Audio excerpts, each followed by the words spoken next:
Optimal sound quality will only be achieved when an individual speaker is talking directly into a microphone. I'd like to welcome the community members in attendance this morning. As a reminder, governing board meetings are a business meeting of the board held in public, and although public participation is encouraged, it is not the public's meeting. It is the duty of the board president and clerk of the board to maintain an orderly, respectful, and peaceful meeting where all perspectives, voices, and opinions are welcome. Please refrain from speaking while another person has the floor. At the appropriate time on the agenda, individuals wishing to provide public comment will be called upon one at a time to do so in accordance with Board Bylaw 9323. The board cannot and will not respond to non-agendized items, but a staff member will reach out to you on matters that may need to be reviewed by staff as appropriate. We have a quorum with all board members in attendance. Let's see. Ms. Young, would you lead us in the flag salute? Sure. Please stand. I pledge allegiance to the flag of the United States of America and to the republic for which it stands, one nation, under God, indivisible, with liberty and justice for all.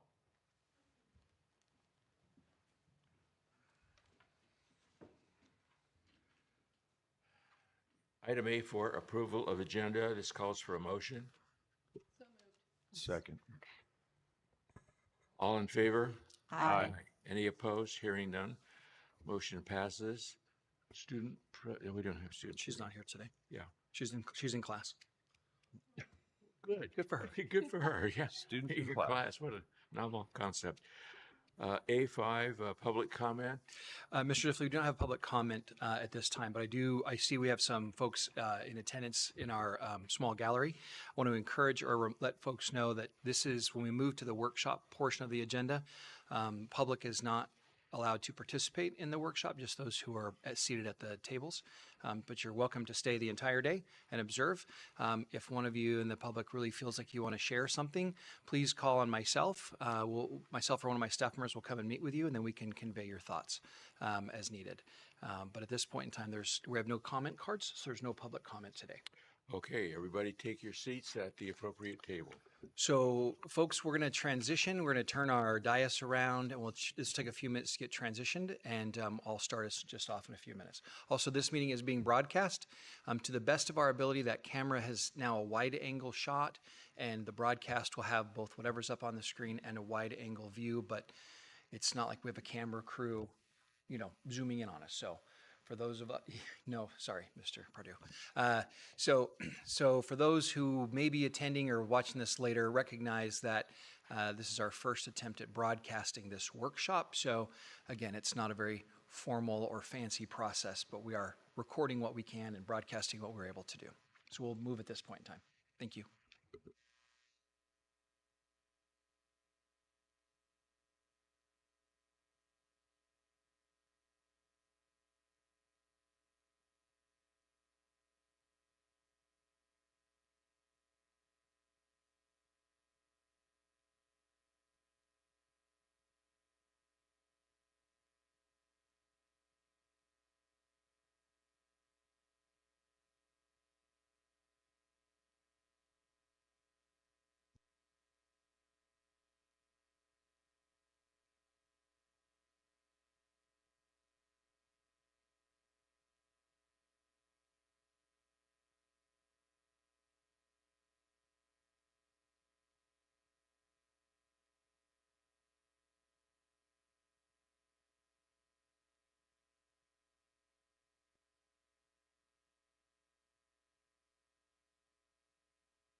All right.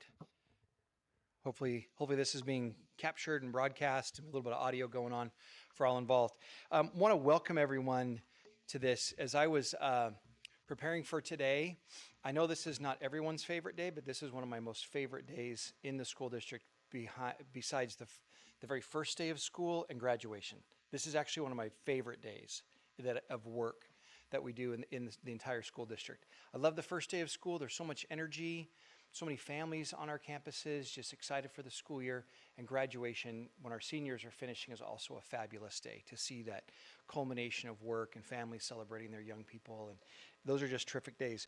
But this is kind of the meat in the middle, where all these things come together and we work very focused on what today looks like. So just real briefly, you have in front of you a binder. That binder contains some important materials we're going to cover today, and what you'll find in there, a variety of things. One of the items you'll find, which is actually not part of the agenda, but it is enclosed, there is a color 2-page fold-out brochure.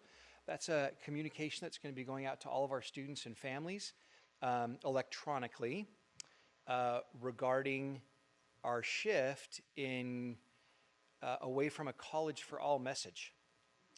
We had talked about this with our principals and so forth, and it's been a message that for decades and decades, it's been college for all, every kid's going to go to college. We know that's not true. So we have a communication coming forward, and this is what we're sending out, saying we are going to take a different approach. We want every student to earn a post-high school credential, and anything from apprenticeship to a college university credential / degree, military career, or vocational program is also of importance. Okay, I give that to you, and I see you're all looking at it because it's all very exciting. It's very shiny. I'm glad you're taking a look at this. This is going to come out. It'll be on our website. We're not really going to spend a whole lot of time on that today. You'll see how this kind of interplays, especially when we get into one of the goals that we have.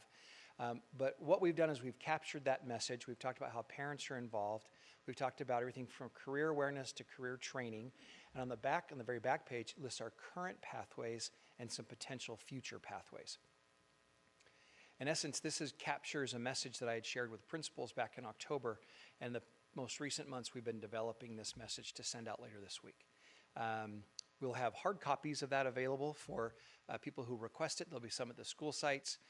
Some of our friends who are key communicators and so forth, and elected officials, even like our real estate friends and different other organizations will get copies of that to hold on to, but also refer to electronic copy.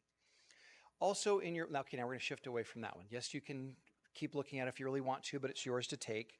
In the rest of the binder, you're going to see a series of slides. They're the paper version of the slides of today's presentation for you to follow along and make notes. There's even note pages in there. But you will also see a report in there, which is our accomplishments from this last cycle of goals and directions, kind of leading up and finishing around December, January of this year. That is an accounting or a reporting of what we've accomplished since last year, since we were here last year. And throughout the entire year, we have been, I've provided kind of a regular flow of information as things occur in my weekly update to trustees. But this is kind of a culminating report that we've made public. It will be made public on our website. So if anyone wants to know, like, okay, what is the district really up to? We can say these are all the things that we've done, especially around the goals and directions. There's a whole list of other accomplishments that were occurred, that things that weren't related to those 12 goals and directions. There's always work that's happening in this district. And so this is just a way for us to accomplish that. Next, you'll also find a draft, and it has a big slash on it. It says draft of our next iteration of the goals and directions. We've made some modifications, and so how did we get to that today? Like, what are we going to talk about, especially this morning, around goals and directions? A couple of things. One, we monitor our students' progress. We're always paying attention to what are our students doing? How many of them are achieving? What about attendance rate? What about disciplinary issues? What are all the things that are happening with our students? We are listening and looking at that all the time. Everything from when we get a complaint from parents, even though we try and resolve that matter, we also kind of step back and say, how did we get here? What was the part of the system that we missed, right? What can we do to improve that so this doesn't happen again? I very much appreciate that from our staff and principals, how they address those things. But we pay attention to the comments, the concerns, the questions, even the compliments. We occasionally get compliments, like, thank you for handling this well, or we appreciate this service. That's nice to hear those too. But that also either reinforces us, but it usually causes us to prompt for us to think about, well, how do we get here? How do we get more of that? So we listen to those conversations. I think we're constantly listening.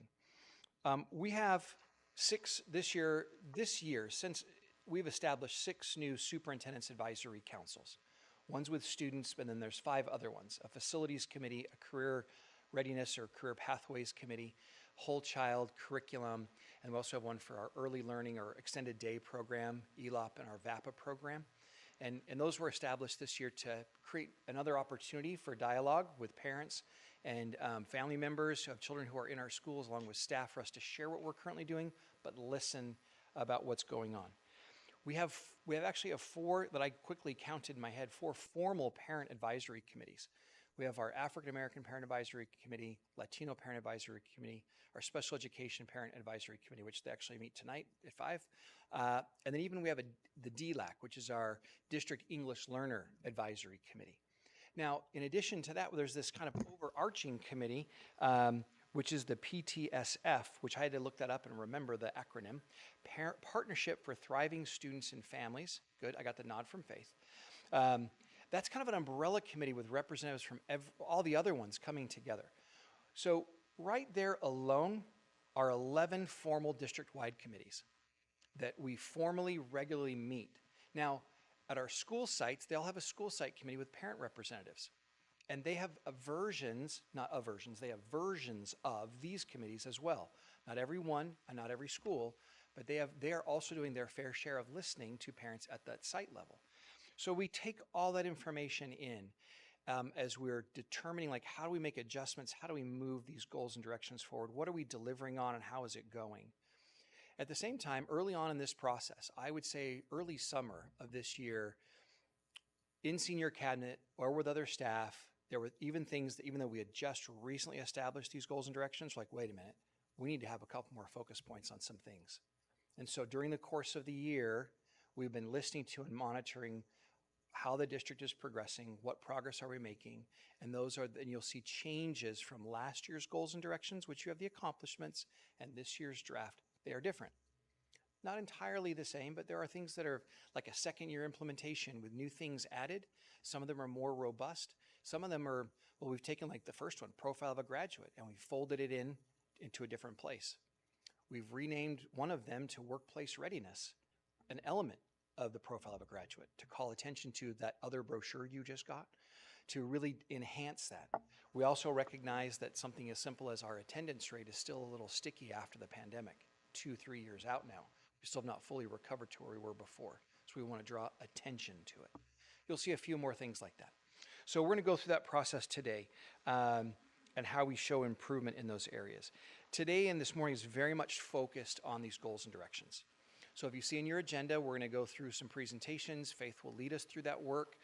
You've got access to all of the materials at the ready, in addition to what will be the current place in the discussion on the slide. But you have that to take notes. Restrooms are through the store if you need it. There's snacks here if you need that. We'll take a break at some point in time. And then also we'll have about a 30-minute lunch break. So members of this committee here, lunch will be served in the boardroom next door. And then we'll reconvene, and then we'll take on facilities and master planning. And we have consultants here, and some are already here with us, so that we'll walk through that this afternoon. And to a reminder to the board, we have a closed session item that we'll need to meet, which is associated with this facility question, that we'll take that on this afternoon. All right. Any questions, comments? We're ready to go. It's a long day. Here we go. All right, Faith, come on up.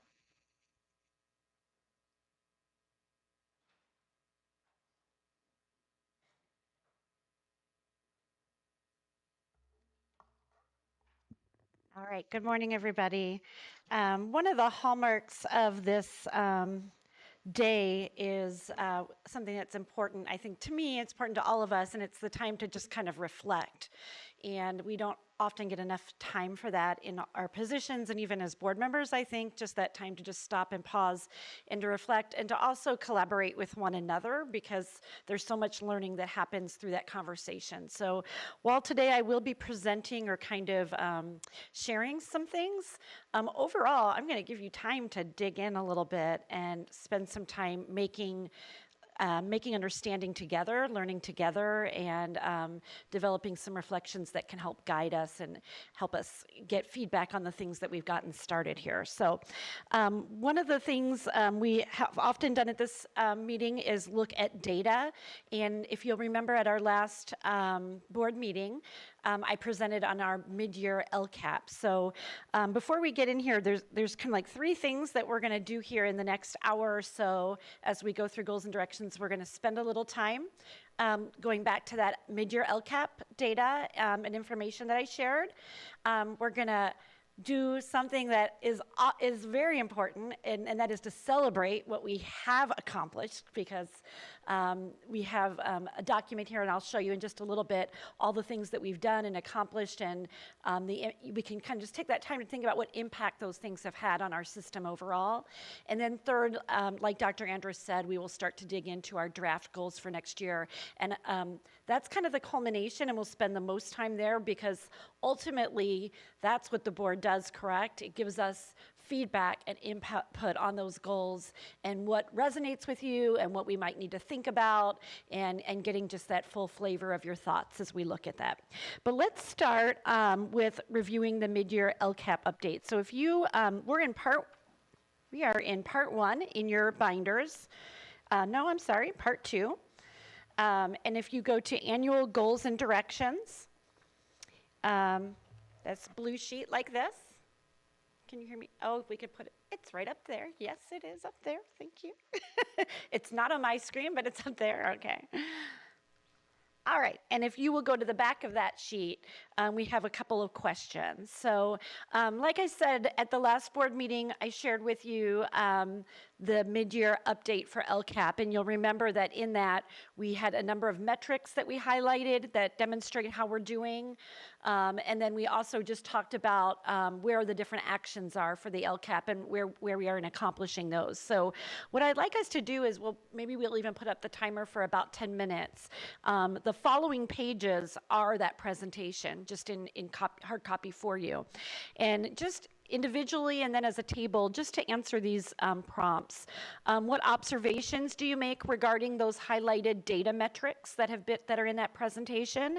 And then do you have any questions regarding the action budgets or the implementation notes? So again, it just gives you some time to take a look at it and process it with one another. Julia, you're able to put the timer up there? Yes. And we're going to do it for like 10 minutes. So just give you about 10 minutes to look through that and have that conversation. There's a place for notes, and then we'll just take a few sharing out at the end of that time. Okay, thank you.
So one question that's coming up from the tables, and I forgot that we just need to revisit this for a minute, but baseline was when we started our LCAP. So that was 3 years ago, and kind of in the midst or early in COVID. And so we're using data that lagged and right before. So use a little caution when you're comparing that data. This only has from that baseline till there.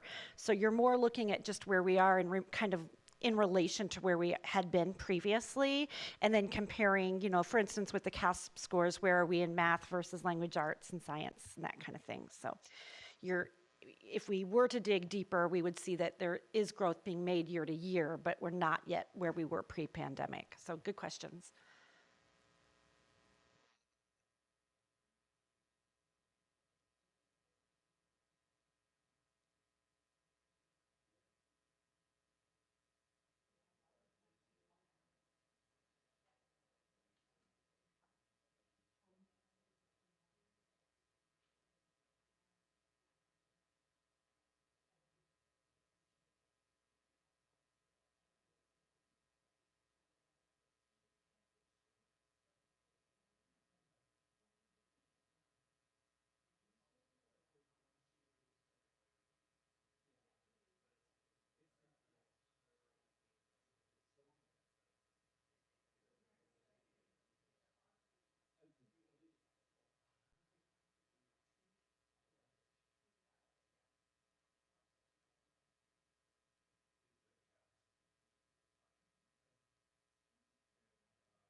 Okay, if we can come back together.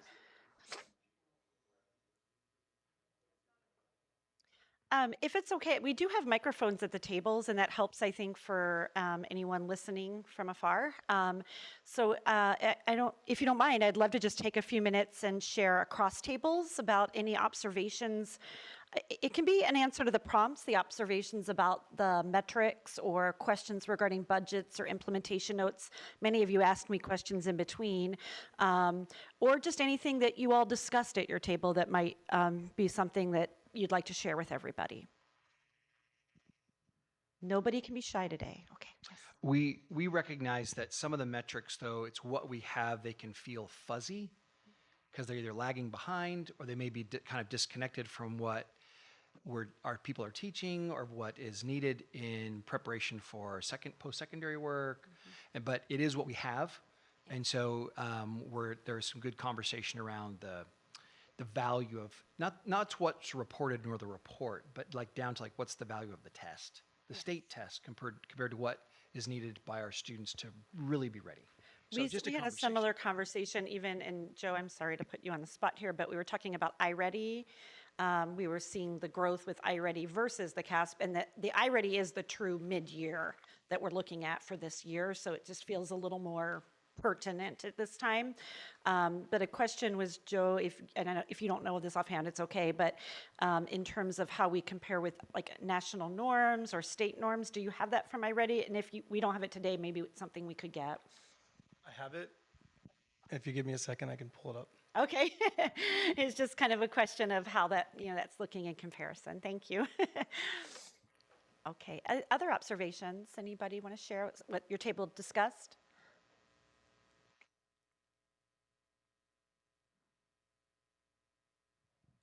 We didn't have a full engaged conversation with the entire table, but we did talk around the table. I was kind of eavesdropping on some of my colleagues here, talking about some interesting facts where you look at high school F rates, maybe connected to and how we're performing with attendance.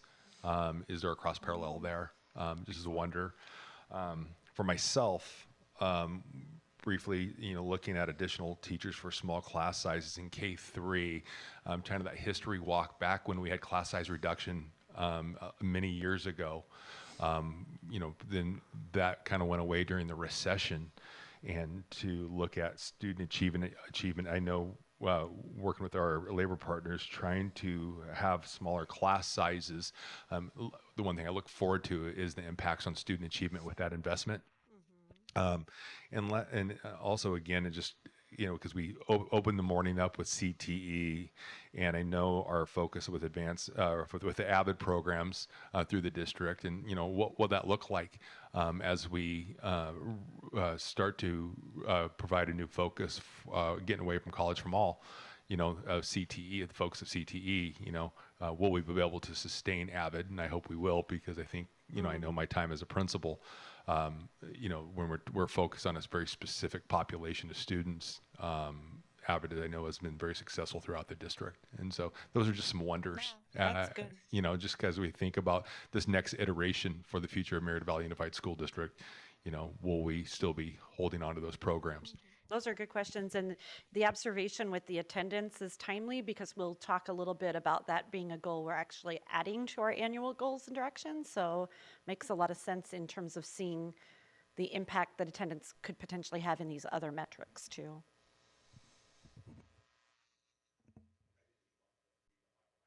No, you're great. That's wonderful. Yes, Nick.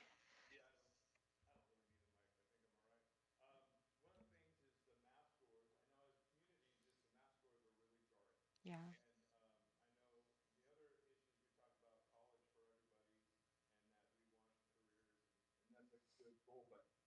The academics need to mesh with what we're saying. So if I'm going to college, I need to take physics and chemistry, or I need to take the advanced math courses. But if I'm struggling, and I had a kid tutoring, said, there's a math crisis. I've said this about reading student work. There's a crisis in their writing skills. There's a crisis in basic math skills. And a lot of what we see here in the data kind of reflects that. And I'm hopeful that when we're talking about curriculum as a goal, that our curriculum reflects the need to meet students who have those gaps in their math and in their language arts skills so that they can compete in the job market when they leave, or that they can compete in the higher education market, so that we're not treating everyone cookie cutter. We're really paying attention to what the students' needs are.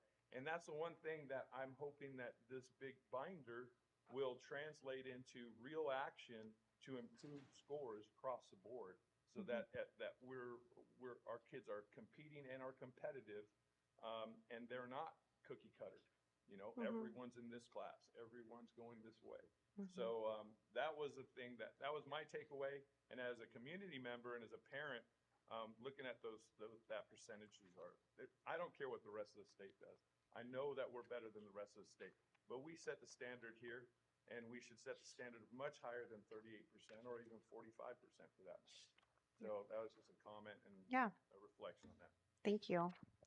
And we do see that, again, looking at like that baseline, even how high it is, it's also how quickly we're reaching that baseline of where we were before COVID.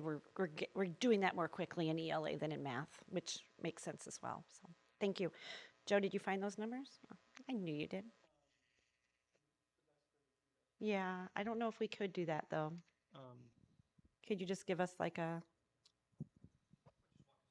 Okay, so if we're looking at third, fourth, and fifth grade, which are the CASP testing grades, comparing I'm in math, and if you're going to look at the national year-to-date versus our district, so national year-to-date, California and district, we have 26, 37% of students meeting at the mid-year checkpoint. And what that means is they've already met their year's worth of growth. So they're at grade level now, 37% of kids are there. And so then with the state, that is 26%. 37, so 11% left, yes. And then nationally is 29. So we're we are 37. exceeding. That's in third grade. That same trend continues when you compare us to the state and the nation, we're about 10% higher in math, according to iReady, which to your question was, it's a different measurement than the state's measurement. but aligned, correct? To some degree? Aligned, but to your point, there are some foundational skills that are measured in that may not be reflected on the CASP assessment. The CASP assessment is only based on grade level standards, and the iReady is a diagnostic, which lets you know in relation to the grade level, but do you have all of the past skills as well to be considered proficient at your grade level. And so it's not primarily based on solely the state standard for that grade level. Thank you for pulling that really quickly. That's in math. Reading looks very similar. And Mr. Diffley is the one who had asked that question. So it gives you an idea that, I mean, relative to those other, to state and the nation, we're doing well. I mean, relative, right? We're not satisfied with the numbers, but relative.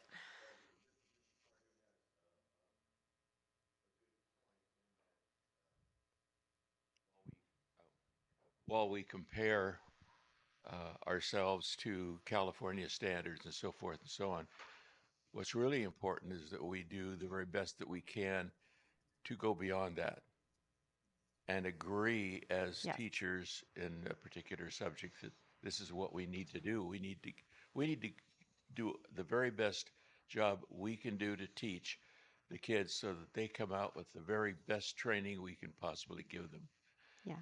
And in many cases, in what you're saying, if that is done, our scores are going to be much higher than the rest of the state and many other states, which is, I think, what we should strive for. Thank you. No, it is a common thing. And we compare it to state. My daughter's in engineering classes. Most of her professors in math and physics are foreigners because our students are not being prepared at that level. And I know talking to the math teacher in my department, he says it's a serious problem, a crisis in math.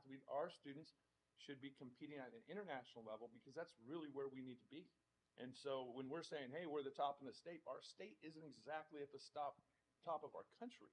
And so we really need to work and focus and really consider how we want to compete and are we effectively doing that? That's why I had mentioned before, we are the only country in the Western world that forces everyone into secondary education and then now into chemistry, physics, advanced math, blah, blah, blah. We need to really refocus, if we're talking about goals, refocus on what we're doing at the curriculum level to address the needs of our students. And I just wanted to put those things together because the data points are showing that we're struggling. And if we can address those issues very directly, then I think we'll see better results. I just want to mention, I sent an email to principals over the weekend, and I just said, meeting standard is the floor, not the ceiling. Right? I think that aligns with what you were just saying. And that though we recognize like we're slowly improving, we're not where we want to be. And our kids, all of our students meeting standard is like is our base. That's where we want to get to, not the top. And so from this comment, we recognize that from these comments, we recognize that we strive for better than what the state's doing. We strive for better than what just our neighbors are doing. And that our effort is that every student is meeting standard. And that's like what I told mine. So yeah, we had 37% of our kids meeting standard already this year, meeting grade level already this year, but we still have months to go. We still have 3 more months to go in the year. And so we'll have many students exceed 1 year's of growth and we need others and that's kind of the expectations, 1 year plus. And that's kind of common across all of I know that said, there's lots of things that are challenges, but they're not excuses. So I know we need to move forward. Yeah. Mr. Diffley, did you have one more comment you wanted to make? Or? In respect to what you're saying, I listened to a report a week or so ago where the discussion was, how come the Asians students are so much brighter? And the comment was, it's not that they're so much brighter, it's that their parents are consistent in pushing and helping in every possible way they can. They're involved every day. And so it appears that they're way beyond the other student groups, different ethnic groups. But in reality, if the other student groups' parents were to be more heavily involved, the feeling is that they would rise to the level of the Asian students. So don't think that they're born geniuses. Yeah. Okay. Thank you. All right. Are there any other comments overall for this section? Then I want to go to the favorite section where we get to celebrate the things we have accomplished this year. We all should enjoy this. So if you don't mind, if you will move forward.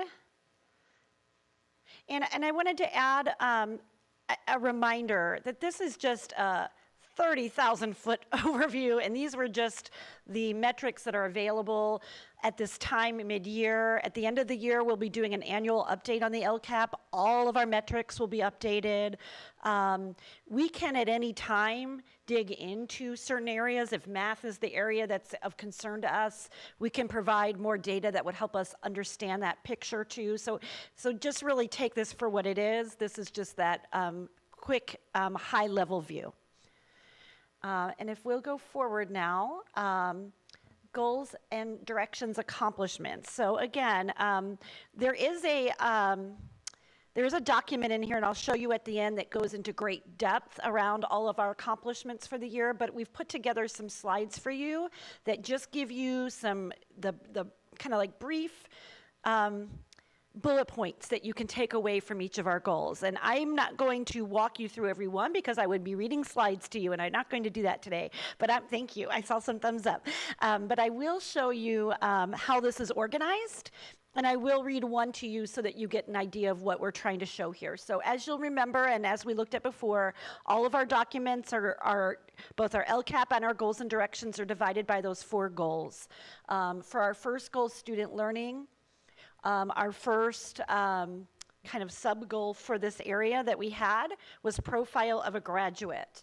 And I will list here, I'll just read this one out loud, that we did develop and adopt the profile of a graduate.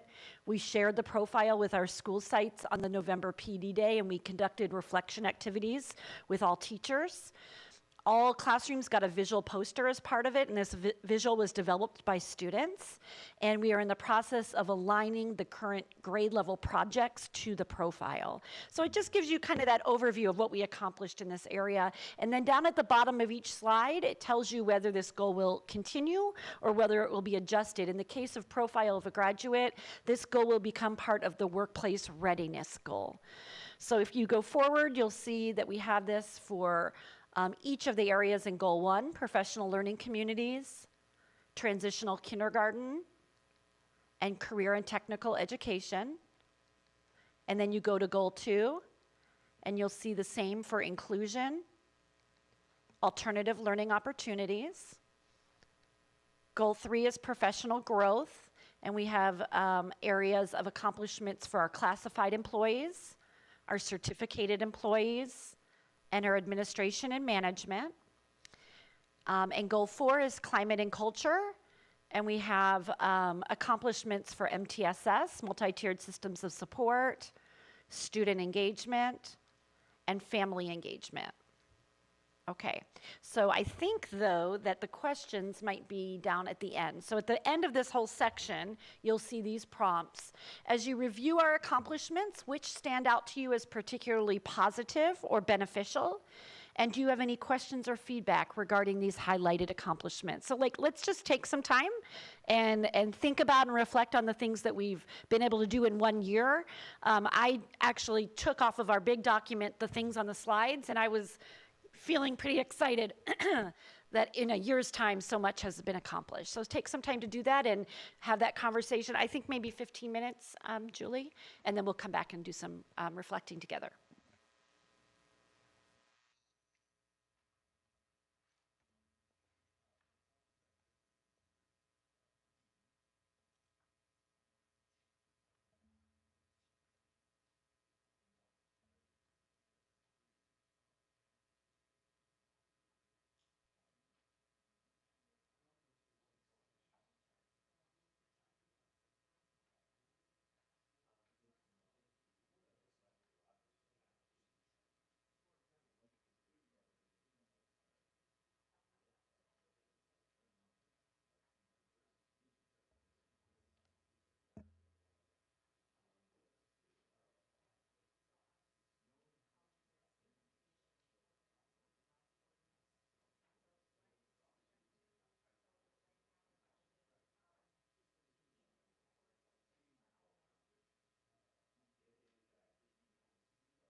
Okay, let's just take a few minutes to share in the full group before we look at our directions for next year.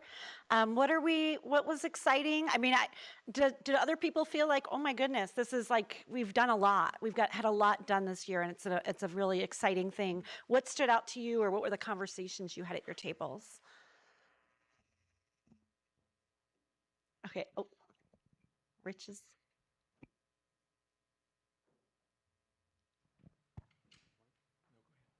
So I know our table had a lot of discussion centered around we think we're offering so many things in the related to the ELOP Oh, aspect. yes, yeah. And so we just thought it turned our conversation into looking at all the elements of exposure that our students are having. So we thought it was one to celebrate, but we also thought how it brought us more questions into leading into what does that pathway of exposure look like at the elementary level, growing into CTE pathways at the secondary level. So kids have exposure and then opportunities to dive deeper as they get to the secondary level. And a couple of important things I thought were brought up by the ladies here is that right now we're sort of doing top-down CTE. And it's important and much more effective, the table agreed, that if you start exposure in middle school with wood and Yeah. with music and with all these different things, then the students themselves can begin to sort out what things they really want to work towards, and we can build those programs or add to those programs or subtract those programs in high school. Yes. So there's not so much wasted time or effort. Yes. And I was part of that conversation, and that's something we can think about when we look at next year's goals to make sure that's reflected in there, because I know that that is something we're talking a lot about, how to build that at middle school, those opportunities for, yes, go ahead. So when I shared the message back in October with principals, we kind of quickly went through the message we had done in October 4th, and then we did a principals meeting with middle and elementary school principals as well. Just a quick recapture for them. They have a different need than the high schools do. And the first question that came up was, how do I start an elective wheel? That was the first comment from one of our middle school principals, like, we need an elective wheel. And you can imagine an elective wheel in a middle school, because you don't necessarily want to, you want them to try, but we don't want to spend a whole year on one area. So elective wheels are both powerful if we can do them well, but they're also tricky because of credentialing and movement of students and then materials and supplies. And none of our middle schools have any spaces built for, like, there's no labs for purposely built for some sort of a space like that. So it would take some additional facility work to create some of those needs, not all of them. Like, we're doing robotics and we can do art and music and other ones there, but and dance, we do dance really well, but there's some need for some additional hands-on type activity if we're to do wood shop, like woodworking or something like that. So there'd be some facility need to go that, but people are talking about that. Principals are having a discussion. Matter of fact, this principal who I met with yesterday said they were talking about it in his leadership team meeting yesterday about how do we do an elective wheel. So it's out there. It's starting to get it's taking root. Mr. Dimmler? Yeah. So our first conversation was surrounded around multi-tiered system of support, and Julie asked a great question. The state has had this in place, or there's been conversation for a decade or more, and why now? And so we talked about the history of our district and kind of the silos of support, how certain schools or certain areas were better supported.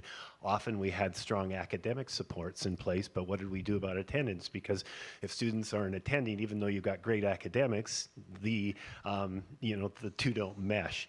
So we talked about this growth with our programs and getting consistency, starting with tier 1 and looking at all the needs of the child. And from there, we went into things that we are doing, initiatives such as inclusion, which is part of this whole thing of supporting student needs. And then finally, we talked about, and I'm not going to even begin to break this down, but FICMAT. And we talked about the willingness of some of our programs like special ed to have an audit of their programs, very bold, because you know there are going to be some things that you need to work at to better support the families of your community. And from these, about the two we spoke of was special education and transportation, and how we went through these processes. They take a year, and then these programs are looking how we can better support our students and their families. Wonderful, thank you.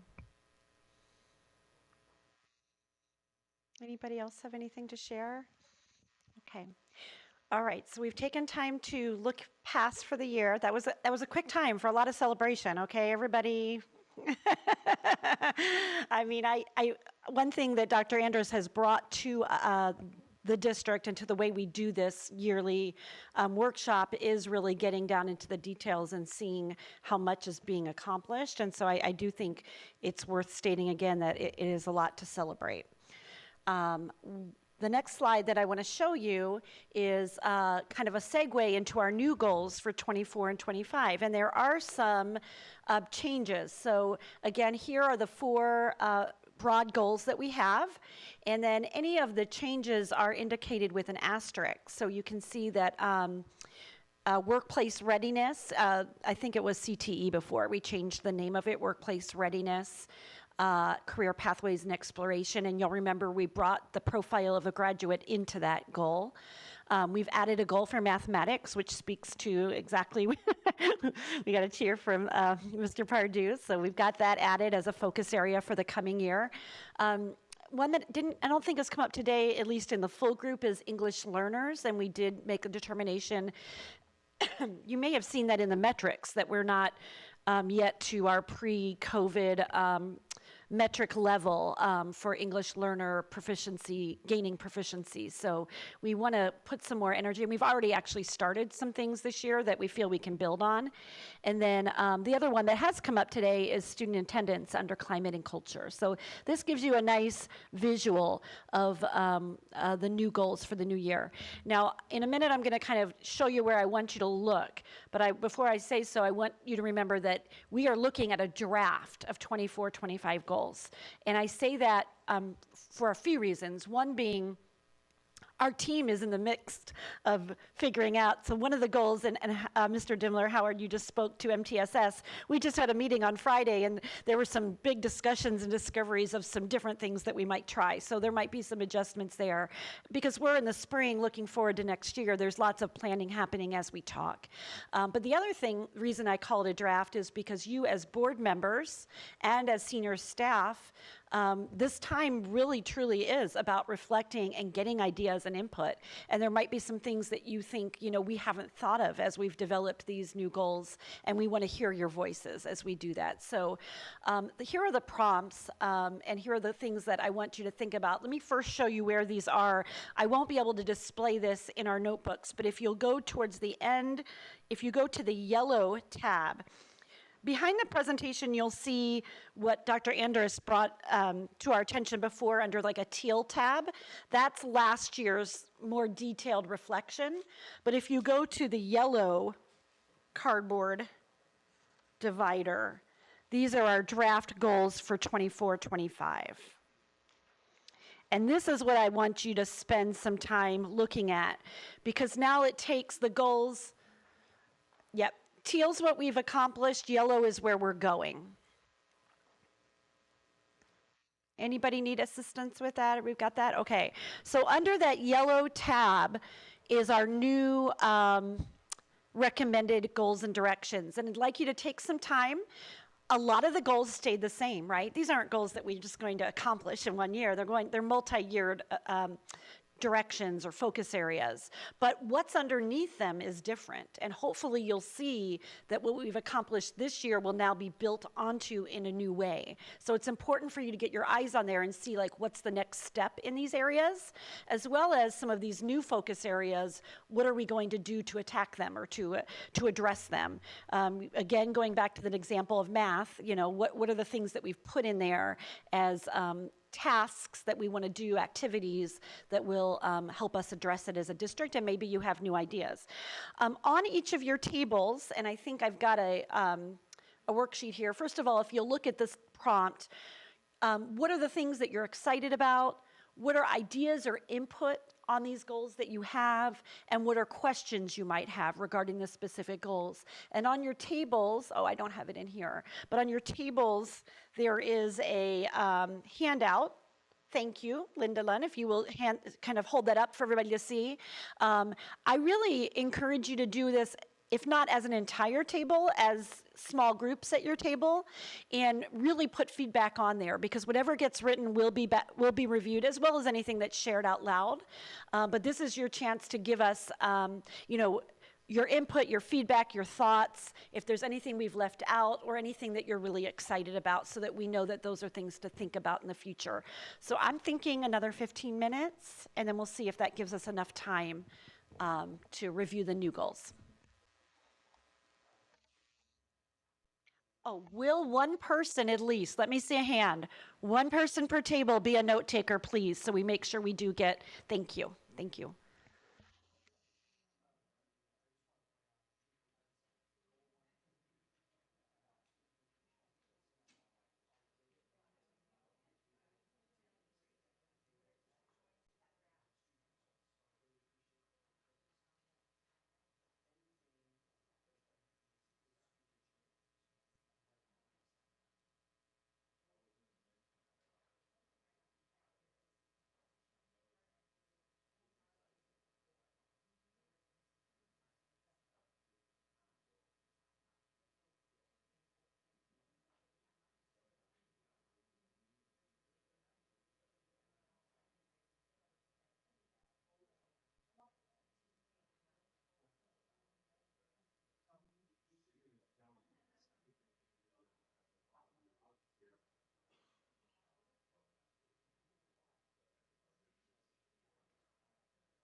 Okay, if we can come together.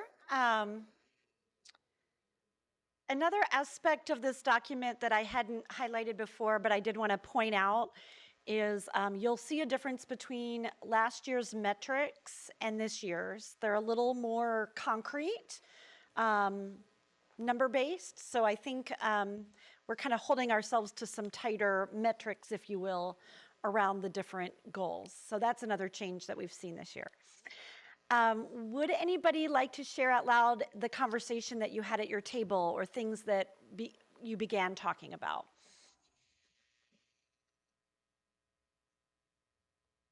Sorry, we're talking about elective wheels. I, We couldn't quite stop. No, we never got past goal one. oh no, yeah, okay. One of the things that we appreciated was about 1A is that the data and metrics have nothing to do with implementation elements. It still is focused on student achievement. Yeah, that's what I was saying when you guys were continuing to talk about that wheel. I'm just teasing you. Right. But that I did point out throughout the whole document, our metrics are much more robust and tied to achievement factors. Yeah, and I do appreciate that too. Is like last year's version, we listed like potential data metrics. Here, we're putting numbers down on paper. So this is a next iteration and evolution of this process. But it's very specifically because I have seen some districts say, okay, part of our goal for PLCs is we're going to have guiding coalitions. And when we accomplish that, we're doing PLCs. But they haven't moved the needle for kids. Yeah. So I like that our data and metrics is moving the needle on the number of students who are achieving standard. So this is just a call out. But then we did have a lot of conversation around workplace readiness. Okay. And I would be remiss if I just didn't comment on the fact that 15 minutes to look over this document is not going to give it justice. So in a little bit, we'll take a few more comments and we will take a little bit of a break. You're welcome to continue to dive into that. I think we're hoping in the next section that we can hear from board members about their perspective on on the goals and directions, and kind of just from where you're coming from, what's really important to you and things that you're thinking about. But this is by no means the end of that opportunity to provide input. This is really kind of a launching point for the conversations around this document, and then we can continue to kind of finalize things before we present a final document to you. Anything that people want to share that was discussed at tables? Yes, Craig. So we spent a lot of time talking about the student learning, so goals 1 and 3. Okay. Professional development. Excited about the focus on math and getting all students to compete globally, like Mr. Party was talking about. Some of the ideas that came out was creating that curricular equity where you have teachers that maybe they aren't a math teacher, the multiple subject, and getting groups together to help make those teachers or allow those teachers to be more confident in delivering that math and having the same model across the district. And then we talked about the idea of making math applicable. So we've talked, there's applied mathematics, but if you have somebody that's on a CTE pathway, and let's say it's construction and mathematics may feel abstract, and you can tie it to what they're doing, helps that student potentially be more successful. And if I can respond on something here. So there's one of the things that you'll see under the math goal is that it's tied to our PLT goal as well, because there is a lot of that is naturally going to occur in terms of equitability, is that what you called it? Equity? Curricular equity, very fancy. But in terms of colleagues working together, there's going to be some growth that will come of the natural. And then the other thing that you'll see in there is the training that is being done in secondary around math practices. And interesting that you then brought up, how do you apply these skills to places? Because a big part of that training is helping teachers develop and facilitate activities that help kids apply the learning and make meaning of it. So it's good to hear. And then there's a couple questions that came up. One is just talking about TK and the use of facilities, and based on how it's polling, is that the appropriate use of facilities was a question. And then also the parent commitment. I know that Mr. Diddley, you brought that up earlier. Can we get where we need to get? We're talking specifically on math without that commitment at home. And then And that's sorry, I'm going to interrupt again because I'm connecting all kinds of things here, but like our final goal with family engagement, and maybe we need to think about how we align those two, and maybe we need to add something in family engagement about engaging families in math specifically. And that's something I know we've talked about already as senior staff in some of our conversations. So I love this. This is great conversation. Keep going. All right, the last one, also the professional growth. There's a lot of excitement we have of the professional development that continues to happen across all of our employee groups, classified, certificated, and management. And then we're seeing a lot of the fruits of that on the classified side with promotions and that kind of thing, and people staying with us. And then we're actually hearing a lot of positive feedback with our management training with classified and certificated together, getting the same training and hearing, not separating those groups out. Love that. Excellent. Thank you. Thanks for all that feedback. I appreciate that. And was there anything on our list, Jen, that might be worth sharing? Okay. Uh-huh.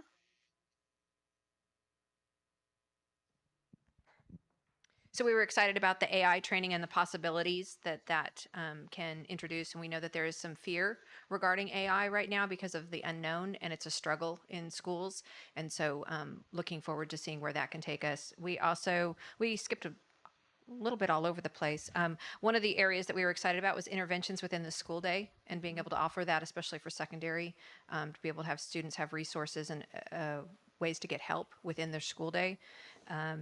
We also discussed the alternative math and science courses at the alternative education pathways and how that can be beneficial in getting our students to the levels that they need and access to the materials that they need to be successful in both math and science. Wonderful. Thank you. Anyone from this table, were there any notes or anything that we'd like to share that maybe hasn't been brought up yet? Or Jana? Thank you. Haven't heard you yet. Okay, let's see. We were very excited about the metrics, that really the end goal is our achievement of our students, and that's really cool to see despite the process that we get there. The finalized program of the course of study across the entire district was also a point of excitement. We talked about getting students either college ready or pathway completers, and that it's either or, so that we really, after walking through the pathway and getting a diploma, really allows the student to be very oriented as to what they will be doing after school. Something that came up also that an idea was for teachers to be very proficient in being able to communicate to their students the importance of the course that they're taking in a specific way as to how it will affect what they will be doing after school. You're sitting here and doing this math assignment right now.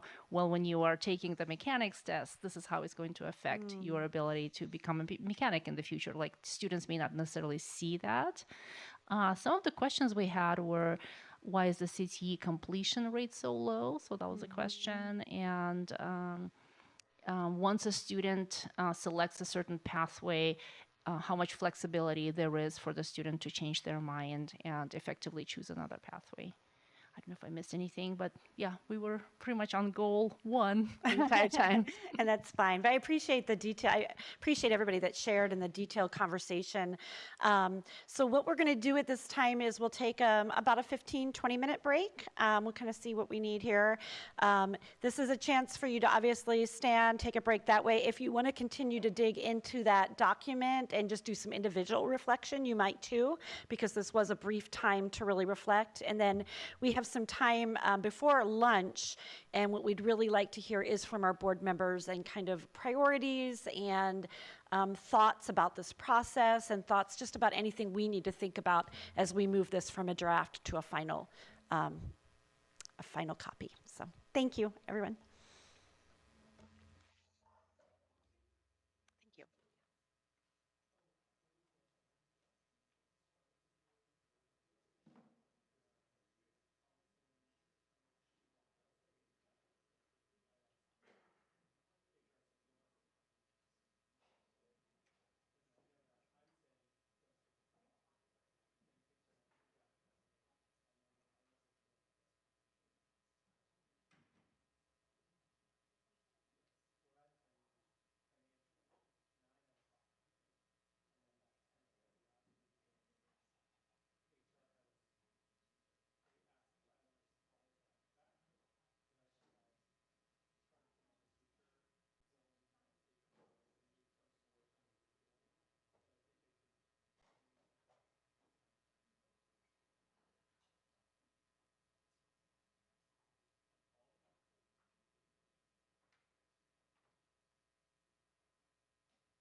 All right, folks, if you could take your seats, we're going to get back going with the meeting and the broadcast.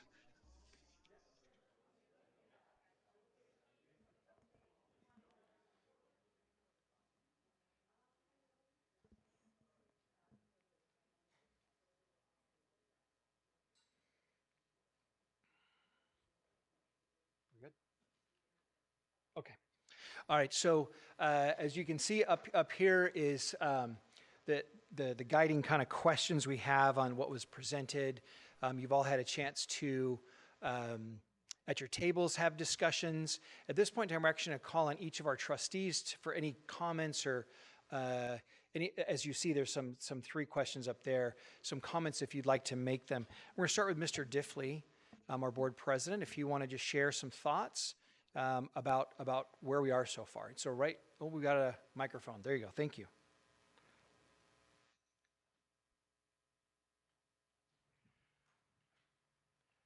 Well, it's been an interesting morning, certainly for me. We have the best table, of course. But, oh, sorry, no, I mean next to the best table. And I think has been discussed, this document is not set in stone, and some of the things that are being said and discussed are really important, and we're getting bits and pieces of different directions to go and explore, and I'm excited about that. Now, I have to put in a plug. If you have not seen Chicago, and I don't mean the city, forget that. Only when the river turns green is it interesting. But if you have not seen Chicago, you have one more chance this coming weekend to see it. And I want to tell you, I've seen it in London, I have seen it in New York, and I would put that cast up against any of them. The two leads are spectacular. Every minute they command the stage, their voices, they don't need mics. If there was a balcony, they could reach it with their voices. Their diction is clear, their eyes are front. It's an exquisite performance, and they dance. Everybody. I mean, it's just on the second level of the set up high is where the jazz band is located, which is appropriate because when I saw it in New York, they have a wider proscenium, so they had the jazz band off to one side. But the students built that whole set, and the thing just you're riveted when you see it. And the same was true with Seussical. Seussical was a very, very wonderful musical, especially for kids. You have to be 12 or better, I think, to see Chicago.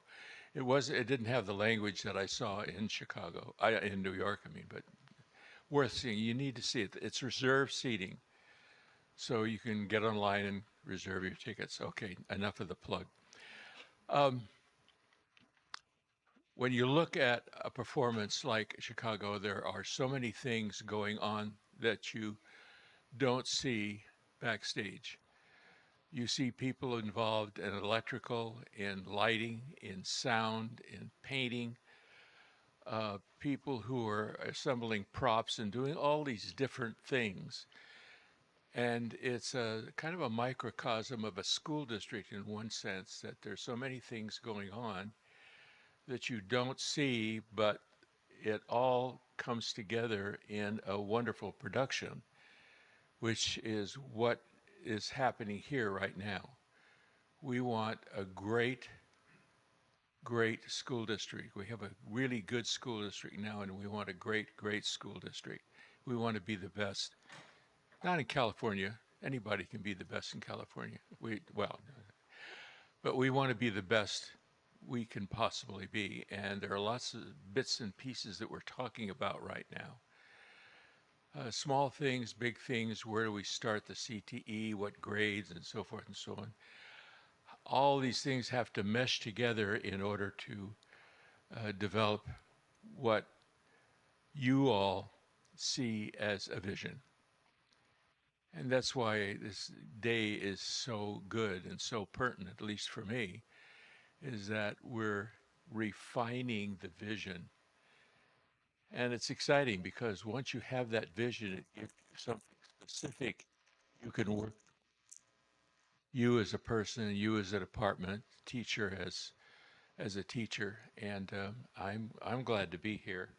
I'm certainly thankful for this piece that's been printed. It's very lucid, right to the point, and that's part of the direction in which the district is going.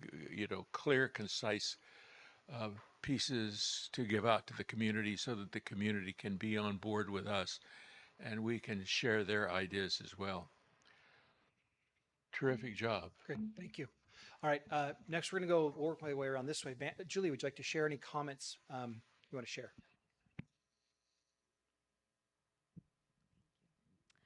Um, yeah, you know, this is, there's a lot of information in here, and of course, we've only been able to kind of touch on, little bits of it. But, I guess the thing that strikes me is that, this is such a dynamic, project, I guess is how I would describe it. And that it changes from day to day and year to year and everything. So there's just a lot of moving pieces. So I guess my takeaway, as we're making goals, I mean, there's just a ton of detail in here. But I guess when I look at the scores, the test scores, which I've mentioned this a number. I'm not a big test score person, but it is how we are measured, in the district. But so just to always keep in mind, however, if we're meeting, if whatever 60% of kids are meeting a certain goal, that's 40% who aren't. And so I just think we always, it's just an imperative to do what we can to make sure that I know we have CTE and college and everything, but to me, even just really paying attention to, we need to get the kids through their career, K through 12 career, with the foundational skills, even if they, whatever they do by the end, by graduation, they need to have the foundational skills to go forward in their adult lives. So, yeah, to me, the scores are just something to really, focus on to make sure that we are serving the kids that way, to make sure they get what they need. And then lastly, the last thing I want to say is something I've mentioned before from the LCAP. I think it was last year, if I'm correct. And I see this on here, which, I'm glad this is being addressed or, put in the goals. The parent positive response on the LCAP survey for the question, how much do you feel the school values your opinions? And so the goal, it stands right now at 48% of parents believe that the district values their opinions. And so the goal for that is from 48% to 58%. I think that's a very important metric. So I'm glad that we're paying attention to that. Mm-hmm. Yep. So thank you. That's why I made it there. Okay, thanks. Nick, you're up next. One of the things I wanted to say about this LCAP and some of the goals, and I should have said it earlier, the PLCs, PLTs, I think is excellent. I do think that the district, I've been at a number of different sites as a teacher and visited, and I think that's really the piece that will help us get to the next level in terms of our scores, because the teachers need to have an understanding that what they're doing needs to be cohesive, right? And we need to meet students where they're at. And each teacher has their own individual strengths and weaknesses. And within that team, they can determine how best to address student needs. And I think that's important. I think one of our goals, or one of the things that I think is important that I hit on a lot and talk a lot about, is we talk about heading in a career direction. Careers and going down that path requires us to have curriculum and classes that meet the needs of those students in filling the gaps where they have those academic gaps, whether it's their writing skills, their math skills, whatever it might be. And there's another thing that I thought I would just share that I think is really important as a teacher that I saw as a need. I teach economics. I do a math lesson so that the kids understand their percentages. So I'm reinforcing math, and for some of the kids, you realize, man, you have a big gap there in your math skills. There was another thing we did at our site that I thought was valuable was we had to write an essay. Each social studies class had an essay, and we had to come up with a prompt and what they were going to write. And then we would meet with the English teachers to discuss, this is what we're giving them. First, they would help with, the prompt and our grading, but also looking at, what were the results? Give us our high, medium, and low students and what that looks like. And then what we can do to address those issues, right? So that the PLCs, PLTs is, like I said, that's the area where we can find the most success.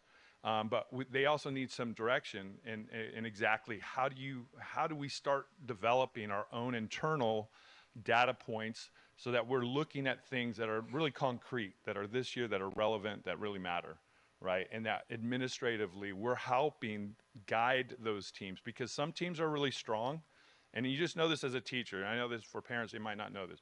Some teams are very strong and some aren't so strong. And then we want to make sure that we guide them down that path so that they're stronger and that we can highlight and model the teams that are strong to say, hey, this is what this looks like. And there are some teachers that do an excellent job. One more thing I have to add is there are some teachers that are just won't comply, and that's very detrimental to the team. So you need people who are going to work together and administrators who are helping facilitate that. And then the very last point, and it's just because I'm that guy. I was in the infantry, and I was telling the story about this. In the infantry, you have to have math skills to blow up trees and bridges. If you don't have those math skills, you're not going to get promoted. And it's not even the promoted. You're not going to be able to accomplish that skill set. I have to fill out a field of fire when I get into a position. So the next unit knows what we've experienced and what we've seen. It's a little report. You got to write it out. And now there's no question that you can have data, right? Now there's a high-tech military they always brag about, but you also have failures. Our whole grid could go down. I was just reading about the report of that. What happens when everything hits a wall and you don't have those systems? You have to be able to communicate in writing, and people need to be able to read your reports. And that's true if you're in the military, you want to be an aircraft mechanic. You have to be tested. So your test-taking skills matter, even if you're just going to be a mechanic or whatever it might be. Math skills for pipe fitters. Pipe fitters have to take a test, and those are the ditch diggers that we all talk about. And so we need people on those PLCs, PLTs who understand why these kids need those skills so that they become that touchstone for the students of, hey, this matters. You need to take your academics seriously so that you're prepared for your career. And some people, and I was one of those teachers because I get along with those kids really well. You need someone on that team that does that well. There's other people on our team who are super academic and they hit the high-end kids. And the high-end kids, as we discussed, have their own unique challenges. They're a whole nother breed, and their parents are a whole nother breed. And you better buckle up and be ready if you're going to take on that class, right? You cannot go in there thinking, oh, this is going to be a breeze. They're just great, wonderful kids. No, a whole nother set of challenges. So we need to identify that as the experts in the room and help guide those PLTs. And I'm really hopeful that these goals really will translate into concrete action as we move forward. So that was what that was long. Why don't you pass it over to Linda? She's up next. Actually, we said go around the room, and we skipped right over Nancy. So Nancy, you go ahead. I'll be last. She was going to be last. You want to be last? I don't care. I'll go, or she can go. It doesn't. It's fine. Yeah. Thanks for noticing me, though. Okay, you are welcome. Okay, first of all, I just wanted to say thank you to the staff. My goodness, the work you're doing all year long. I think, Paul, you alluded to this. You know, the people in the back of the stage don't get seen, but the show could not go on without them. So thank you so much. I'm always so pleased to see that our work is based on data and metrics. You know, it's not enough to just believe in something really strongly and try to jam it down other people's throats. It's so important to have the data and the metrics. And again, Mr. Diffley, you already touched on this. You know, 60% isn't good enough. And I don't think we're going to be satisfied until 100% of our students are doing everything we want them to do. And we'll never reach that. So we're always working forward. We're always digging back and looking where can we be better. And that's another thing I wanted to recognize our staff. While we come in here and see all the good things, I know I talk with each of you individually and with the departments, and I hear we're still missing in this part. We've still got holes over here. So I know our staff are so committed to that. Thank you. I'm all about parent engagement and have been from day one, and I've had a beef with the LCAP from day one because it's not accessible to the community, it's not accessible to our parents, it's not accessible to students. It's this huge document that is really, really important, and in fact, one of the last statements of this section in our book says, this effort is not made for the benefit of those doing the work. You guys all read the LCAP and you all get the LCAP. One of the first things I did as a parent when I started getting involved in the district, and Mrs. Muchnick, I'm hoping this is still part of our LCAP, is our abbreviation page and our acronym page. Because I went, as a parent, a PTA parent, I went through the LCAP, which if you've seen it, it's this thick, page by page, and I pulled out every single abbreviation and acronym, even things like VMHS. Well, everybody knows that's Vista Murrieta High School. Nope, people don't.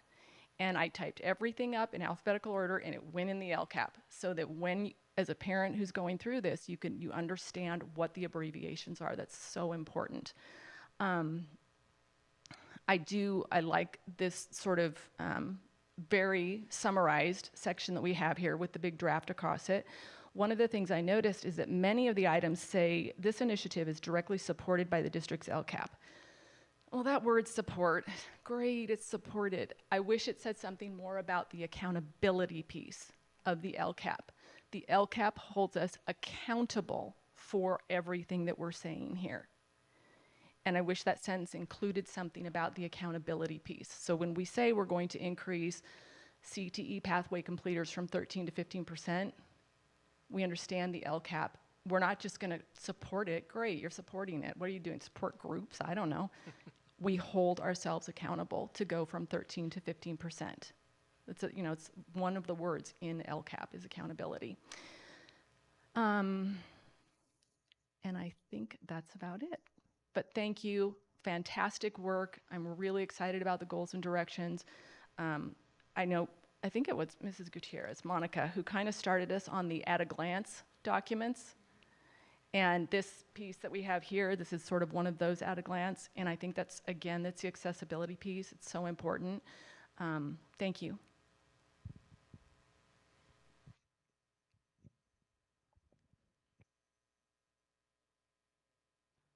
Okay. Well, I really enjoy this day. I enjoy getting the big picture followed with details. It is a bit of a whirlwind, so I am looking forward to reading this more thoroughly at home. So I will delve into some of that thing. I've lived in 5 different European countries: France, Germany, Belgium, Switzerland, and Holland, both as students. I went to high school in Holland. I went to the university in 2 different countries. I worked in Switzerland. I actually did a Fulbright teacher exchange in Belgium. So I have a bit of a different perspective just from having lived abroad. And so some of the things I see there that I think are strong points, for example, France has universal preschool starting at age 3. And I'm a big fan of that. It's not mandatory, but almost everybody sends their kids to school starting at age 3. So I'm a huge fan of the TK expansion. I'm hoping someday it can go down to age 3. Also, they have different types of secondary schools. So, for example, Germany has 3 levels of secondary school. One is more technical, like simpler technical schools, which last for 4 years. So those kids will be 16 when they finished if they've never repeated a year. They have another school that goes into higher technical fields, and that takes 5 years. And then students going into the university, that takes 6 years, and they're usually 19 when they finish. So people finish their secondary school at different ages. So they have a well-developed technical programs, and so I'm really enjoying seeing the CTE expansion here because they're picking up the strengths you see in some of the countries I've lived in. I do understand, with COVID and the learning loss, we are making steady progress, and I'm also a credentialed teacher. People can only absorb so much information at once, so coming back from that, it's going to be a steady thing. I understand it can't happen in 1 year because people just wouldn't be able to deal with it, but I am pleased that we're making progress. I also really like the ELOT programs because I think people need it, with working parents, and it gives kids really useful educational activities and sports, which they also need to be doing that rather than possibly being alone in their homes. I also like the intervention that's happening during the day. I know that I was teaching before we had intervention during the day, and a lot of kids can't do that because of their bus schedules or their rides. So I'm a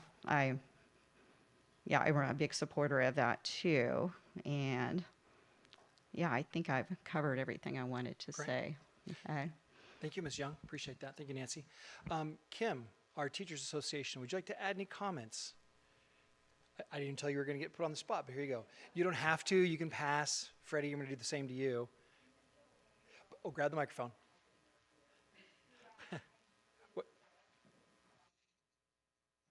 Yeah, I didn't really prepare to be part of this, but to be part of the actually speaking out loud. But I think the ideas that we're thinking of, like piggybacking on what Nancy said with the earlier education, getting the kiddos into our system earlier and getting them the skills here, and then having that, seeing that result go up the chain a bit.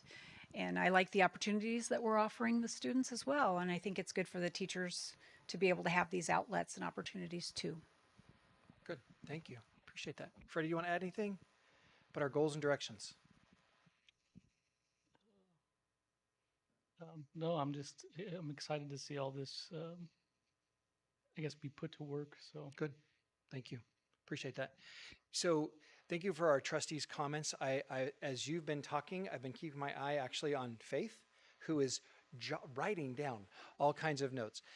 So what you see is what you see is a draft, and a couple of other things came to mind that are things that we might, some key actions or milestones under a couple of topics that we may add a line or two or do some editing on before you see the final version of this. The intent is for us to get this kind of collective process and discussion about the work. This is not the end of the work, and this is something may happen next week, or the state may pass something in a month that says you have to do this now, and all of a sudden our work shifts. So this is somewhat of a fluid document and a fluid process. This is just today's point in time, right? Where we're kind of formally, as we said, it's not that we've accomplished like our profile of a graduate, we just reworked it. We've recognized the need to draw attention specifically around mathematics instruction, our English learners, and our attendance. So you see it called out. It's not that we weren't doing it before, we just want to bring it to the top and have more eyes on it and have it be somewhat of a focus. So it's part of the process that we go through. All right. So thank you for your input on this morning's session. At this point in time, lunch is ready. I've gotten the message. So for our participants at the tables, lunch is ready. It's served in the boardroom B. We're going to take a 30-minute recess. Our intent is to get back here right around 12:05 and start the afternoon on facilities planning. All right. Thank you.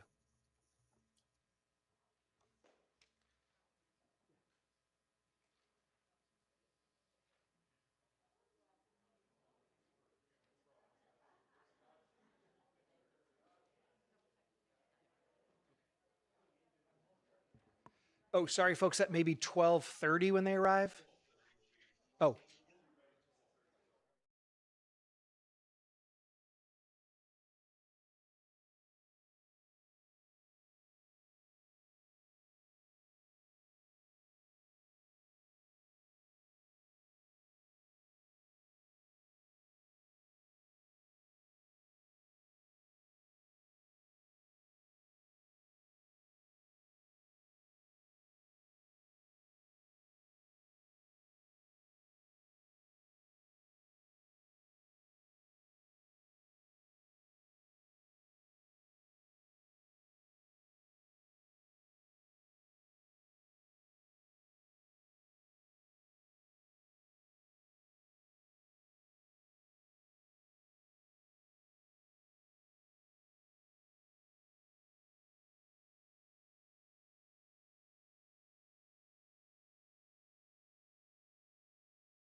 Patrick Ainsworth, who was at Elsinore High.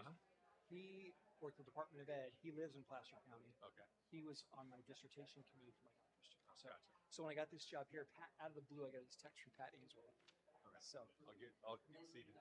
okay. All right, folks, we're going to get started in just a couple of minutes.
All right, folks, welcome back. I just had something in my hand. Hold on. I need to find it again.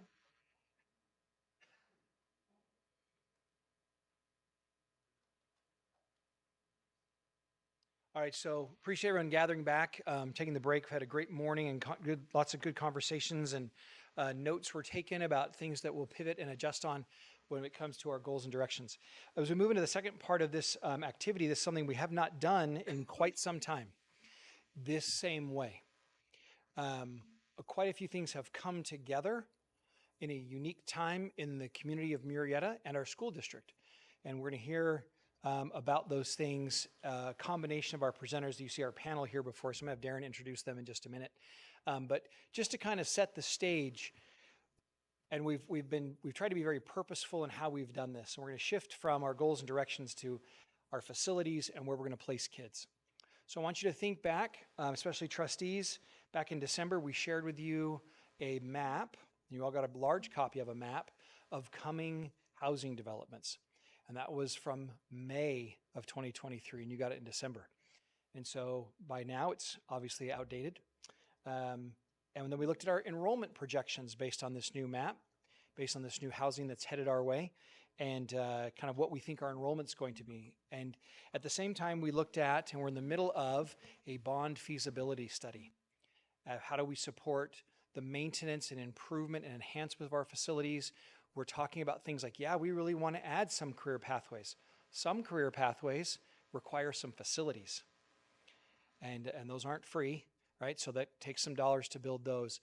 Other ones are just things like, well, we've got 2 gymnasiums at the middle schools that don't have heating and air conditioning and 2 others that do. And so those are, again, expenses to how do we improve them. Many of our schools have portables on them. Some of those portables were placed there to house kids when that school was going to be built. And we still have children in those portables today. And then we have this new pressure, a new burden coming our direction, which part of our school district is going to be heavily impacted with new students in the next year. And how will we address that? So all these pieces are going to they're going to feel a little disjointed at the moment, but by the end of the afternoon, they should start to come together. At the same time, we're going to put together, and we're going to get input on, there'll be opportunities to give input on some of these areas, these plans that we're trying to formulate. We're not going to walk out with a plan today, but it's a chance for us to go through a process and begin to dialogue about what do we think is needed. So just wanted to set the stage for that. I do very much appreciate if you think back about the process. Remember, back in December, you got a copy of this map. You saw enrollment projections in January. You had a chance to meet with Deputy Superintendent Darren Daniel in an in-depth discussion about all of that. And that leads us up to today and our facilities master plan part of today's meeting. So Darren, I'm going to turn it over to you. Thank you.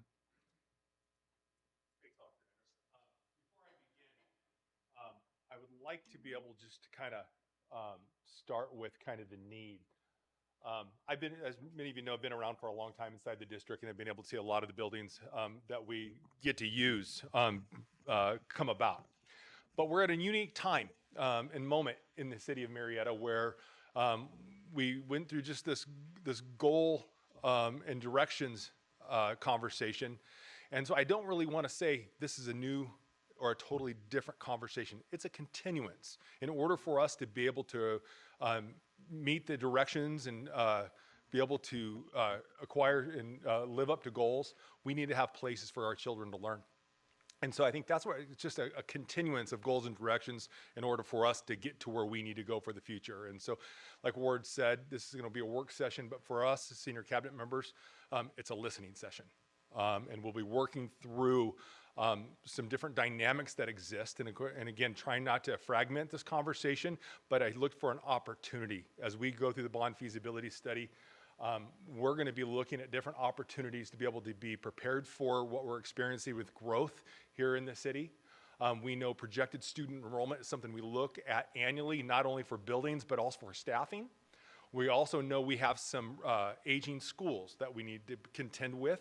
And, you know, some of our schools, although in comparison to some of our neighboring school districts, we are not nearly as old as many other places, but we do go back to the 50s. Then, of course, the emerging programmatic need of today, whatever that may be. If we're having conversations around CTE, you know, those take unique facilities that we certainly haven't had historically. And so if that's going to be the new direction, we really need to hone in and try to put our heads together on how we're going to deliver that promise to this community. And so I have assembled a fantastic group to support us today. And so I'd like to welcome our panel. Today we have with us Dr. Tim McClarney, who is the president of True North Research, who's going to be taking us through the bond feasibility results. Bonnie Moss, who you've met before, is the principal for Clifford Mosque. She's here to support and be just more of the observer, but being able to fill in where she may. Jen Kim is managing director of Piper Sandler. You may remember Tim Carty, our financial advisor last year, who met with you. I'm going to call it's Tim's mini-me. Tim, being a very tall guy, he retired in December. So Jen, we're thankful to have you taking the helm for our team. Carl Stills, the city planner of Murrieta, we're thankful to have such a strong partnership with him. And Carl and his team came in several months back in the fall with our facility team and business team, and really being able to say, hey, we need to let you know what's getting ready to take place here in Murrieta. And so we're so thankful for that conversation. And so through this process of this iteration of enrollment projections and trying to ready ourselves for the future, having our city planner working with us in concert is vital to be able to keep us up to abreast of what's on the horizon, because from a school district perspective, we don't always get that information. We are really needing that always from the city, and sometimes the county, we get some information. Then we'll go through that process and we'll take a break. Then Susan Miller, Senior Director from Woolpert, who's our guidance consultant for our master planning. And so this master planning session will be the lion's share of the time that we'll be working interactively with each other as we start to hear not only senior cabinet thoughts and ideas around master planning, but also our board members making sure their voice is heard about some of the ideas and thoughts they have as it relates to some of the challenges that we're going to be facing with. And so without further ado, I'm going to hand the clicker over to Dr. McClarney.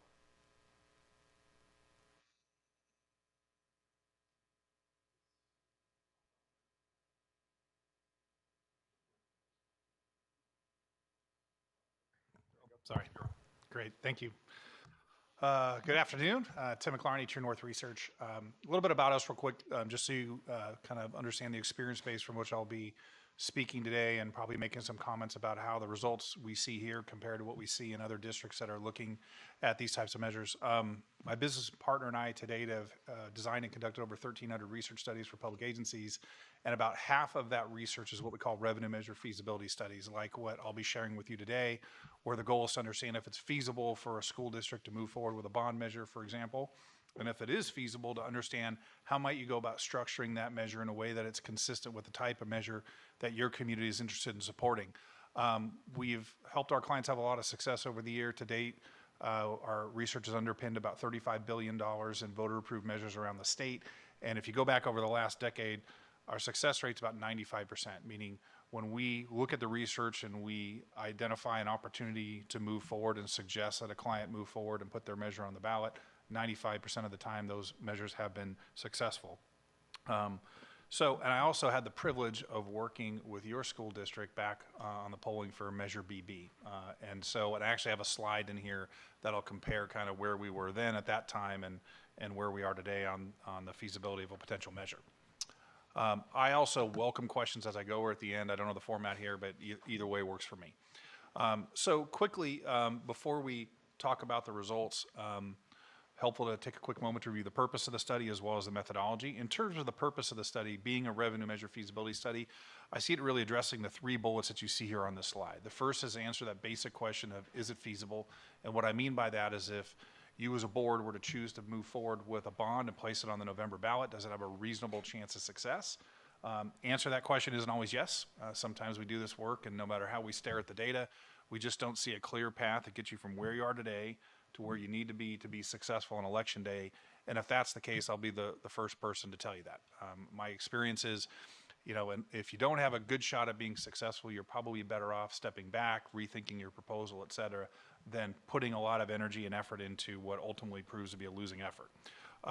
When we see that there's feasibility, that second bullet kicks in, which is just understanding how might you go about structuring this measure in a way that it's consistent with the type of measure that your community is interested in supporting.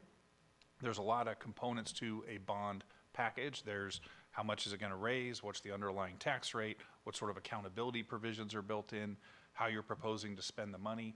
These are all questions that you ultimately need to answer before you place a measure on the ballot, and the survey can help guide that. And then lastly, it's an opportunity for us to understand the role that information plays in shaping voters' opinions about your proposal.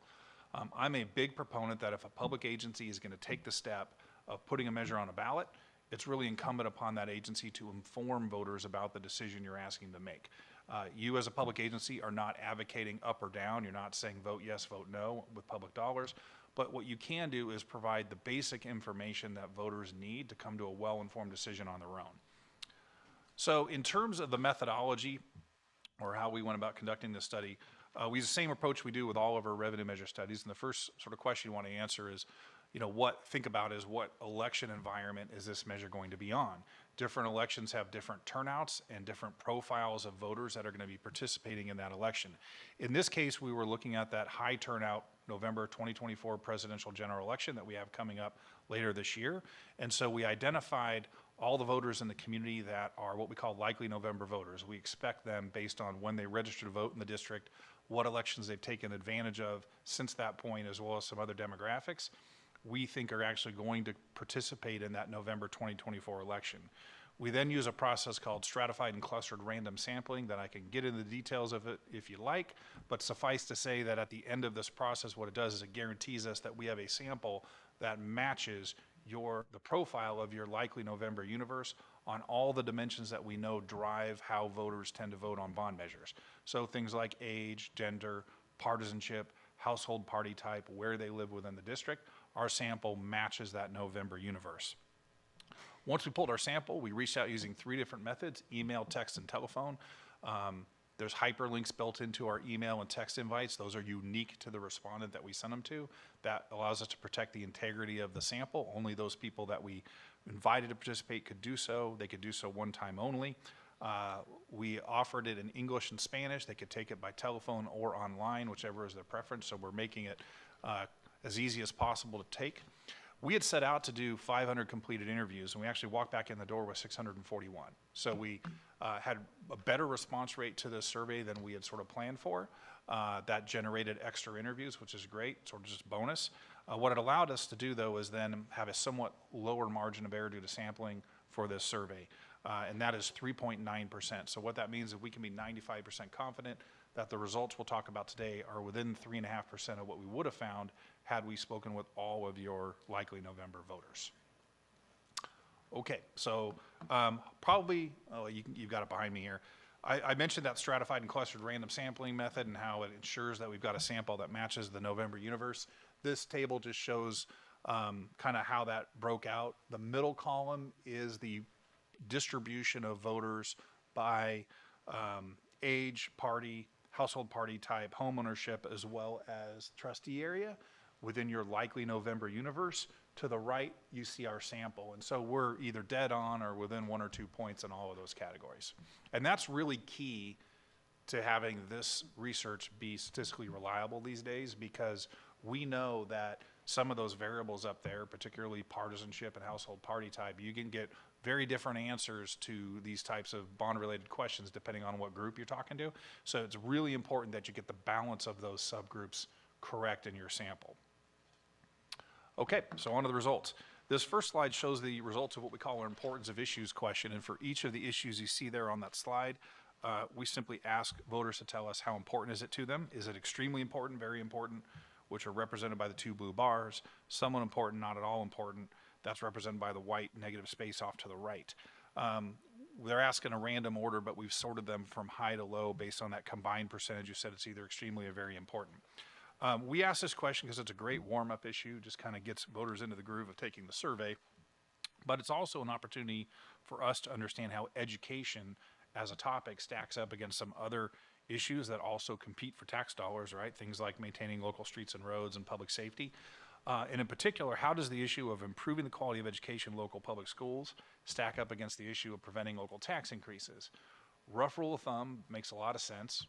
The more importance that they assign to improving the quality of education in local public schools relative to the issue of preventing local tax increases, the better positioned you tend to be to move forward with some type of education-related measure. And in this case, what we see is the number one issue on the list was, in fact, improving the quality of education in local public schools. You had 88% of voters say that this was extremely or very important, followed by maintaining local streets and roads, reducing crime and gang activity on down. If you look up sort of second from the bottom, you see preventing local tax increases coming in at 70%. So that's about an 18-point gap. So the good news is, you know, there's a significant gap there. I will tell you that in most school districts, the average is around a 22-point gap. So relative to the average community, there's a little more tax rate sensitivity in Murrieta than you see in other communities. Probably not a surprise to those in the room, but we're seeing a little of that. The one other thing I'll point out is if you go one below that, you see repairing and upgrading aging school facilities checks in at the bottom at 65%. So there's a big gap between, on the one hand, this concept of improving the quality of education in public schools, and on the other hand, the narrow question of repairing and upgrading aging school facilities. I point that out not because that pattern's unusual. We always see that pattern, but it is a reminder to us that, you know, at the end of the day, as you're moving forward with a bond measure, although a bond is about capital improvements, it's about your facilities, at the end of the day, when it comes to education, voters don't care so much about facilities as they care about what happens inside those facilities. And so what it's really need to do is be connecting the dots between what it is you're building or fixing, but ultimately, why does it matter to your core mission of educating students? Voters, there's a little bit of a disconnect between how, in their minds, about how facilities, which are rated lower, play into that number one concern of theirs, which is improving the quality of education. And so we need to sort of connect the dots for them. So after that, we get right down to business with what I call the initial ballot test. And the idea here is, before we get any deeper into the interview and we start talking in more detail about how the projects that you are intending to spend the money on, arguments pro and con related to this proposal, right? Providing them a lot more information about what you're considering. We want to present to them a mock-up of what we think that 75-word ballot statement could look like and get their reaction. The initial ballot test is a really good gauge of where the community is at on the natural with respect to this proposal, because they don't have any additional information beyond what you see here on the screen. Couple of things just to mention. The last time we worked on Measure BB, the rules were different in terms of what information you needed to share in the 75-word ballot statement. Back then, it was a lot simpler. It was simply, shall Murrieta Valley Unified School District's measure be adopted authorizing $198 million? And that's all you really needed to say at that bottom part. Today, we have to say the tax rate, which in this case is $26 per 100,000 of assessed value. We have to state the duration of the amount raised annually, which is $11 million. We have to state the duration, which is while bonds are outstanding. So that's all new as of 2018. That's all part of the ballot language. And so that looks a little different than the one we had last time. The other thing that makes your measure here different than the typical bond measure that we deal with schools today is you have what's known as a bond extension opportunity. You have an existing bond that is about to come off the books, and this measure is structured so as that bond comes off, the new bond carries on, which allows you to pass a bond without actually increasing the tax rates that households would pay above what they are currently paying. So that's called a bond extension, and you can see that in the parentheticals in the middle there. It says without increasing current tax rates. That's what you are able to say here, because it's, you know, the current tax rate is $26 per 100,000 assessed valuation. You're proposing to continue that same rate out into the future, not stack on top of it. And so that's the language we tested, and here are the results. At that initial ballot test, we had 62% of respondents say they would support this proposal. You have 29% opposed, and you had the rest that were unsure. So in the state of California, for a Prop 39 bond to be successful, you need 55%. So we're sitting about 7 points north of that 55% threshold at the initial ballot test. So I pointed out in the initial ballot test where we had that little statement about without increasing tax rates, but there's a lot going on in that 75 words. It can be a little confusing to some voters. Not everybody gets it. And so we wanted to, after the initial ballot test, come back and say, sort of clarify what we meant by the extension. So we informed respondents that voters approved bonds in the past to construct and repair local school facilities, and that the measure we've been discussing would not increase the property tax rate on your household currently pays. It would simply extend the current tax rate previously approved by voters for an additional period of time to make priority repairs and improvements to classrooms, school facilities, and instructional technology. So we made it real clear about the extension. When we did that, as you can see here, we bounce up 6 points, right? So it tells you that not everybody got it out of the 75 words because we're constrained in what you can and can't say in the 75 words. But once you clarify that concept, we now have 68% support for this proposed measure, with 26% opposed and the rest unsure. So we're sitting about 13 points north of the Prop 39 threshold. Yeah. When was it done? Timing, as far as dates of the interviews, or do you have that? I don't know that offhand. She's going to grab that for me.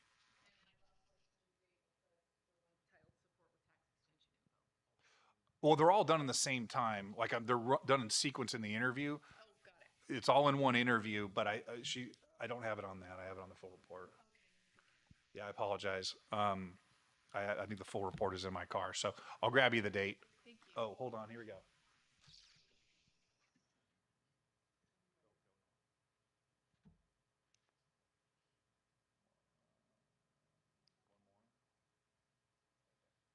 So January 2nd to January 9th were our field dates. Of 2024. What's that? The total sample size in this one was, I think, 641. 641. Mm-hmm. Likely voters. There's no income data collected on the voter file itself. And we don't tend to ask that question because it's a little invasive and you get a pretty high percentage of people who say none of your business. That said, we do have a home ownership flag that's on the file and that we ask about. And when you look at the voter file itself, we use enhanced versions of it where we've cross-referenced the voter file against the assessor's file. So there's a good homeowner flag there too. And that matches what we see in the voter file. They line up. So the one thing I want to point out about the extension is The bond extension opportunity is really a game changer. Voters look at these types of measures very differently than they do new bonds, right? A new bond is a tax increase. You are going to pay more if that's put in place. You know, that $26 per 100,000 of assess is going to be on top of what you're already paying. And so voters are going to look at those measures a certain way. We've historically found that when you have these bond extension opportunities where it's not adding to the taxes they're already paying, it's continuing that rate out in the future. Those types of measures are looked at as much more palatable. And that's what you're seeing here. I mean, your community is normally a pretty conservative tax adverse community, right? And I've got the comparison to that when we look back at Measure BB polling. And you can see that even in the environment today, we're seeing 68% support for this proposal. It has everything to do with the fact that it's not a tax increase. It's not going to increase the tax rates they're currently paying. Okay, so after that, we take a quick sidestep just to ask them in general how they'd rate the quality of education provided in the school district on this scale of excellent, good, fair, poor, very, or very poor. We ask this question for two reasons. Number one, we tend to find that the better job they feel you're doing in your core mission of educating students, the more likely they are to support revenue measures, typically. And the second reason we ask the question is, I want to know what percentage of your likely voters can't answer the question, meaning they don't know, right? They don't know enough about you as a school district to be able to answer the basic question of how's the quality of education locally. And so we see overall that you've got solid numbers here. You have 68% who rate the quality of education as excellent or good. You compare that to basically 5% who say poor, very poor, right? So good numbers. And just 10% of the likely voter universe was unsure. That's a low number in my experience. I've had some school districts where we've asked this question and a third of likely voters can't answer the question, right? So that tells you you've got a real disconnect in the community. They just don't know a lot about you. Here we don't see that at all. All right. And then we move on at this point to what we call the projects and improvements section. And the idea here is really twofold. One is we are now going to start to educate this respondent more about what your measure would accomplish than they had at the initial ballot test, right? At the initial ballot test, we've got 75 words to describe your proposal, only half of which we can use to describe actual projects. Here we get to elaborate on all the things that this bond measure could accomplish, and in that way they're learning more about this proposal. The other thing it allows us to do is understand of all the ways you're considering spending the money, how do voters feel about those items, which of these ultimately rise to the top of the list, and is there anything on this list that is what I call an anchor, meaning voters really don't see the merit of that project. They aren't enthused about the idea of raising taxes to pay for it, and so if you put it in your project list, it'll tend to serve to weigh you down like an anchor on election day. So no anchors here, although there's certainly one project towards the bottom that is not as popular as the rest, and I'll comment on that in a minute.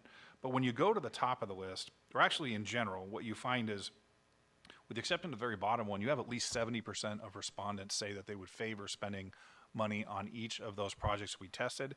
Many of them are 80% plus, and so voters really like the list of projects that you're considering funding. When you get to the top of the list, though, and you see sort of at the very top the combination of things up there, this is very typical of what we tend to see voters rank at the top of the list in other districts as well. So it's a combination of career tech, STEM, instructional technology, and basic repairs to your facilities, roofs, plumbing, electrical, bringing them up to current building, safety and ADA codes, as well as safety and security. That really sort of rounds out that top layer up there. And again, when you're operating up there, you're pushing 85% plus of respondents who say that they would favor spending some of the money on those items. Okay, so if the board were to choose to place a measure on the November ballot, there's going to be an election cycle, and during that election cycle, you're going to have a lot of discussion and debate in the community about this proposal. You're going to have a group of people who will undoubtedly come out and advocate on behalf of this bond to the community, argue to their friends and neighbors about why this is needed and why they should vote yes. You might also have opponents who step up, say, there's a horrible idea, we shouldn't be doing it, and here's why. For this survey to be a reliable gauge of the feasibility of a bond measure, we need to simulate that discussion and debate in the space of the poll so that we understand not only where your voters are at on the natural, which was that initial ballot test, but what happens to their support for your proposal once they've heard both sort of the pros and the cons. And so we do that by simulating both positive and negative arguments within the poll. Shown here is kind of the top tier of the positive arguments we tested, and the nature of the question is, supporters of the measure say blank, you insert a positive argument, and you ask them whether they find that's a very convincing, somewhat convincing, or not at all convincing reason to support the proposal. You can see here on this slide that we've got a lot of arguments in that top tier that resonate. All of them were found to be at least somewhat convincing by at least 70% of the respondents we spoke with. But it kind of makes sense that if you look at the top three there, you know, the number one positive argument had to do with career tech. Well, we saw career tech was also among the very top projects. So an argument that ties into career tech tests really well. Second one has to do with just accountability provisions that are built into a Prop 39 bond. You have to have citizens oversight. You have to have independent audits. You have to have a project list. You have to have public disclosure of how all funds are spent. Those are things that voters find attractive. And then the third one down on the list has to do with aging portables. You know, it's interesting that as a project by itself, when you just talk about replacing aging portables, it's really a lukewarm project in general for most voters because it almost seems a little wasteful. It's like, you know, we're replacing a classroom with another classroom.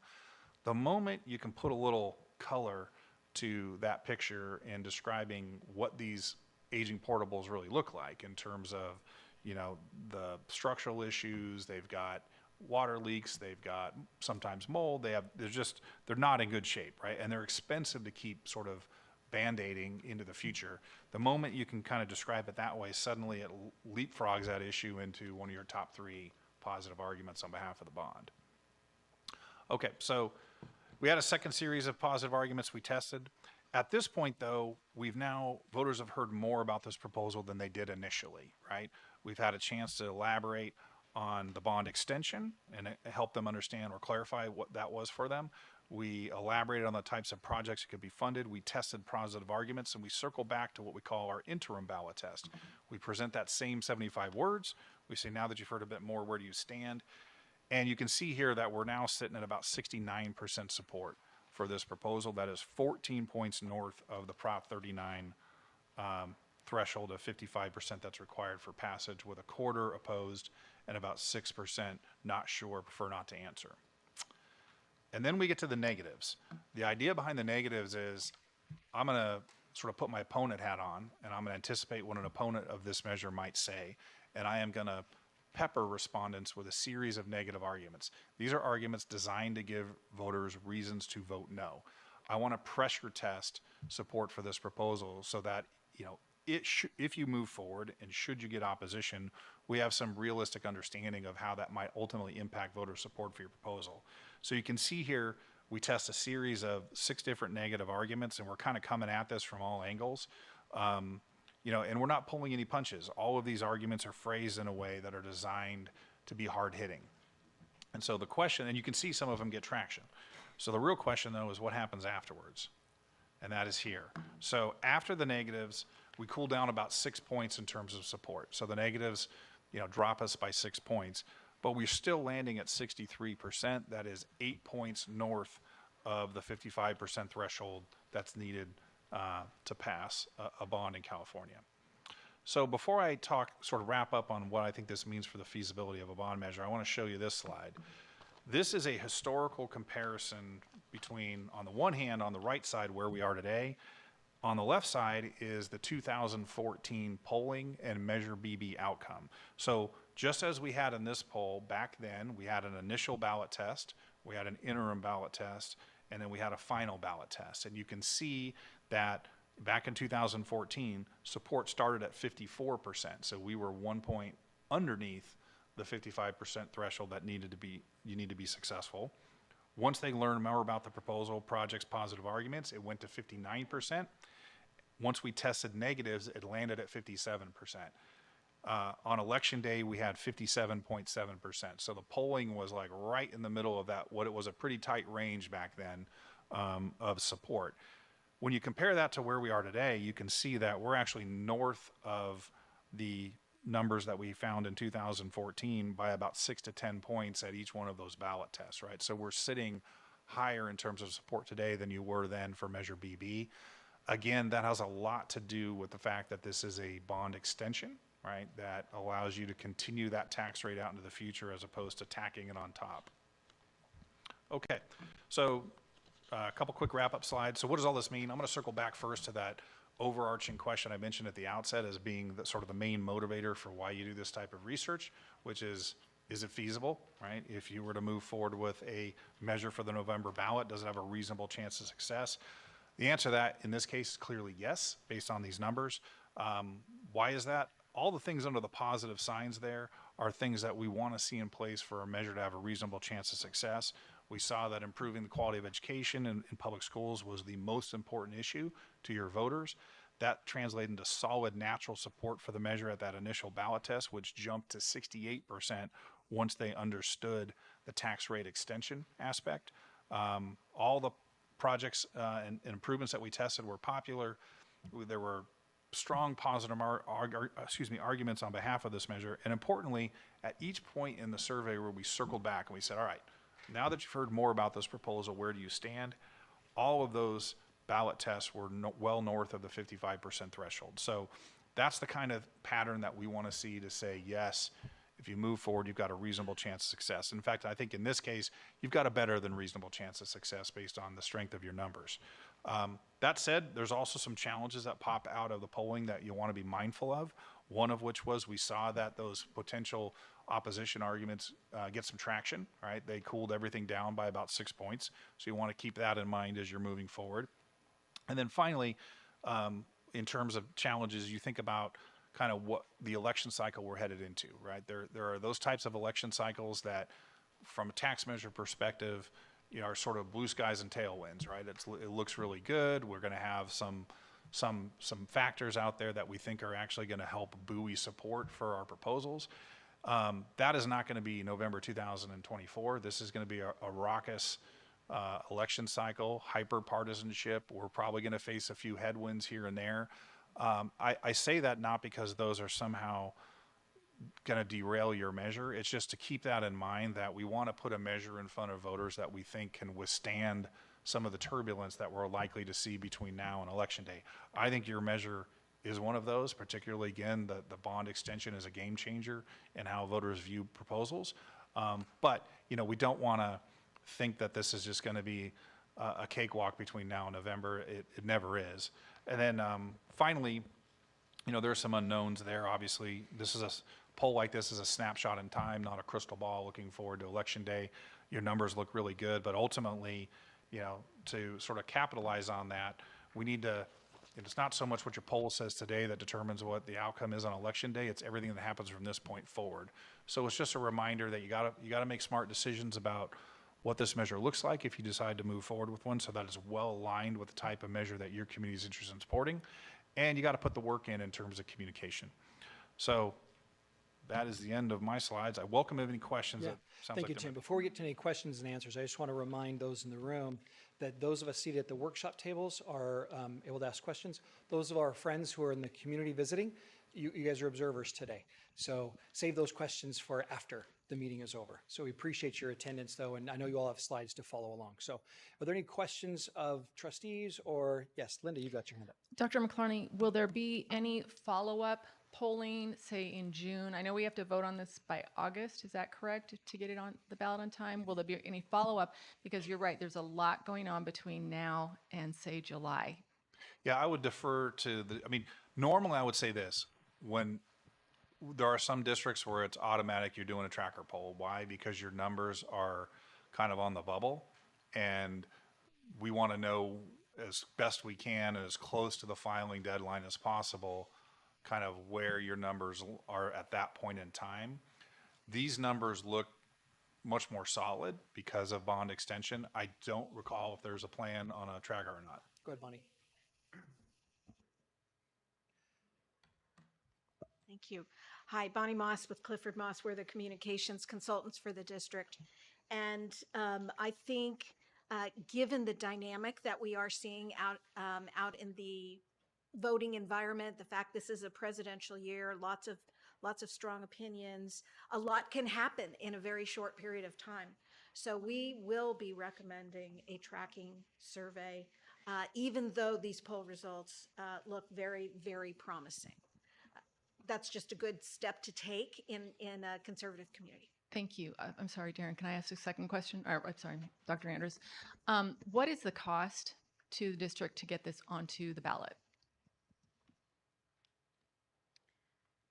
It varies. I don't have an exact figure, and that would come from the county. We can get that figure for you, but we don't have it today. I'd like that. Yes, please. Thank you.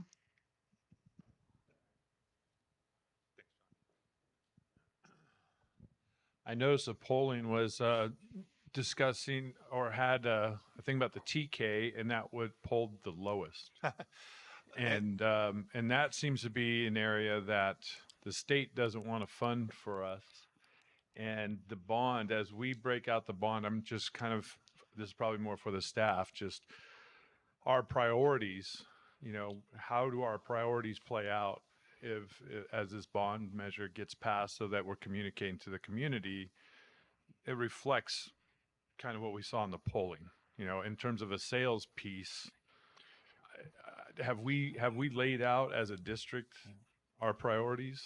Not yet. And that's the purpose today, is to begin getting our priorities. When we were talking about polling, we see that unique, that unfunded mandate that comes from the state, and we know that's a pressure point for us. And if you go back to BB and you look at the document there, what we're able to spend those dollars on, we're very strict on what we spend our dollars. So if TK is not on that because the voters don't want that, dollars from the bond would not be spent there. In the sense, so you develop these documents to be able to give you the best opportunity. Yeah, the other thing I would say about the TK, it's funny because it's a little bit of a riddle, and that I've yet to figure out how to talk about TK in a way that it resonates with voters, right? And your pattern where TK came in at the bottom is the exact same location that whenever we test TK, I've come at it a bunch of different ways. It just doesn't rank as well. I think that's, not everybody knows what TK is, right? Even when you say transitional kindergarten, they're like, what is that, right? And so there's just a lot of gray area around TK that shows up in these numbers in that way. It doesn't mean you can't use a bond to address your TK facility needs. It just means that, when you think about putting together a project list, that's probably not going to be your headline, right? And because there's some confusion around what that actually means. Yeah, I'd like to add to that as well. Our experience, we were here for Measure E in 2006, helping to guide the district, and also for Measure BB. And what we know is that voters are smart, and they're generally pretty straight up in a survey like this. And what we find is we need to be respectful of voters and what they tell us. So we're constantly looking at what is the intersection of interests, the sweet spot, if you will, between what you need and what voters tell us they're willing to support in your community. So your community may be different than Temecula or Hemet or any others around in the county, but we have to listen to what Murrieta Valley voters tell us. And then we have to right size a package if the board says, yes, we're interested in putting a measure before voters. So we right size a package to ensure that it hits the sweet spot, that it is affordable, that it does respect what we learn from voters, and also at the very core, it is addressing real needs in the district, real facility needs. And we also know that most bonds, I would assume this would be the same, and Jen will correct me if I'm wrong, but we can't tackle everything in a single bond. The full needs of the district are much bigger than what we can tackle in a bond. So we are going to have to be very deliberate in how we talk about this so that we don't stray from what we're learning from voters.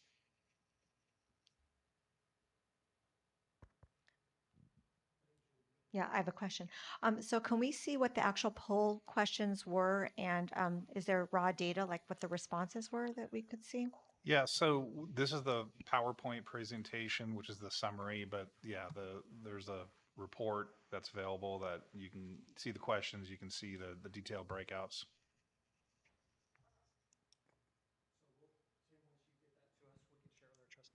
Yep. Sorry, I'm supposed to be on microphone. Once you're able to get forward the full one to us, we Yep. can share that with our trustees so they can see that. Sounds good. I think we have a question behind you again. Okay, this is a question probably for Bonnie and Darren. I was a parent during the Measure BB effort. And I think the answer to this is yes. I want the answer to this to be yes. And I trust you that the answer is yes. But I really want you both to be thinking what Bill O'Lean did to get Measure BB through and the effort, the Herculean effort he took on educating the public prior to the vote. And are you guys up and ready for this? And would you consider pulling Bill in on this in at least informal conversations for guidance and direction? Well, I can tell you, I don't know what's in Bill's head, but Bill's part of our Facilities Advisory Council. So he's where he attends with Dr. Andrus and myself and a number of people from the community. That's that. And so Bill's, Bill didn't just retire and fade off. He's kind of my first advisor. And so I fully trust that Bill would be walking alongside of us. Measure BB was radically different, and the circumstances are radically different than what this is. We're talking about a need based upon a different time. If you recall, BB was centrally dealing with technology, and that topic alone had its own unique challenges. And the way we had to finesse that, because we had to educate the community about what that investment was going to look like and how you're going to buy not only infrastructure but devices and be able to finance that and being able to make that palatable for our community. This is radically different because we're talking about educational priorities as it relates to what you all believe, but at the same time answering the bell for our community as it relates to populations and aging schools. And so that's a yes. And I think we've been very good stewards of the public's money and through our work with the Citizens Oversight Committee to not strain away. And I can remember, and again, although I have not been on the Citizens Oversight Committee for the last 10 years of that bond, but for the past 2 years, I can certainly speak with confidence that we've not strayed away. I think the one thing that the board chose to do at that point in time, once upon a time, was, we've been chasing the Sykes project since 2021, but now that's back on the docket now, and it's coming strong. There again, the board took an opportunity to pivot to allocate different resources for different improvements. But again, it's all been within the body of what we said we were going to do. Any other questions to answer your question of a yes? And Are you up for it? Because it was a Herculean effort on Bill O'Lean's part. I don't know if to take a great offense to that or not, because you don't know my work ethic. No, that's why I said I think the answer is yes, and I want the answer to be yes. I had a full head of hair before I jumped into this business. So if like I said, I'm confident. I think you have to ask my colleagues around the room, and I'm pretty sure it will be a yes. Okay, wait, Dr. Andrus, I think I'm in trouble now. Not in trouble. Correct me, Bonnie, help me with this one in case I misspeak. But the school district does not run a bond campaign. The school district prepares a measure for the ballot. And right now we are in the district-driven, district-funded assessment, planning, and preparation phase. And once the board votes, if the board votes to put a measure on the ballot, the entire process shifts to be driven by an independent, community-funded, independently funded campaign process where the district becomes the largest stakeholder but cannot expend resources to advocate up or down on the measure. And yet, many of the people who are affiliated with the district can and do, and some would even say must, be part of the volunteer army that works for passage of the measure, and that must happen independently of the district. Yeah, so just to be clear, if the board chooses to go onto a ballot, the district effort as Murrieta Valley Unified School District ends. Correct. And it becomes a volunteer effort from local residents and citizens. Yes, there, with one slight exception, which is that the district can and should provide information only and be available for public questions on the measure. So there's an information only element, but it is not. It's not advocacy, it's not campaigning, it's Correct. not district funds on Correct. any of that, correct? So thank you for the word independent. Yes. And I would just add from our end, again, this whole topic is has a level of complexity that makes it a very unique exercise.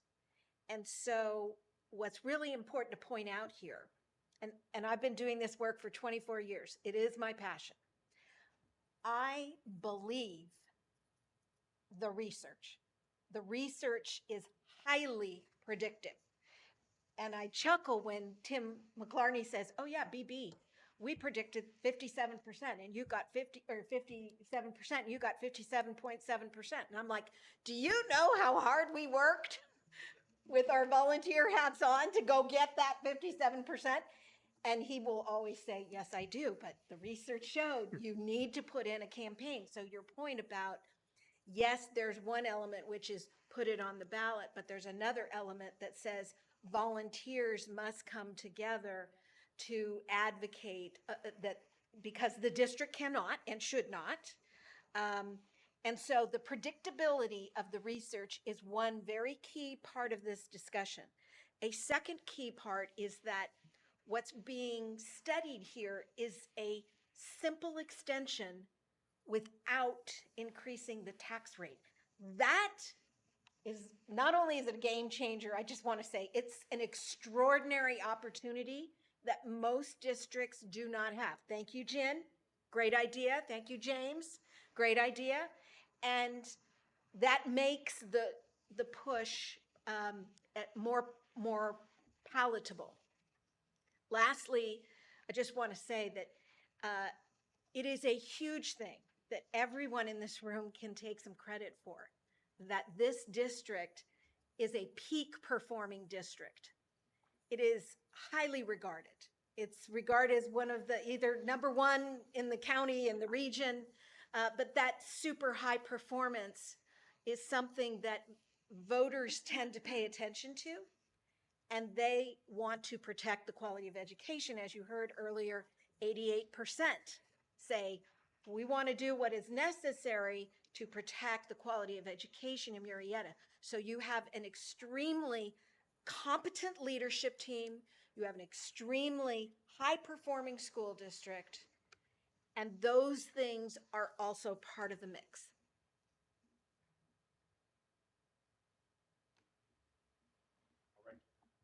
Thank you guys very much. I'm going to turn it over to Jen Kim from Piper Sandler, who's going to take us through a little bit of the general obligation bond information. And this may answer some of the questions that you have regarding taxes and the bond implementation. So I'll hand it over to Jen. Sure. Thank you, Darren.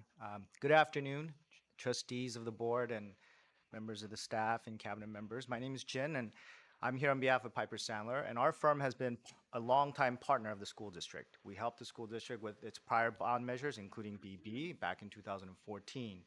And throughout this facilities master planning process, we have been providing assistance in relations to general obligation bonds.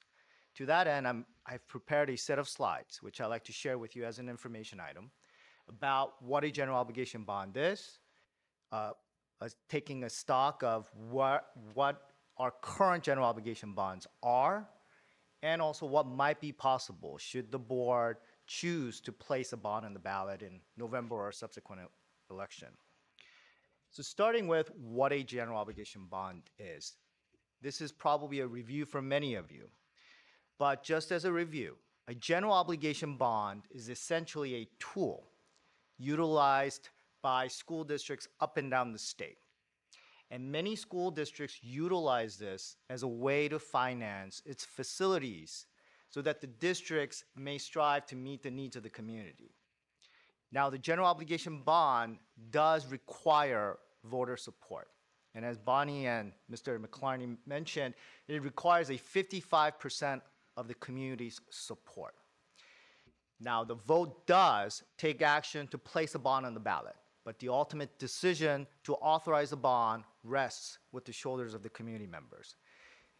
The GO bond has interesting features. It has some protections, it has some transparency, and it has some accountability features.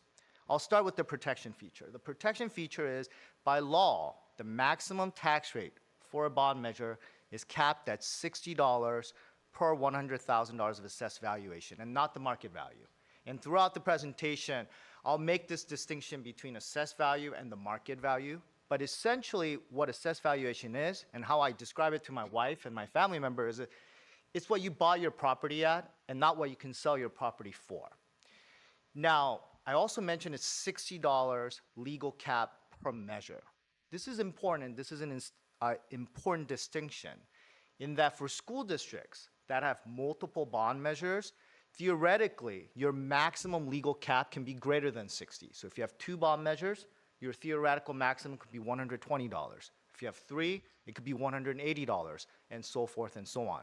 And we'll go into why this is an important factor. There is also a transparency feature to a general obligation bond. That is, as you remember, every time we take a draw from Measure BB, which is the current active bond measure, we come before the board to seek your approval to proceed in taking that draw. And I think thus far, we've come in front of you 4 to 5 times to take a draw from Measure BB. This is a mechanism which allows the community to stay informed about the activities that are taking place under the bond measure. The other is the accountability. Now, by law, every bond measure must have a Citizens Bond Oversight Committee, as Darren mentioned. And this committee reviews and observes and monitors how the bond monies are being spent. And the bond monies are being spent on the projects which have been designated at the time that the district's board takes action to place the bond on the ballot. Now, speaking of the projects, there is a set projects in which the bond monies can finance. Generally, it's the construction of new schools, repairing of old schools, furnishing and equipment, technology upgrades, safety, and etc. Bond monies cannot be used for administrative salaries, pension, or benefits, or to pay the operations of the school district, like paying your utility bills and such. So the bond monies have a specific designation, and this designated projects are pre-approved by the board when the board takes action to place a bond on the ballot. Now, a part of what I do is I help the district come up with what might be an appropriate package to place on the ballot. Now, you may all remember this when my colleague covered this a few months ago. There are essentially 5 components that come together to come up with the right formula. And the formula consists of the total bond amount. What is that? As Bonnie mentioned, how we come up with the total bond amount is we find the intersection between what the district's facilities needs are and what the community is willing to support. And that would be the total bond amount. The other 2 of the 5 ingredients are the phasing and timing of the bond draws and the repayment period of each of those bond draws. In terms of the timing and phasing, a standard bond program lasts about 10 years. And during that 10 years, a typical school district will take 4 draws. 1 in year 1, 2nd in year 4, 3rd in year 7, and the last one in year 10. You might be wondering, well, why is it spaced out every 3 years?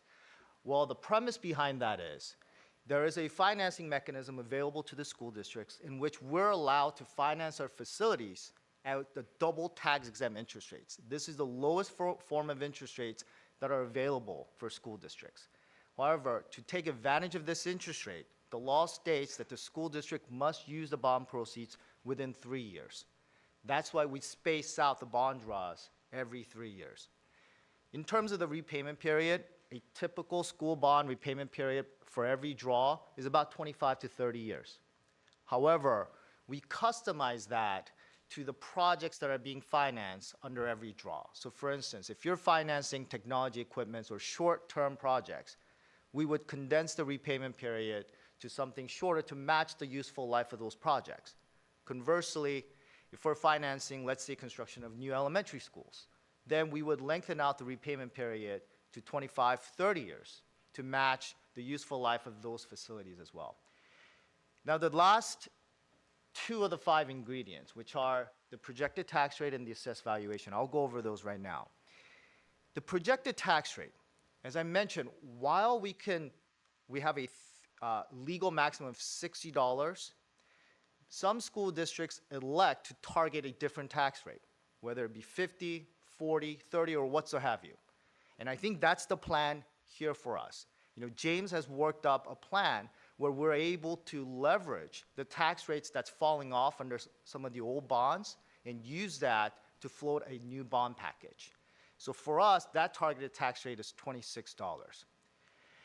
In terms of the assessed valuation growth rate, why that's important is, depending on what we assume, that will have an impact on how we manage the tax rate and how we draw the bond amounts. So for instance, if we were to assume an assessed valuation that's overly aggressive and overly optimistic, it will become difficult for us to manage the targeted tax rate. And should our actual assessed valuation growth rate fall short of our assumptions, then we may see a tax rate in excess or greater than the $26 tax rate which we're targeting. However, conversely, if we were assuming something more conservative, let's say 2%, which is a Prop 13 minimum, then we may not be able to support a bond amount that's sufficient enough to address the community and the school district's needs.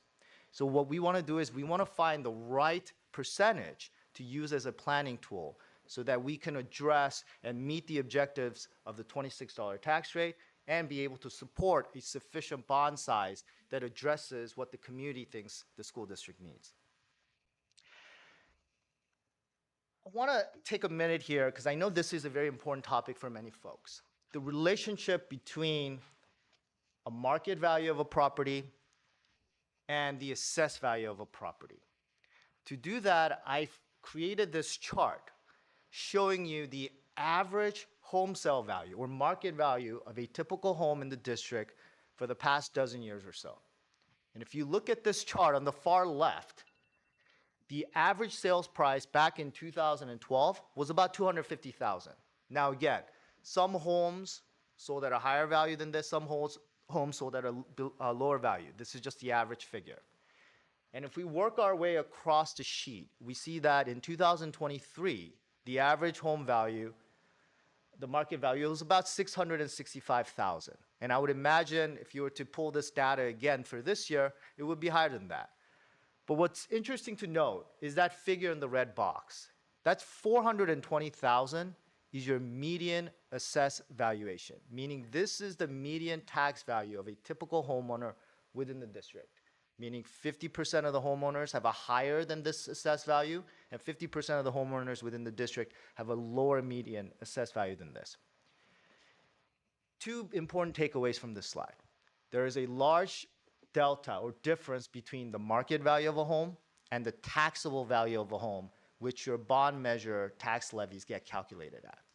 And the other interesting fact that I observed from this data is that you see that red line between 2014 and 2015. So if you were to, I drew that line because if you were to take that average home sales price from 2014 and you layer in the Prop 13 2%, most likely your tax value today would be at or below this $420,000 assessed value. So this also tells us that the lag time between your taxable value, your tax value, and the market value is about 10 years, which is quite a bit of a gap. I thought this is an interesting factoid which might be helpful in deciphering and understanding the difference between a market value of a home and the taxable value of a property, which the GO bond tax rates get calculated at. Now, about the assessed valuation. How do we come up with what might be appropriate for the district? I went over briefly how this is an important factor. Well, one of the ways we look at what might be appropriate for a particular school district is we review the past historical assessed valuation performance. In this case, for us, I looked at the past 30 years history. And when we look at our history, we've seen some large and robust growth during the 2000s real estate boom. We also saw some decreases during the teeth of the Great Recession. However, the district has recovered nicely since the recession, and we've had the steady growth rate ever since then. Now, when we take periodic averages, we consistently average 5, 6, 7, 8% growth rates. But as we all know, the geographical location of our school district, being that it's in Riverside County, we know that when recessions happen, when housing markets slow down, those tend to hit us harder than some of the coastal communities or some of the Northern California communities. Therefore, for a district like us, I think a 4% might be a reasonable assumption as a planning tool, because that will protect us against a potential recession, and that will probably protect us against a potential slowdown in the housing market. So that's a little bit of an overview about what a geobond is. Now let's take a stock of our currently existing portfolio of bonds. The community has been very supportive of the school district. It's supported 4 bond measures in the past since 1998. And what I'd like to draw your attention to on this slide are 2 things. One of them is, remember how I mentioned to you that the legal maximum per bond measure is $60? Well, if you just do the rough math, we have 4 bond measures. So someone could easily interpret, well, theoretically, the district's tax rate could be at a maximum of $240, 60 times 4. That's one thing I observed from this slide. The other observation I made is, if you look at when the final tax levy for each bond measure is, 3 of them fall off within the next 10 years. One of them eminently being Measure D. That's the last year in which the taxes were levied for Measure D was this year. And next year, as a result of D falling off the books, communities will experience or expect to see a large drop in their total tax rate. So those are the 2 observations I would like you to just keep in the back of your mind as we're going through this presentation. You know, the district has always practiced good governance and good stewardship of fiscal funds, because every time it's passed a bond measure, it accompanied with it a robust refinancing program. Why is this important? A refinancing program helps alleviate some of the tax burden to the community. It provides a tax relief. And the district has actively engaged in 6 separate refinancing transactions and locked in about $14 million of tax savings or benefits to the community. And just as a reminder, whenever a district undertakes this refinancing activity, none of the benefits comes back to the district. None of it benefits the general fund. All of the benefits are passed down to the community. And just hypothetically speaking, if the district never undertook any of these refinancing activities, the district's current tax rate would be much higher than what it is today. So I wanted to just highlight that, because any successful bond measure is always accompanied by a successful and robust strategy to refinance some of those bonds to manage the tax rates. Now you might be wondering, okay, well, what might a typical or a sample of a homeowner paying on their property? Well, if you can see that rectangular box in the middle, there you see the aggregate tax rate for all of our bonds. That's Measure D, Measure E, Measure K, and Measure BB. It's $119.55. And just as a reminder, that $119 includes Measure D, which is the last year of the tax levy. But what's also interesting is that if you look at the top of the slide, the taxable value of this person's home this year is $580,000. This is the assessed value in which that $119 tax rate gets levied on. However, when we do some research and find out, well, what might be the market value of this home today, we see that the market value is $880,000.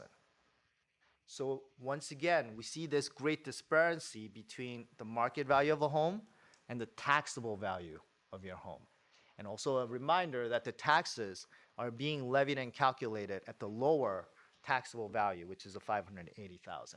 I thought this might be interesting for everyone to see the dynamics and the relationship again about taxable value and market value and how the tax rates all work. We talked a little bit about Measure DD falling off and the opportunity for what Tim described as a tax rate extension. You see on the far left of this chart, that's 2024. That's current year's tax rate, $119.55 per $100,000 of assessed valuation.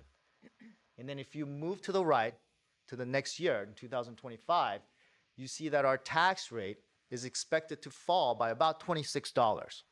That's the amount of Measure D bonds that are falling off.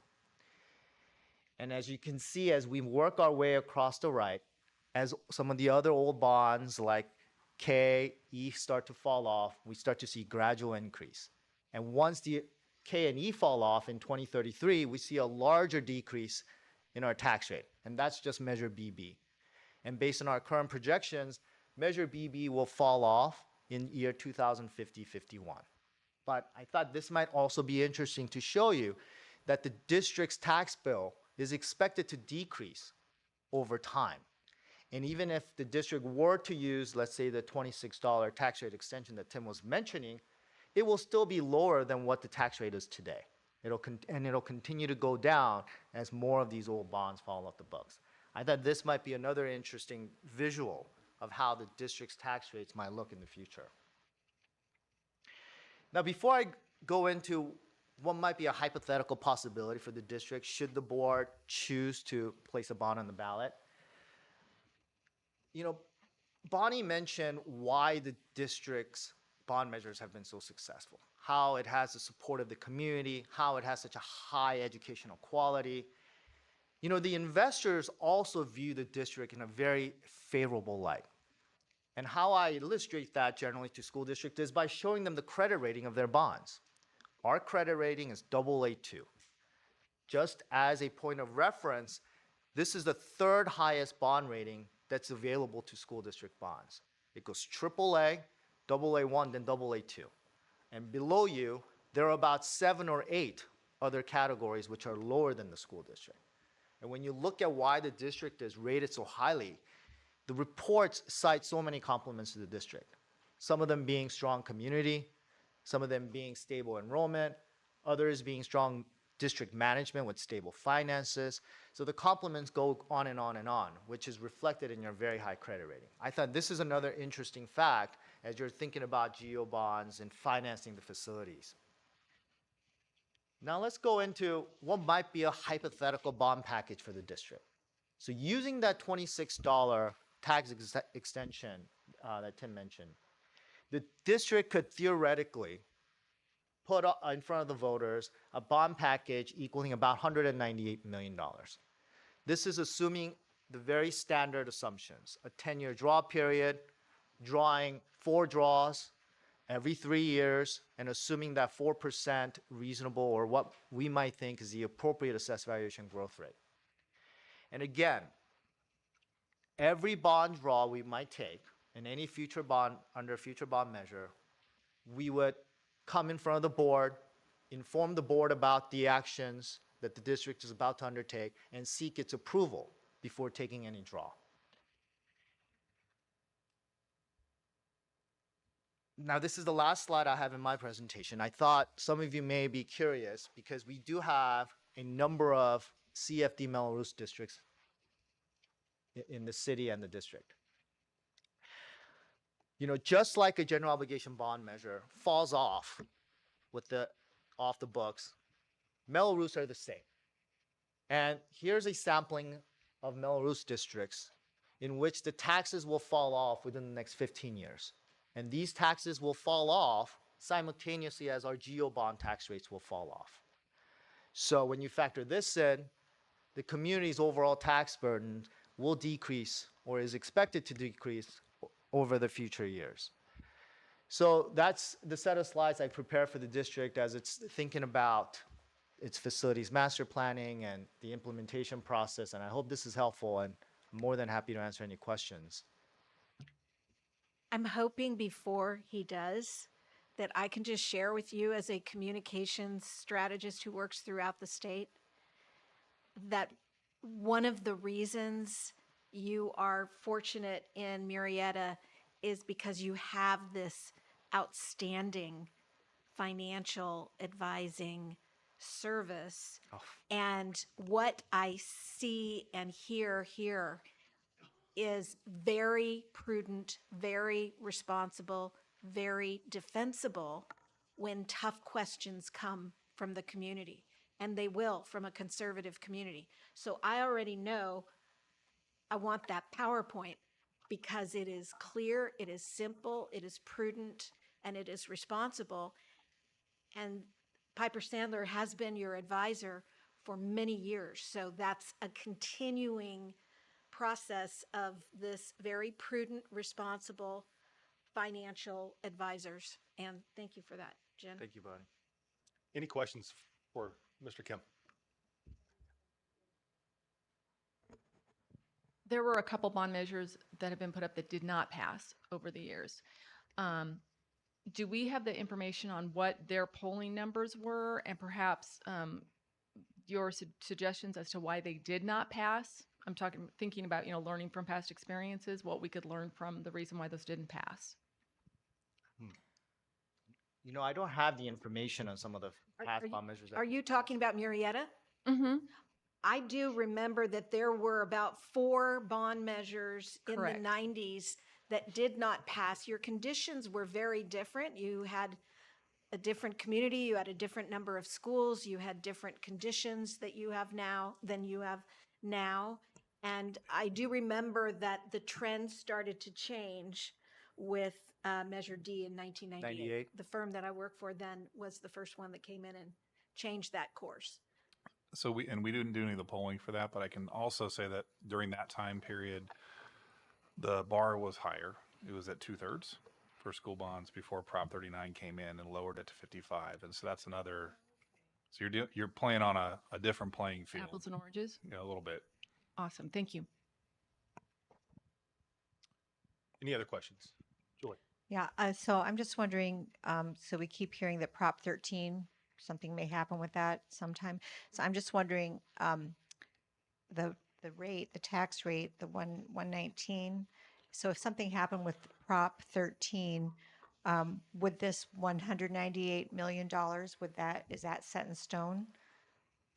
This is just a planning tool, and the Prop 13 would not impact your bond package amount because this is based on your current assessed valuation of the district overall, all of the property values as an aggregate, and we're layering in what we think is an appropriate, which is 4%, which is different than what the Prop 13 might be. So while Prop 13 is important from a taxpayer's perspective, because their tax rates are increasing 2% per year, but from a bond planning purposes, this $198 million package would not change as a result of any changes. So once the voters approve, that's the authorization of the maximum amount that can ever be issued under that measure. The tax rate may change if assessed values change within the district, so that $119 rate may change, especially if there's like a split roll or some other type of tax measure comes through and assessed values increase, that could affect the rate that each taxpayer is paying in any given year down. Yeah. I'll just add one more thing. I think the discussion around Prop 13 the last time around was what they're trying to do is account for the fact that commercial properties turn over at a much lower rate than residential. And so what has happened is when Prop 13 was first in place, commercial properties used to account for 2/3 of the property tax revenue in the state, residential property 1/3. But because they don't turn over, they've been riding Prop 13 all this time. What has essentially happened is it's been reversed to where now 2/3 of the property tax revenue comes from residential and growing relative to commercial because they're just holding on to those commercial properties. So the idea was on the last measure, which didn't pass, was to say, let's try and address this on the commercial side so that they're paying a bit more of the relative burden, and it wasn't successful. Anybody else? Mr. Diffley? I'm waiting for the city planner. All right. All right. Well, I appreciate buckle in, Carl. Buckle in. Don't start yelling yet. No, I appreciate that thought. And I don't know who has the clicker over there right now. If you advance the slide for us. we're going to get into the next portion. And again, thank you so much, Dr. McClarney, Bonnie, and Mr. Kim for that. We're going to be rolling into the residential development. And so I always super appreciate the finance work and the polling. But I'm going to call this slide, so what, now what, bond or not? This is really about the community impacts at large that we're facing today. And so it's us being responsive to the future. And so the next slides are going to be talking about some of the shifts. And so I'm going to do my very best to work with Carl here as the city's fortified us with information, and we work with Woolpert on demographic studies utilizing the data that comes from the city. You recognize there are some things, and I know we've talked about this in the past, so this should be familiar to you. But I'm going to allow Carl to provide that narrative of what they're seeing in the city, what their reality is. Then I will give some commentary as it relates to projected enrollment, as it relates to what the city has seen. So Carl, I'll turn it over to you. Great, thanks for having me here. So I'm Carl Steele, I'm the city planner. Happy to be here on behalf of the city, working with the school district. We've worked together for a long time, and happy to just provide an update on what development we're seeing in the city. So just to give you a little bit of a background though, how we got here. The state has passed a number of laws in recent years that you may or may not be aware of. We are currently still under what's called a housing crisis. The state passed a Housing Crisis Act 5 years ago. They also passed some updates to the Housing Accountability Act. And they passed another law that's pretty significant called SB 330.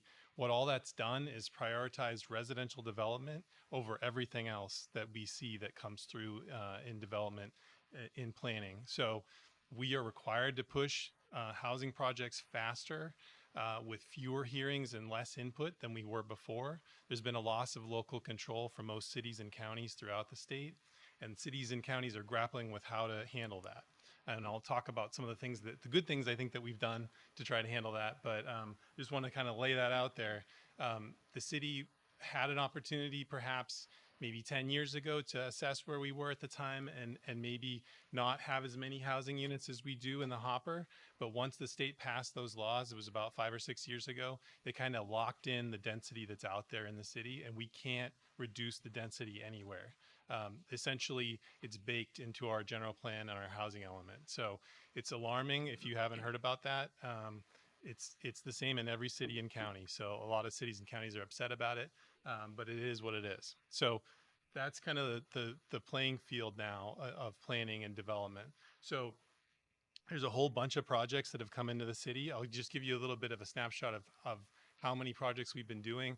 The city was at a point after the recession, say 2014, 15, 16, there was a time when we were permitting almost no housing units per year. And then we started hitting this consistent about 200 or 300 units. I'd say in 17, 18, 19, we're doing 200 or 300 units. And part of why we reached out to the school district last year is because this past year we were projecting about 1,000 units a year this year and next year. So that's a lot of housing units to come into the city, and we were alarmed. So we wanted to make sure the school district knew. We've also been telling the water districts as well. As you can imagine, they have to be ready to provide water and sewer service to all these housing units. So to walk you through what's out there, on the ground, there's a lot of units that are currently under construction. Just to give you a perspective, if you go down either Jefferson or Los Alamos on your way home or back and forth, you will see all the prominent projects that are currently under construction. You've got, I'll start with on the map, number 12 is the Bridges. That's a project that was approved 10 years ago. It's 500 units. About half the project's currently under construction on Los Alamos. Just down below that one, there's an affordable project on Los Alamos. It's called the Manamos Apartments. That one's also vertical right now. You can see it's 3 stories. That's 100% affordable. That one we permitted last year. And then there's a couple other pretty big projects along Jefferson. The numbers on the map are 16, I believe 17 or 13 there.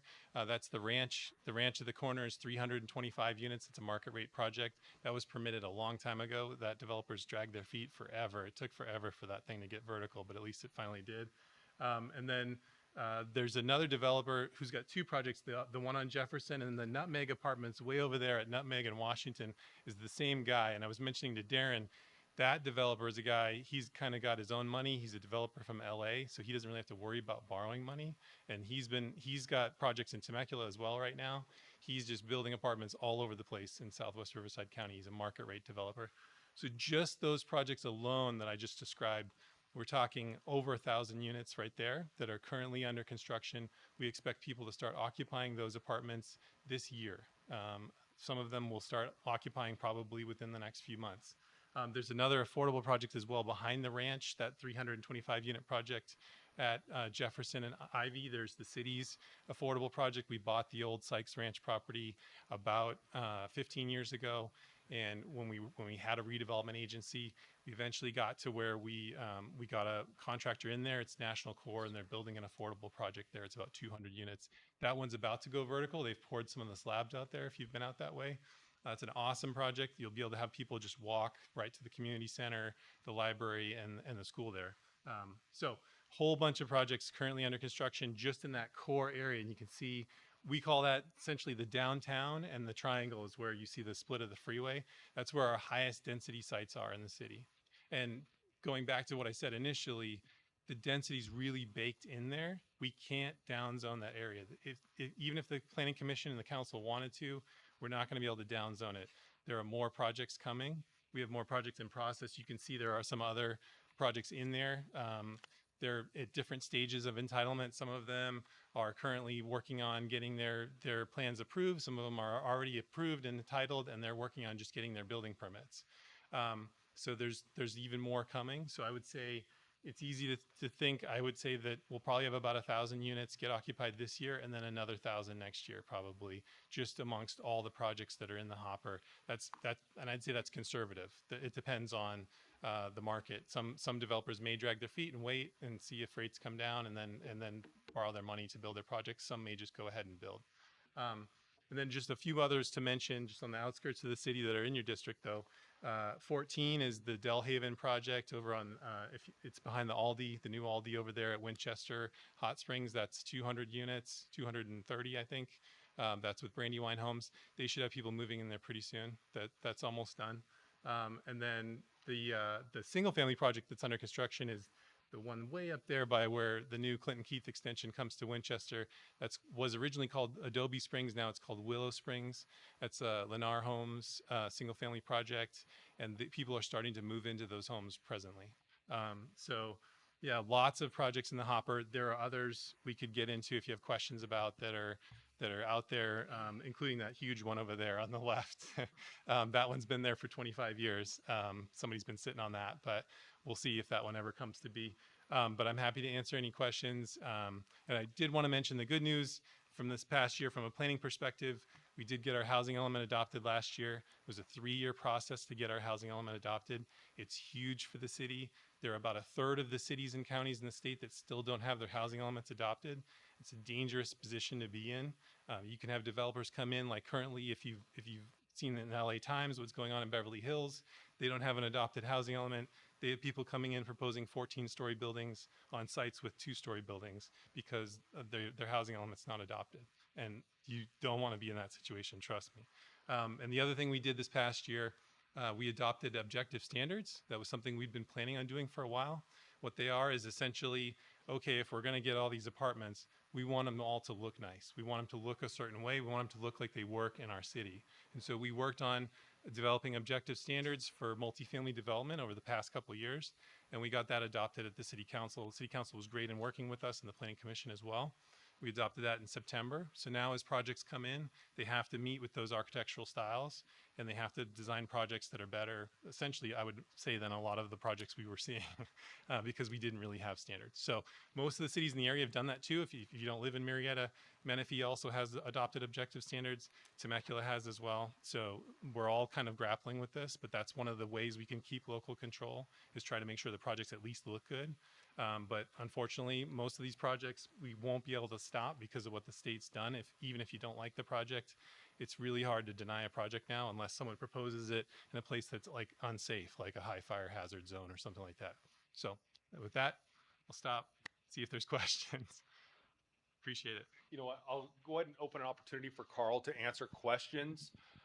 Then we'll advance the slide, and we may need to come back to this slide after I fill in the gaps here. Go ahead. This is just for general knowledge, but is the Sykes Ranch is the issue insurance because it's up against a hill, or is it just a builder issue? And is there anywhere in Murrieta where we're considered a danger area because of wildfires or something like that? There's lots of hazards in the city. So there's the floodplains around the creeks, which makes it difficult to build around the creeks. More Warm Springs Creek and Murrieta Creek mainly, but there's other ones.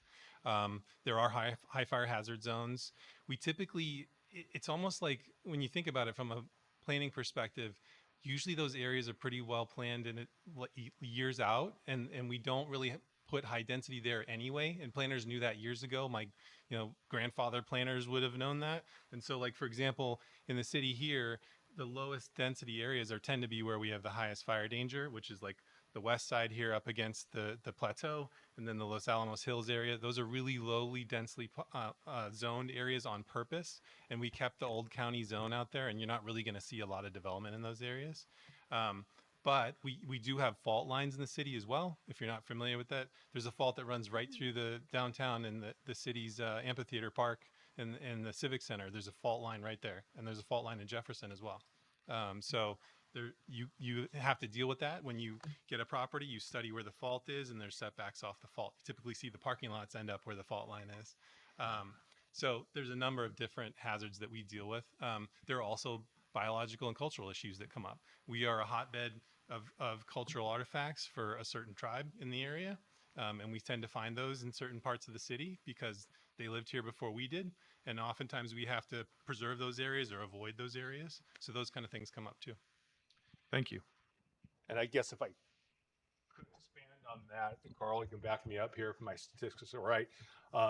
Up in that area of the Vineyard Project, when they began to develop that, it was over 1,000 units planned. And I think because of the environmentals, that's now down to just over 800. Yeah, it's shrinking. Yeah, that's correct. Any other questions? Hi, a couple. First of all, talking about the Los Alamos City,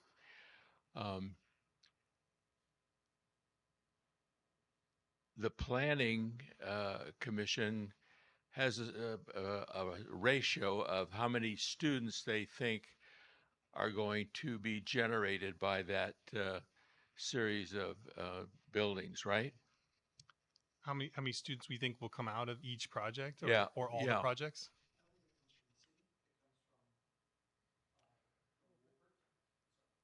Okay. Have a ratio. Okay. The reason I asked that question is I've seen in Glendale, because I taught in Glendale, I saw housing go up pretty thick around a lot of the schools. And it was expected to be one set of numbers, one set of students coming in, but the families coming in from another country settled two and three families to an apartment. And that put the number of students way high and was a real problem. And I wonder if you see that happening here. We did look at that in the housing element this last couple of years. Our city doesn't have as much of a problem with overcrowding as other cities in the county. The cities to the north, more like Riverside and Corona, have more of that problem than we do with the overcrowding when you get multiple families in one unit. Part of that, I think, is because we have a lot of, so if you look at all of our units in the city as a total, we have about 36,000 housing units in the city, in the city of Murrieta, which partly doesn't include, there's units outside your district. About between 2/3 and 3/4 are single family. So that's a high number of single family when you compare to cities like the city of Riverside or Corona, where you have many more multifamily units or condos. So we have a really robust group of single family types, and that tends to keep us down on the overcrowding issue. But then you get other things out of that, which are, we're starting to see you get more ADUs now. The state's been passing the second dwelling unit laws. And so more, when you have a single family city, you have more opportunity for people to do the ADUs, and they're making it so that's also something we don't have a lot of control over. People can just permit ADUs because the state passed all these laws that say that people can do it. And Carl, they can have up to 3 ADUs in the back on their own property, right? HCD recently confirmed that this last year. That was really alarming to a lot of cities too. Most people thought people could only have one ADU, and the state confirmed that people can have the 3 ADUs. So you can have what's called a junior ADU, which is attached to the house. You can have convert the garage, do an internal ADU, and then you can also do the detached ADU outside your house. And last year or 2 years ago, the state passed SB 8 and 9. And that's the one where they made a lot split ministerial. So a lot split does not, no longer is discretionary. And Senator Wiener said that was his whole point, was allow people to split lots and then build essentially like 8 units, right? Which is really alarming. But that's what the state said. They wanted to tap into single family, is what the legislature said. Thank you. The other question is, what about the Golden Triangle? What's going on with the triangle? Yeah. So the triangle, essentially, the property that most people refer to that has a specific plan on it is south of Murrieta Hot Springs Road there, right where the freeway splits. The triangle has been long in development. It had an approved specific plan for a regional mall 25 years ago. Of course, that didn't get built, as most people know. The developer is working with the city on a current plan for the site. It's the farthest along it's been. I would say it's something like a strip mall type development with restaurants in the front, some really nice ones. So we're hoping that that's going to be approved this year. And it'll be essentially just an amendment to the old specific plan. They'll remove the sort of regional mall and then we'll put this new design in, and then hopefully they'll move forward. It's up to them. They're a private landowner. It's whenever they decide they want to build their project. It sounds like they're getting pretty close though, because they've got a lot of interest in the site. So we're hoping they move ahead this year. My last question is, with the apartments that are going in now, how many parking spaces are allotted to each apartment? That's a good question. So that gets really complicated. So I did want to say, I know the school district is awesome. You guys are a great school district. One of the bummers there, I guess if you look at it if you're not in favor of development, is that the school district's so good, we have a target on us for affordable housing developers, because they score really high to get state funding when they come into communities that have really good housing, really good school districts. So partly, we have a really good school district. We also have really high incomes for Riverside County. So that's like the perfect target for affordable developers. So that's why we have, that's part of why we have 2 affordable projects in the city currently, and we have 5 that are in development. We have 2 that are under construction. And so to get back to your parking question, on the affordable projects, the state has passed a number of laws, and the affordable projects get to utilize what's called the density bonus law. And that has really limited parking. Essentially what it does is it's really only 1 parking spot per unit. That's all it is. And so we can't do anything about that as a city. It is what it is. If they're doing those affordable projects, they have really limited parking. So they make all kinds of arguments as to why that's the case. Affordable people tend to not have as many cars as the regular folks out there. There is some data that shows that, but obviously people do need to drive cars to go to work and so on. We understand that. So what you will see is the affordable projects have less parking. The market rate projects, though, have to have the standard parking rates that we require, which is typically 2 to 3 spaces per unit, depending how big the unit is. So like, for example, most of those market rate projects on Jefferson that you're going to see will have the standard parking. The one tricky thing is the developers that do the garages, that the garage can be their 2 parking spots. And we know people do put their stuff in the garages, right, and don't park their cars in there. So that's where code enforcement comes in, which is not my wheelhouse. But we have had problems with some of the newer projects in the city where people aren't parking appropriately and they get cited by code enforcement, and we do follow up with that. That happened with one of the newer projects on Washington last year, where we saw a whole bunch of people starting to park out on Washington. We're like, why is this going on? Code enforcement went in there and told them they need to start parking in the development because they're required to park on site. Thank you. That's great. Appreciate it. All right. Carl, would you hit the next slide? Sure. And so, just to back that up, as it relates to residential development, kiddos come. And so right now we're preparing for 24, 25, but if you can look out to 26, 27, I begin to highlight a number of numbers as it relates to some projected impacts at some of our schools. And so I won't go through each line by item, but you can see the residential development that's taking place is going to impact schools. Elementary, middle, high are all going to have certain impacts. If you look at Murrieta L, and as Carl talked about, kind of the epicenter of where we're seeing the growth, there's going to be some serious impacts to Murrieta L. Right now we're under construction with the new classrooms there. We should be able to house approximately 1,200 students with those new classrooms, but all of a sudden 26, 27 comes and we're already at a place where we've outgrown. So there's going to be a chore for us to be able to begin to build a plan to solve this challenge moving forward. You talked about out on the east side with the new single family detached homes. Those all sit in Lisa J. Mills boundary. And so you can see that impacting Lisa J. Mills. Lisa J. Mills currently has approximately just over 1,000 students. We're building 3 new classrooms at Lisa J. Mills this summer. We should be ready, come online for next school year. But although that will relieve a little bit of pressure, it wouldn't solve all the problems that we have on that side of town. So nevertheless, I appreciate Carl coming here, giving us kind of the down and dirty as it relates to what's taking place with residential development, how it's happening to the city of Murrieta. And so, Carl, can I bother you to forward one more slide? And as it relates to the same type of activity at the middle school level, Thompson continues to grow for the similar reason Murrieta L will be growing. And so I did something a little bit opposite there with the blue marks. You can see Warm Springs as it sits right now, approximately just over 800 students, goes into a little bit of a decline.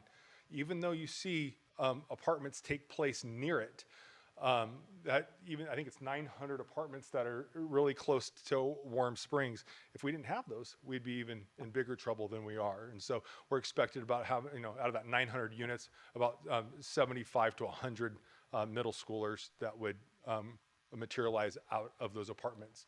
And so you can start to see Warm Springs, just as the boundaries are today, although we are underutilizing that campus. And we'll walk through this through our master planning process a little bit so we could have a more conversation about what that means and maybe some ideas to help solve that. Before we depart, I know Dr. McClarney had to leave. Is there any other questions for Bonnie, Jen, or Carl? Because we're going to take a break for 5 minutes and reset, and we'll excuse them, and I'll turn it over to Susan for the master planning, the meat of the day. Any other questions for our guests? Well, thank you very much for participating. Bonnie, if you want to stay, you're able to, but thank you so much. Appreciate it.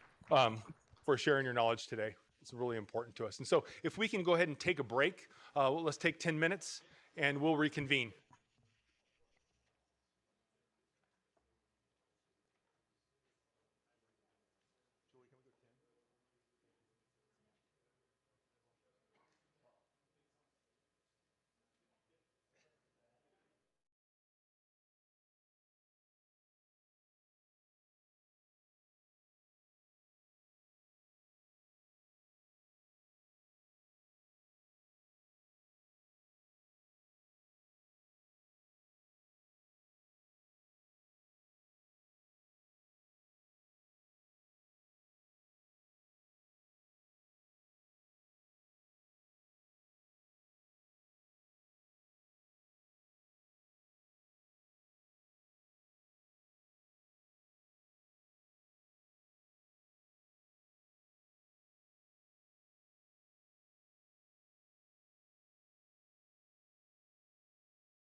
comes to us from Colorado, from Woolport, same company. We've historically called Cooperative Strategies. They've just been purchased and they're going out a new name. And so we brought on Susan as we begin on this journey to start really looking at what we're going to need to do to move forward in our district with master planning. And this master planning, like I said, it's more of a listening exercise. We're going to be having some discussion today based upon the data points that we're expecting to see over the next 10 years. And so today is going to be really a future planning session that Susan's going to take us through. I'm going to participate as a participant at our tables. At the end of the day, at the end of her presentation, there's going to be a couple different times to be able to participate as a group and to give us some data to walk out of here with so we can plan our next steps. And so with that being said, I'm going to go ahead and turn this over to Susan, and you have the clicker so you can advance.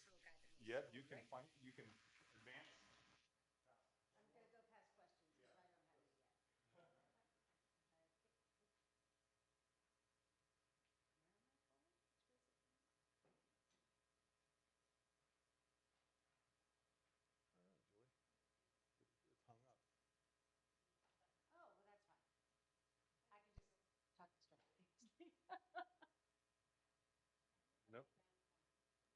There you go. There you go. All right. You should be good. Thank you very much. So I'm going to stand and walk because I've done sitting. So if people need to stand up and move, please feel free to while I'm talking, because I just know it's been a long day for everybody. Just to give you a little bit of background, I am from Colorado. I did live in California for a number of years up in the Bay Area, and I have served on Jefferson County School Board for 4 years over in Colorado. And we were about an 85,000 to 86,000 school district. 10 years ago, we're down now to 67,000 in our schools with about 7 or 10,000 city and charter schools. So we've changed over time. Yes. Oh, are you? What school? Oh. Oh, okay. Awesome. Okay. Well, then you probably have heard what's going on over there. Yes. So I just left the board this year, went through COVID as many of you all did, went through 3 superintendents and shall we say, a resizing of our school district. So it's been a wonderful 4 years. I served my time and I'm moving on. So here this afternoon, I really hope that we can have a really robust conversation as school board members and as leaders of the district. Certainly, you know that your fiduciary duty of care and your goal and responsibility is really to take care of the kids and the staff that are in your schools so that you have vibrant experience for kiddos and safe spaces for teaching for teachers. I'm sorry. Okay. So, that's the purpose. That's our goal and objective, right? When we are a school district, is our competency is to have great schools for kids and great spaces for teachers to teach. And so when we're talking about long-term planning, you guys have set up to inspire every student to think, to learn, to achieve, to care. That is your mission. That is your goal. So how do you measure yourself in that way? Well, you all were talking today about the profile of the graduate, and I was really excited to see you all are moving on beyond the CTE, and what is it really looking like for kids to be walking out of your school district? You spent quite a bit of money on their experiences, and now as they walk out, where are they going to go, and how do they become great citizens of this wonderful country? You also have professional learning committees. You guys were talking about that today too, and I believe you touched on how important that was for stimulating conversation with your peers across the continuum of students that you serve, from your IEP kiddos with most severe needs all the way up to your GT-ALP kids. So that's the space that you guys were talking about. Transitional kindergarten, I think we touched on that already. Career technology, education, we've talked on that as well. Inclusion, how are we serving all kids? Our diversity within our community is, we have different people coming in, very socioeconomic diversity, as well as cultural expectations and backgrounds. That's what all of us are facing. Alternative learning, professional growth, we touched on that already. Multi-tiered systems of support were touched on briefly as well. So you guys kind of went through every single thing that is in your goals and directions. You walked through that today. So congratulations, because that's no mean feat. So here we're just going to go through what the process is for a facilities master plan, touch very briefly on district-wide enrollment. You guys already had that presentation, I believe it was in January when Justin was here. We'll start then to talk about your facility overview and your district portfolio, and then go into discussion. So let's talk about what a long-range master plan actually is. And there's various stages that we go through. One is plan for the planning, which we started a couple months ago, which is basically collecting quite a bit of data about your district. I think it was 2 years ago, we actually had a number of people walk through all of your facilities. And what we did when we walked through your facilities, various touch points in all of your buildings, what does it look like, your roofs, your outer limits, your sites, everything, pavement, et cetera. And we put that into a very large database, handed it all over to Darren and to James, and they watch it very carefully, and Jose, of course, as well, and prioritize exactly where they believe it's most critical to invest your finite dollars to keep your buildings in good shape, to at least keep our kiddos safe, warm, and dry, and our teachers safe, warm, and dry. And those are very finite dollars that you have, but we can touch on that in just a moment. Then background data, as I said, we're collecting all of the enrollment projections. Housing you already had with that presentation today, we take that into consideration. Technology, education, adequacy, as well as what's your academic programming and how are your buildings supporting that programming, and that changes over time. What we were providing 10, 15, 20 years ago in classrooms, very different from what we are today, and we can see that that inflection point from COVID, when we all of a sudden went remote, and we had to provide technology, and teachers were teaching sometimes in buildings or at home, and then we came back. And so that was a pivot point that none of us were expecting, but we had to respond to that. So now we're here looking at defining objectives. What are the community's priorities? We touched on that earlier this afternoon with what we might be looking at in terms of where the community is sitting with what do we do about TK? What do we do about investing in science labs? What do we do about career workforce readiness? All of those things were touched on by the presentation earlier, and that all wraps up into the academic vision and what you want for your kiddos, which ties right back to your vision that we started at just a couple of slides ago. Then we look at the educational framework to ensure that we have great education spaces for our kids and that the model is right and it can flex right over time, because we know 3 years from now, 10 years from now, 15 years from now, what the kiddos are going to be experiencing in the classroom is different than what's happening now and what happened 5 years ago or 10 years ago. So we need to be fluid and flexible. Then we talk about, okay, now that we have all this data, we take community input, we've heard from the individuals that said they went out and did touch points with people and said, these are our priorities. Okay, so what do we do? How do we position ourselves? How do we right-size our district? How do we think about how we're going to serve children? Because that's our job with finite resources, because we don't have a money tree, and we have to figure out how to best use our facilities to support our kids and our teachers. And so this work that we're doing today, that we hope to get feedback from all of you, because you're the experts in the room with your children and with the touch points that you have, we need that feedback from you for guidance and leadership. And then when we get to all of this work, we will come back to Darren and Jose and James and crowd and say, okay, based on all that we've heard, based on what we know about your facilities, based on where we see that you guys want to go, and we know you're going to have to keep reviewing this, we're going to come back and give you a package of ideas of how to use your priorities of your community and how those touch points align so that you can really realize your vision and take care of the kids and make sure that they walk out of here with great educations. That's the goal. Okay, so a facility master plan 15, 25, 30 years ago, no, let's be honest. Let's go back to 1960. There was a boom. And you're from Colorado. How many buildings did people build over 5, 10, 15 years? Every single time you had development come up, what happened? You built an elementary school, and you built another one, and then you built another one. And so the response was constantly, we'll just build, we'll just build, we'll just build. And so we have buildings across the country serving kids that were built in 1958, 1935. Well, why? They're so old, they don't last. Think about your own house. You have to rebuild it over 3, 10, 15, 20 years. You have to keep reinvesting to keep it livable.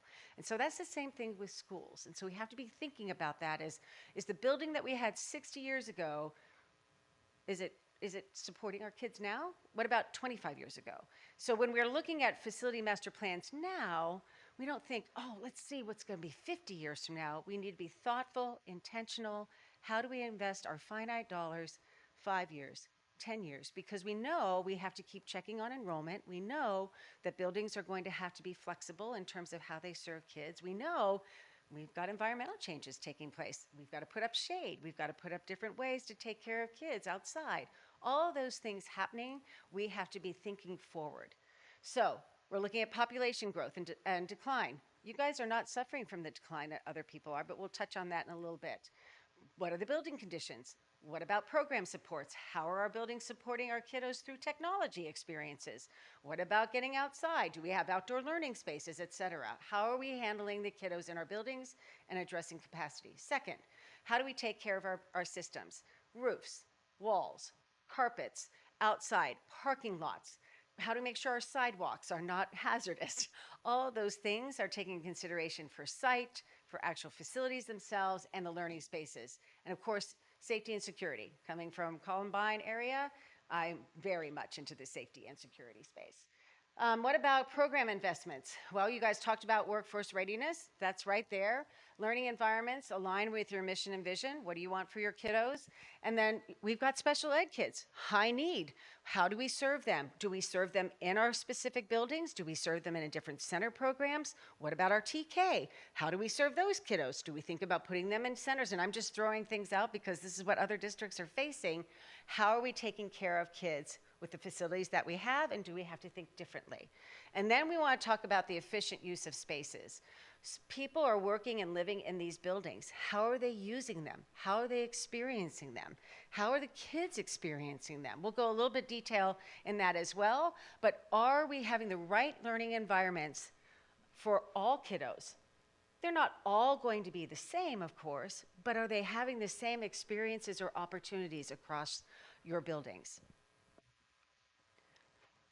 Okay, so let's talk a little bit about your enrollment, because that's been kind of a driver that we've been hearing about across the country, right? We've got declining enrollment. Oh my gosh, we have people not showing up to school. We were touching on that a little bit earlier today at this table here.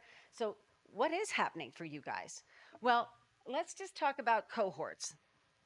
So we are going to look at the very top row, and that's your TK, right? Those are the little people that are coming into your school that we know are going to, there's not going to be maybe a whole bunch of them, but we've got to be thoughtful about how we're going to take care of them. So that's why that top row stays pretty constant across the at 200 and some kiddos.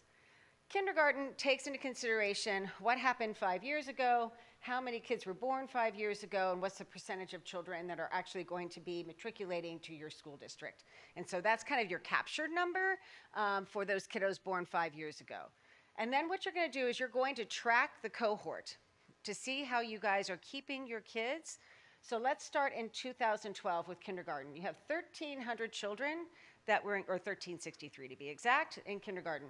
And as you track through your cohorts from 1314, 1415, you can see that you're kind of staying pretty constant and gaining children as you go.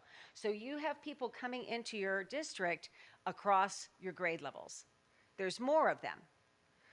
Some school districts start to see the fall off in 5th grade to 6th grade. And why? Because some parents, and many parents, say, you know what?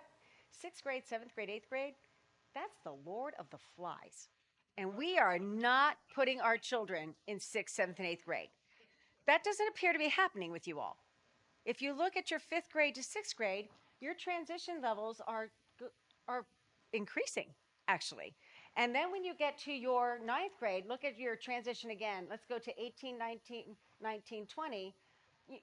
You guys have from 8th grade to 9th grade, 1,900 kiddos, 2,200 kiddos. So people are attracted to your high school experiences.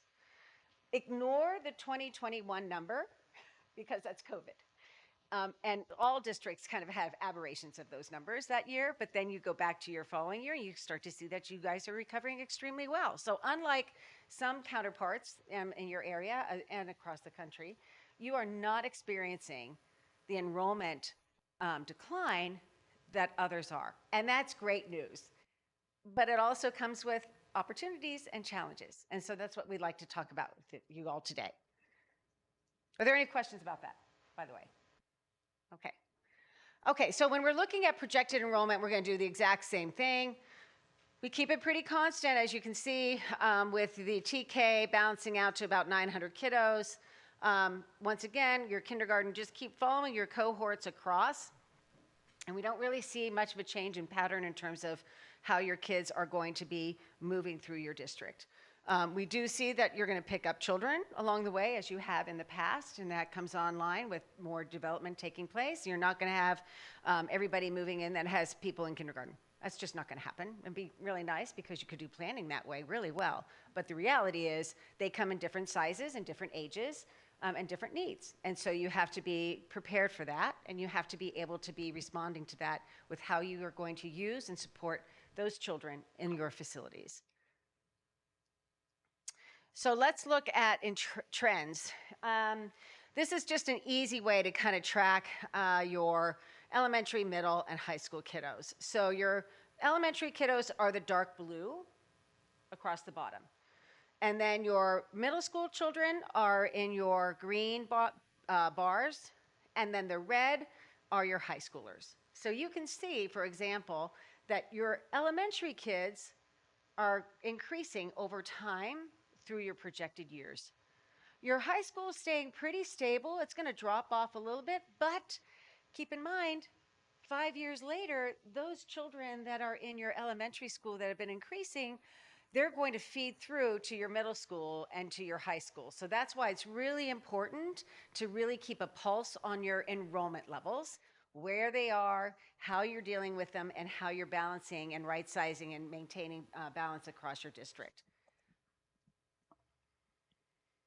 Okay, so we're going to kind of go in reverse order. A lot of people say, well, let's start with the elementary, we'll follow them through middle school, and we'll go to high school. And Darren said, no, we're going to go opposite of that. We're going to go reverse order, and we're going to look at what's happening at our high schools, and then we'll look at our middle schools, and then we'll get to the fun part of the elementary schools.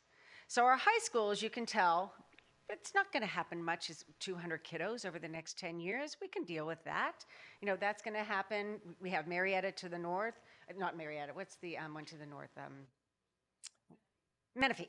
Thank you. Menifee. Menifee to the north that is feeding to some of your schools up north. Those guys have development taking place, so that's not going to necessarily be happening to have kids go across the quote-unquote border and come into your schools. So that's going to be a factor. We're also going to see that, you know, in general, we're going to stay about 2,000. It's a couple elementary, a couple high schools, and then go to about 3,000 stay at Vista Murrieta. Vista Murrieta, by the way, has a whole bunch of portables, right? So as you decline in terms of need for classrooms that are portables, you can take some of those portables away, thinking long term. I'm trying to honor our conversation. What do we do with that space? We can make it better spaces for kids outside or for different experiences for kids. So that's, there you go. Okay, fine. We're already planning 10 years out. Okay, so you're jumping ahead. You're cheating. So then we want to start to look at our middle schools. What's happening with our middle schools? Well, our middle schools, we're not going to be really losing anything in terms of enrollment levels. Seems to be kind of staying pretty constant. Because why? Because our cohorts of elementary kiddos are starting to move into our middle schools. So we have to be thoughtful about how we are supporting kids as they matriculate through our district. Okay, now here's the fun part with the elementary school. We have about 1,800 kids over the next 10 years that are going to come into our school district that we're going to have to take care of. That's an Alta Murrieta. That's an Antelope and a Buchanan. That's a Curran and a Lisa Males and maybe a Rail Ranch. Those are 2 or 3 different sized elementary schools, depending on which ones you want to pick on, that are going to come, your kiddos are going to come, and we're going to have to take care of them. We're going to find great learning spaces for them. And we're going to have to provide that they have the great experiences that all of your kids that have already come through Murrieta are going to have these same opportunities and better as they come in 10 years from now, 8 years from now, 7 years from now. So we need to plan to serve them.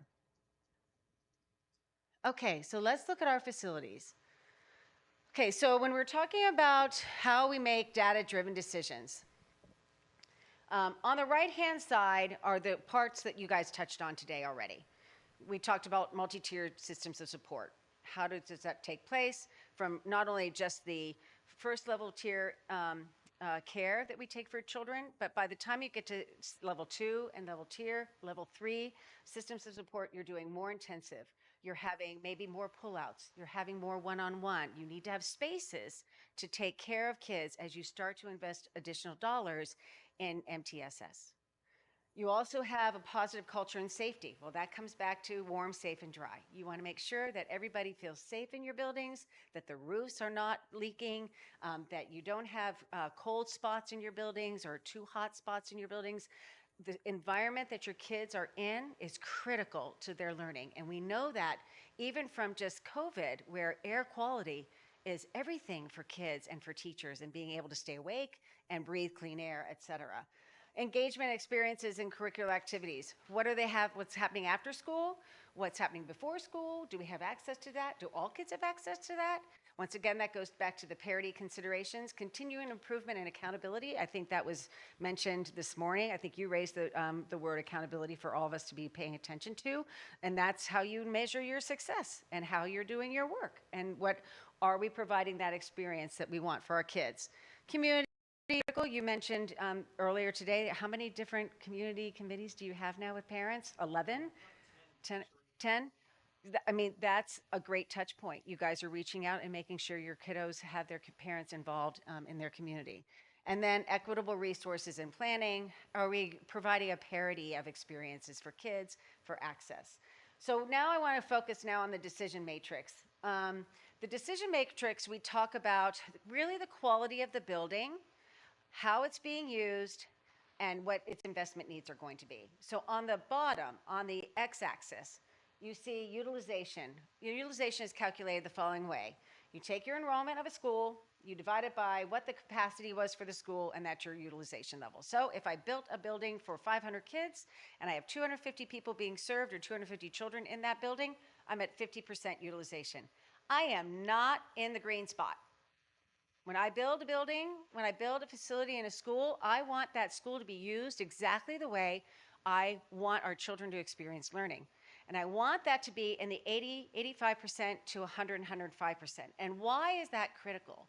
Because when you have children in your building and you're figuring out the cost for each child based on that use of that building, you want to make sure that you are using your funds effectively and efficiently to ensure that those kids get a robust learning experience. When you go to the right and you're above 105%, you are overtaxing that building. You are stressing that building. Teachers are now using broom closets for interventions. Counselors have to be in the hallway to hide behind screens with their, whoever they're assisting with for college or for whatever need. You have offices that are now no longer used as offices. They're used as conference rooms. They're used as IEP sessions with parents. It's stressed. It's not being used the way it's supposed to be used. If you go to the left and it's being used less than 85%, well, you've got a yoga room and you've got a meditation space and you've got spaces that you didn't know you needed, but you really need those now, except that they're not being used for children and they're not being used for the education purpose, but they're feeding my soul. And so that's good, except not really, because now it costs you more money to educate those kids in that space. You still have to have a principal. You still have to have instruction coaches. You still might need a dean. You still have X number of teachers you're going to need. Even if you only have 12 or 13 children in a classroom, you still need a teacher for that. So you're spending a lot of extra dollars potentially. If you had rebalanced or thought about how to use your spaces more intentionally, you could spread those dollars thoughtfully to be reinvesting in all kiddos on a parity basis. So I'm happy to talk a little bit more about that. But that's how you start to look at that x-axis. On the y-axis, we're looking at condition of the building. So green is great. Green is when your systems are all up to date, and you're investing well, and you know what? It is just, it is singing on all cylinders.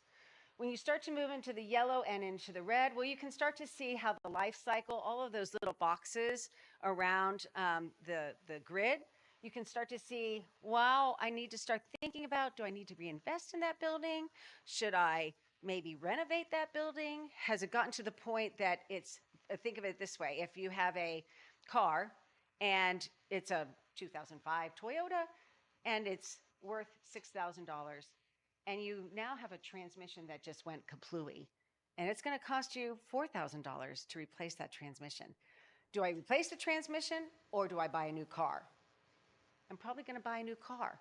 Or I'm going to take it someplace and renovate it so that it is brought up to such a beautiful standard that, you know, somebody's like, wow, that's an old car. That's really gorgeous. That's beautiful. But I think for facilities, we need to be thinking about how we're investing our dollars for the benefit of kids. So when we get into the red zone, that's when we start to look at what do we do with surplus? What do we do with contraction of spaces? How do we re-envision what our facilities are going to be doing? And then we can move around and we can look all the way to major renovations. Should we think about boundary changes? Should we think about life cycles? What about expanding schools? What about if we take portables away? How do we basically start looking at our sites differently to serve kiddos? Okay, so what we have done is your district, as mentioned earlier, keeps a pretty tight ship in terms of fiscally investing in buildings for kids and for staff. And so the 5-year capital plan, as you can see, HVAC is a big number. And that's basically because you have to invest in your air quality and your systems to keep kids warm, cool. California has, you know, swings. So that's what you guys are doing to make sure you have good learning environments, clean learning environments for children. So we're looking at about a 41.6 million overall plan over the next 5 years. And Jose has all of the detail if you want it. I just stole it all from him and put it up so that we could look at it. But that's what you guys are planning for. Everything from flooring to, as I mentioned, HVAC. You still have to keep painting things. You still have to keep your roofs safe or you know, all safe down, clean, belted down. You've got paving you got to do so that, you know, people don't trip or that there's not big holes in the parking lots, et cetera. All those things have to be maintained. So that's the schedule for at least the next 5 years of the plan. And this is the real quick breakout of where the biggest expenses are. So on the right-hand side are all the quote unquote, as what I mentioned earlier, systems. So systems are just big categories, big buckets of how you would put, for example, your exterior enclosures. Well, that's everything on the outside of the building that encapsulates the building, from your stucco to all the other components of your facility. You've got roofing that's pretty self-explanatory, interior finishes, goes from carpets and walls, et cetera. Your HVAC, as I mentioned earlier, that's your biggest ticket item. And then for site improvements, that's everywhere, Jose, from the grounds to the sidewalks to all of those pieces, correct? That's all of that.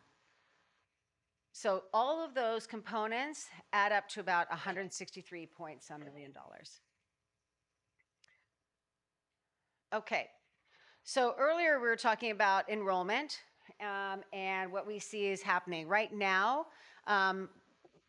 Where we stand in this picture of time, if you go back to that decision matrix I had before where the x-axis was utilization capacity versus what our facility condition index is, which is the deficiency of your facility divided by the replacement value.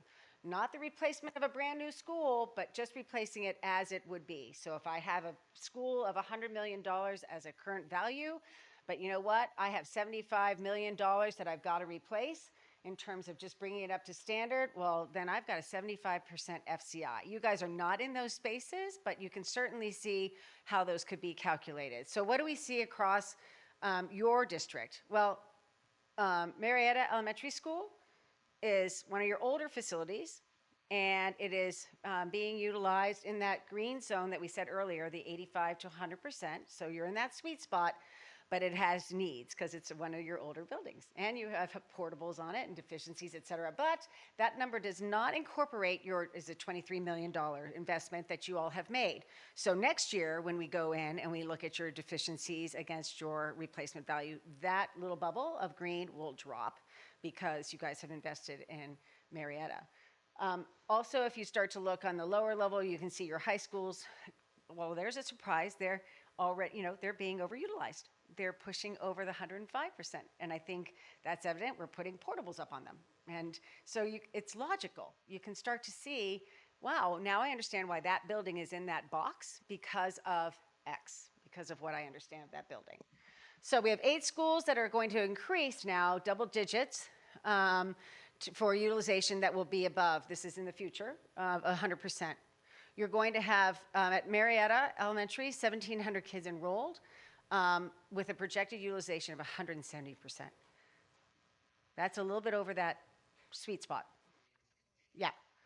4 of your 11 elementary schools are projected to have utilization levels below 80%. Well, then that's an opportunity. We need to be thinking about that. How do we leverage that? Overall utilization at middle schools, around 77%. Thompson is going to be at 104, so right on that cusp of utilization levels. Warm Springs, 51%. I think that was mentioned a little bit earlier, that in that area, they have an underutilization challenge. What we're hoping to get to today with you guys all thinking about this is how do we start to think differently about how we're using our spaces across the district so that we continue to serve children effectively and thoughtfully with our finite resources that we have, and in the best way spending our dollars to support our kids. Okay, so you guys have been busy. Murrieta did put a $23 million project together to put, as Darren mentioned, 1,200 kids are now going to be provided and supported in that school. We've got Alta Murrieta is putting on 4 new classrooms, and they are also putting in some spaces to support staff, et cetera. At Lisa Males, we're looking at 3 new TK classrooms and 2 new staff restrooms, playground, and a shaded lunch area. And then we also have, well, what are we doing district-wide? And that's, something that we put on just to let you know that other things were going on besides just buildings at the different sites. We've got EV charging stations that are on the docket. Okay, so now this is going to be, once again, I think the work that we're going to be asking you guys to help us with. We're going to go, well, I'll stop for the moment. Do you guys have any questions so far of where we've come from? Yes, sir.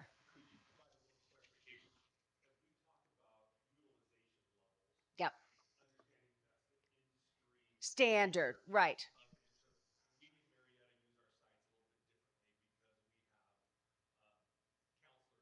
Right.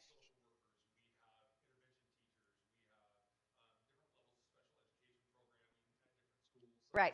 That are not really captured in that industry standard utilization. Right. So as we see those bubbles that sit to the left of the sweet spot, Yep. being mindful as we walk through, like I said, if we were to really capture all of that to the detail, some of those school sites that might be in 70 would probably be more close to 90.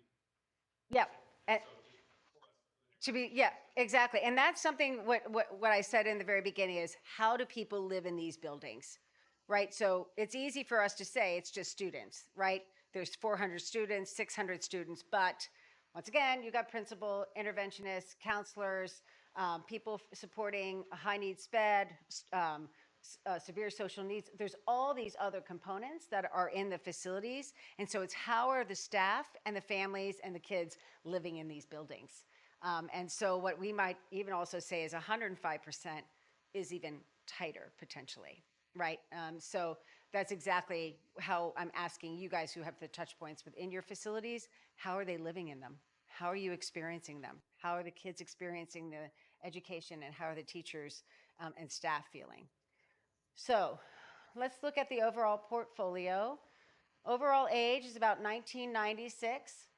You guys are relatively young compared to other people, that are of ages of 1960, 1958. I have a couple clients like that right now. Your overall age is about 27 years. You are a tad heavy in your portables. Your red zones, if you look at the red, those are all sites that have a dependence of about 30% or higher in terms of portables, that they depend on that for their classrooms and spaces. And we can get that broken out in detail because some of those are permanent portables and some of them are roll-off portables that could be removed and make way for a CTE space or make way for green spaces, et cetera. So, but that is really what our dependence is looking like at this moment. As I mentioned earlier, the deficiencies, we said we're about 160 some million dollars, and that goes against your $1.7 billion of asset and fixed facilities. So our total program capacity is about 26, almost 27,000 kids.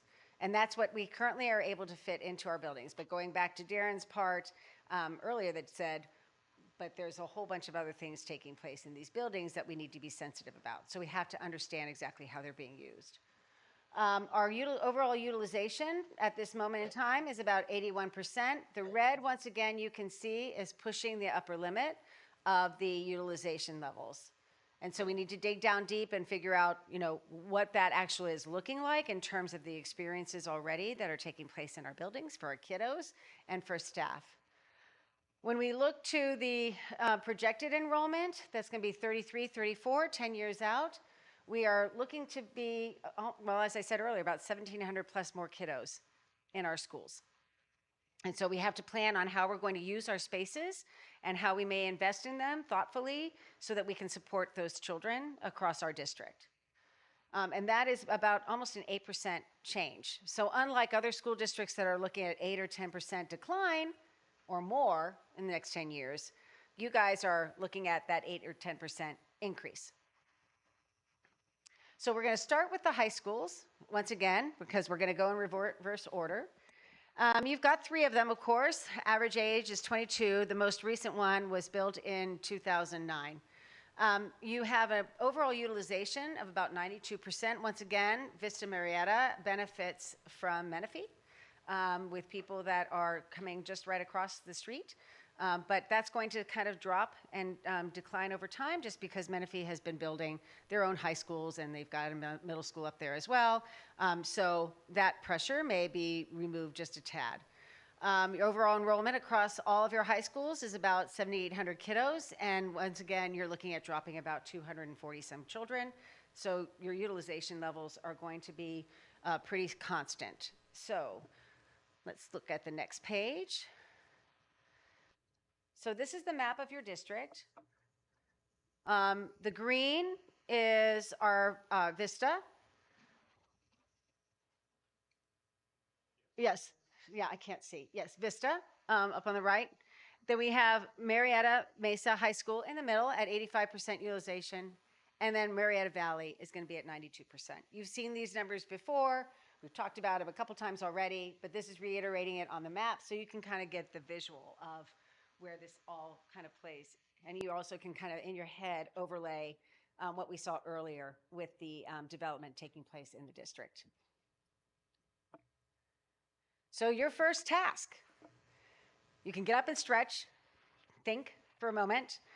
What we'd like to say, like to look at, and I'll put the map back up, is, what are your observations based on the data that we just kind of went through very quickly? And I'm happy to go back to any page that you would like me to go back to.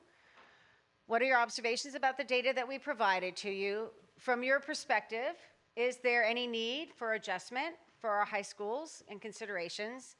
And if yes, what possible solutions or possible opportunities do you see for our high schools as we start to think 5 to 10 years out from now?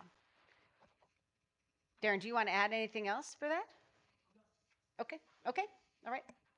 So we'll give you, how long would you like that activity? You want that 10 minutes? 5 minutes? Yeah, it is.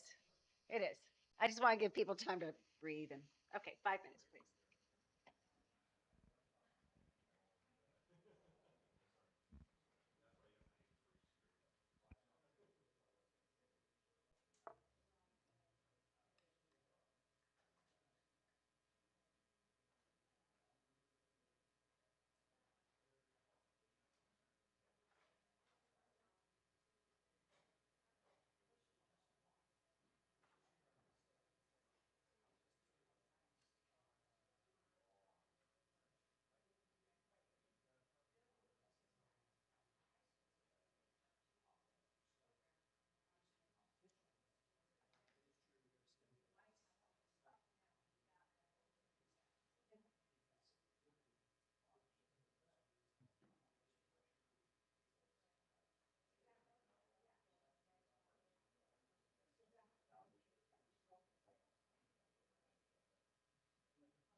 Okay, we're gonna give you 30 seconds to write down 3 or 4 points.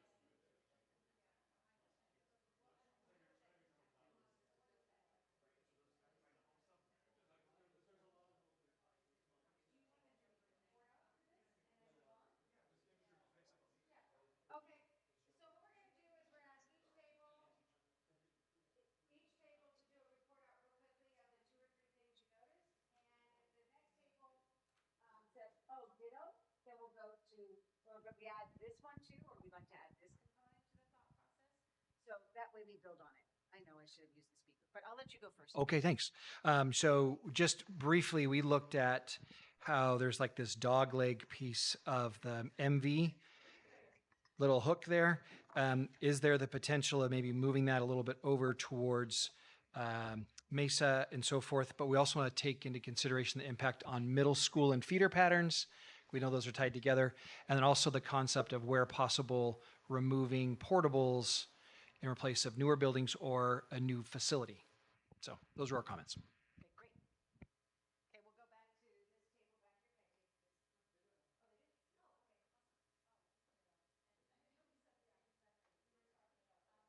Okay. Ditto. Otherwise, we said that in general, the utilization is very consistent across the 3 high schools. So there wasn't a major need, but that was the one area we identified. That was it. We were ditto as well. All right, so I'm gonna take this back. And let's go now on to our middle schools. Okay, our middle schools. We've got 4 of them across our district. The newest one is going to be Dorothy, and that, of course, serves our Vista up north. We've got Chevelia, Thompson, and Warm Springs. So let's look across across the whatever this thing is called, and I'm blanking on it, but let's look across the grid. We've got portables, 27% at Chevelia, 15 portables serve that site. We've got 3 at Warm Springs and 0 at Dorothy.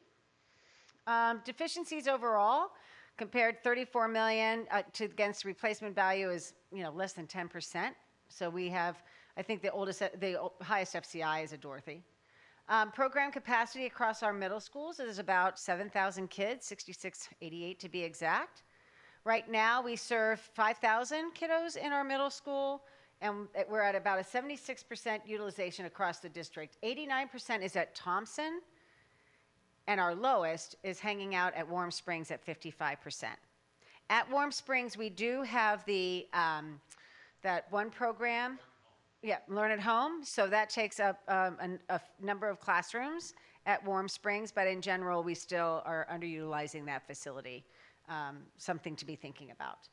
When we look into the future, we are not going to shift that much in terms of overall utilization. In fact, we drop at Dorothy and Chevelia down to 73, 74 respectively, but Thompson is projected to go up to about 104% utilization. And we are overall at Warm Springs looking at dropping down to about 51% utilization, so basically a 77% utilization. Yes, sir.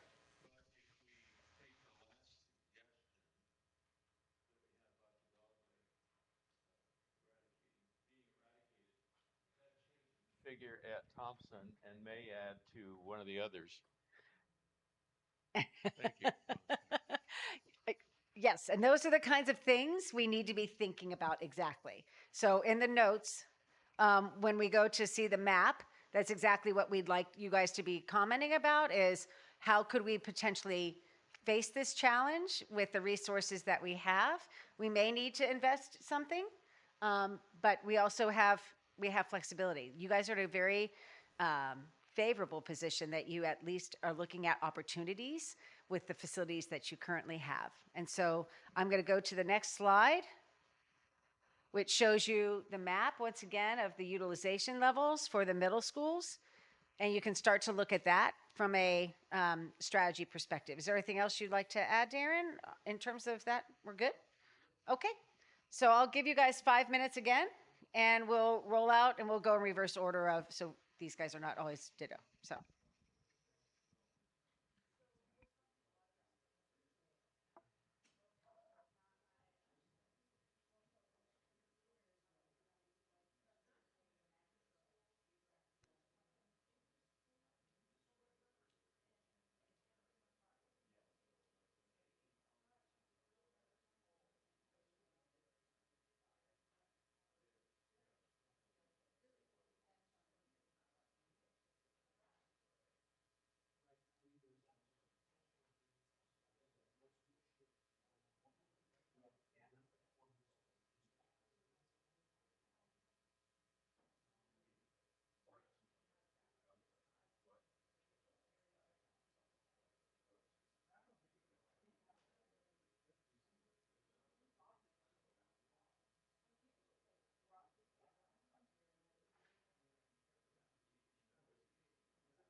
Okay, so we're gonna go in reverse order.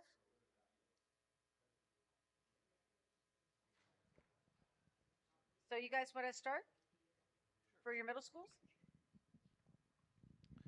So what we talked about is going back to that dog leg or the fish hook as we're calling it, and looking at the growth happening on the west side of town.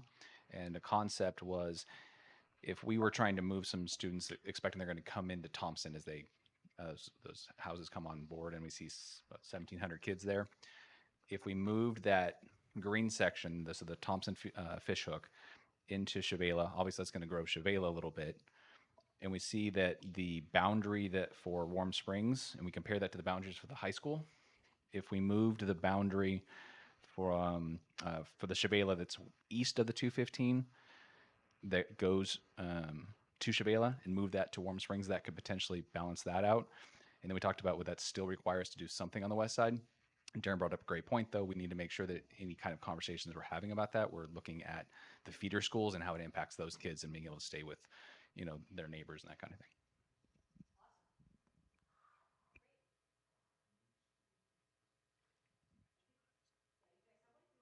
No, we had the exact same thing. We actually were saying though, that would be something nice about that, because right now you have a lot of kids that there's a lot of kind of switching where kids in that area that you move down to Warm Springs go to Shavela and then end up going back to Vista. So it would keep a feeder school pattern.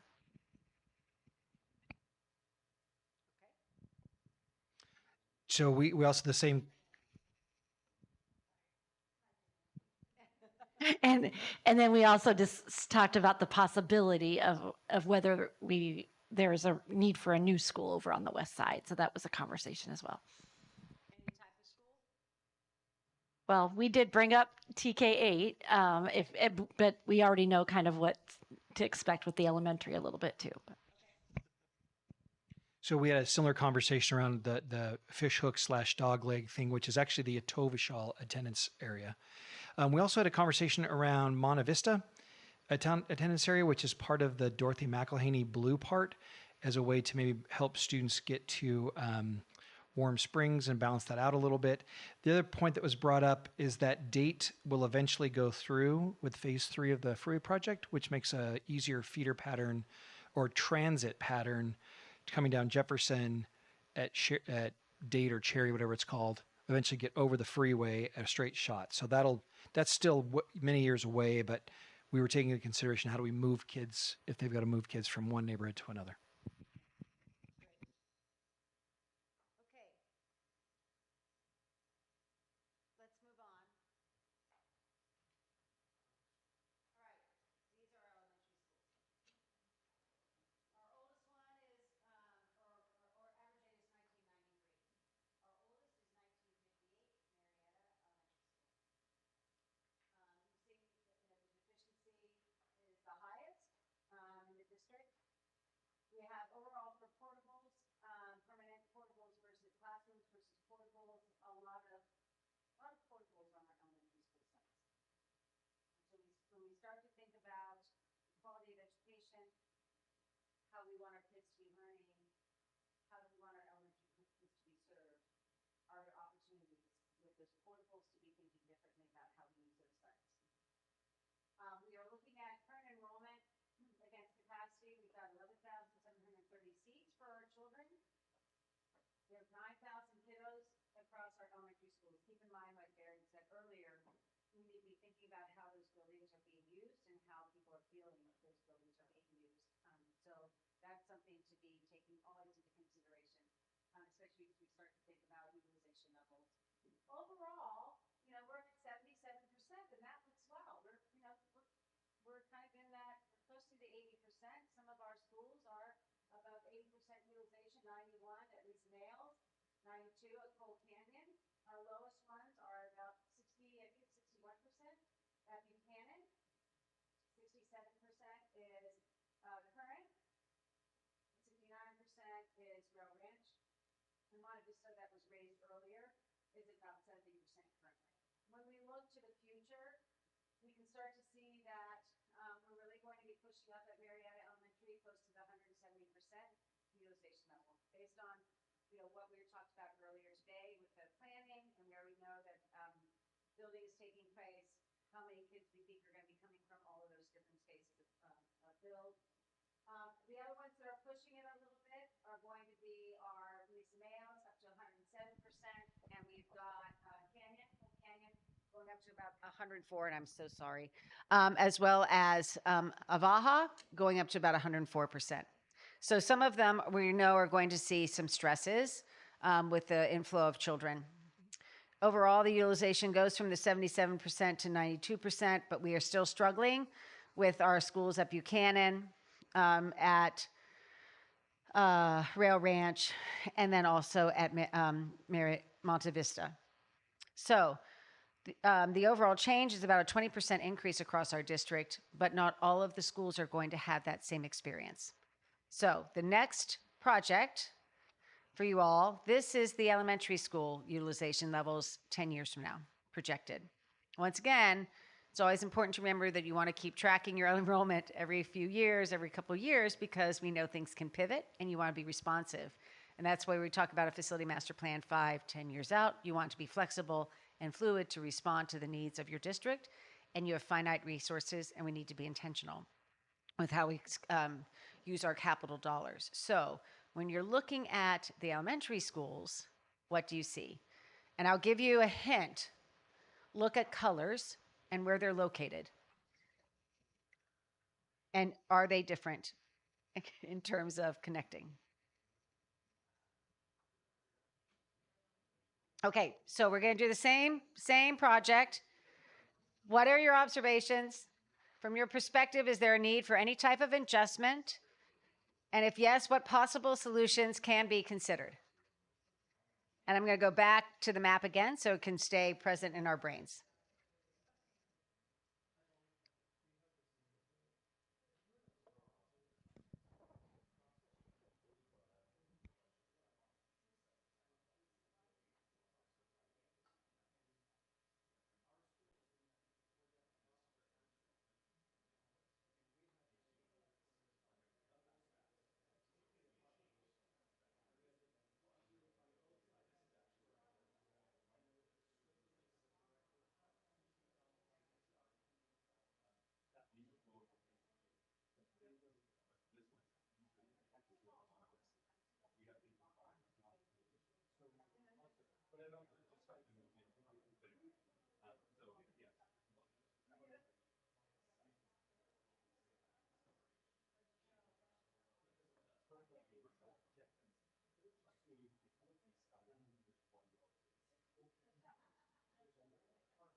Okay.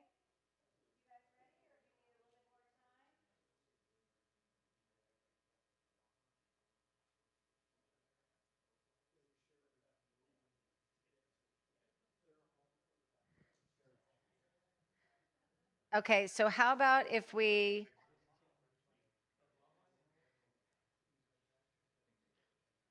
start with you guys? Well, that's a good question. I don't have that answer. That's not my job. Okay, do you guys want to go? Well, a couple You guys things. ready? Or do you want us to Oh. keep talking? Okay. Okay, sorry. Sorry. Oh, no, you're fine. Okay. We just said that this could be an opportunity. I think this was a really good point to have parity in the size of our elementary schools, which causes, we have so many issues that are caused by the fact that we have a lot of small or medium elementary schools and then just a couple real large ones. So trying to get them to consistency. But if we are really aiming for that, even with changing boundaries, we have to look at transfers too, because we have so you could set boundaries, but then do we also hold off on transfers between boundaries for some of these places where we know it's high level? We did say there would be multiple shifts, and we went through a number of different scenarios about that. And then at the end of the conversation, and this is, we started to get into something that I was just starting to realize is we've been talking a lot about a TK8 on that west side of town, and it would solve a lot of situations, but there will be challenges to that. TK to 8 is not always an easy solution. It can attract a lot of families. Initially, they love middle school being part of an elementary to start with. Like, there's a lot of excitement about that. A couple challenges that come up, having elementary and middle on one campus can sometimes be an issue. And then I think it was Rich, you brought up the number, how big it would be. And if our middle school's smaller compared to others, you're dealing with limitations for scheduling kids and not having as much options as you would at a bigger thing. So these are all things we need to think about as we're making those decisions. Did you come up with a size that you wanted for your elementary schools? Like what your sweet spot was? If it's I think a sweet spot's about 750. That's mine. That says, I'm looking around. Joe, yes, I would love that. One thing I brought up here that it might not be something that's people are aware of. This is going a little bit in the weeds, but with Title I, because our high socioeconomic schools are our larger schools, and the ones that tend to have more of a low socioeconomic are smaller in our district. But qualifying for Title I is the percentage of the school. So the percentage of students that have those needs are lower in larger schools. And so I have seen situations, I think Joe and I have looked at this, where you will have just as many low-income students in some of our bigger schools, but the school is not qualifying for Title I because it's not as much of a percentage of that other school. So little subtlety, but does cause issues. And Rich, you brought up the great point about if they're at the same size, we have less questions about like additional staffing and like intervention teachers and counselors and APs. Yeah, all that. Does Title I here follow children, or is it solely based on percentage of school? Title I is based on percentage of school. Is that how you all do it financially, or is that how it works for California? That's how it works overall. For California. Yeah, for federal. No, I understand. But if let's say 55% is your cutoff for Title I, for the district or whatever. And I'm coming up with numbers. Yeah. But you get X millions of dollars for your title kids, right? Based on, right? So that money comes in and it's given to James. And it's divided to the schools on a percentage or based on the number of kids? Based on the percentage of kids in each school. So it doesn't follow children. It follows percentage.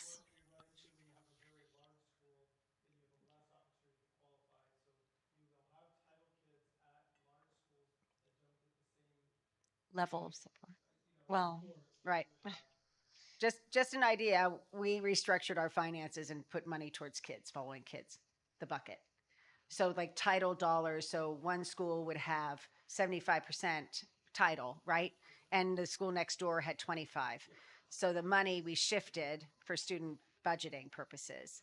So that money would go to the title kids, not just to a school, because we found that we had told we can do that. I don't know if you can or not. All Yeah. we found was that we had more title school kids across all of our district. Yeah. And only a small number of schools that benefited from the title dollars. And so that's just something to think about. I don't know how it works financially, if you can do student-based budgeting that way, but it was kind of the backpack thought. Okay. Yeah. Okay. Okay. Okay. Okay. Okay. All right. Oh, well. Oh, because you'd be putting children, balancing it across.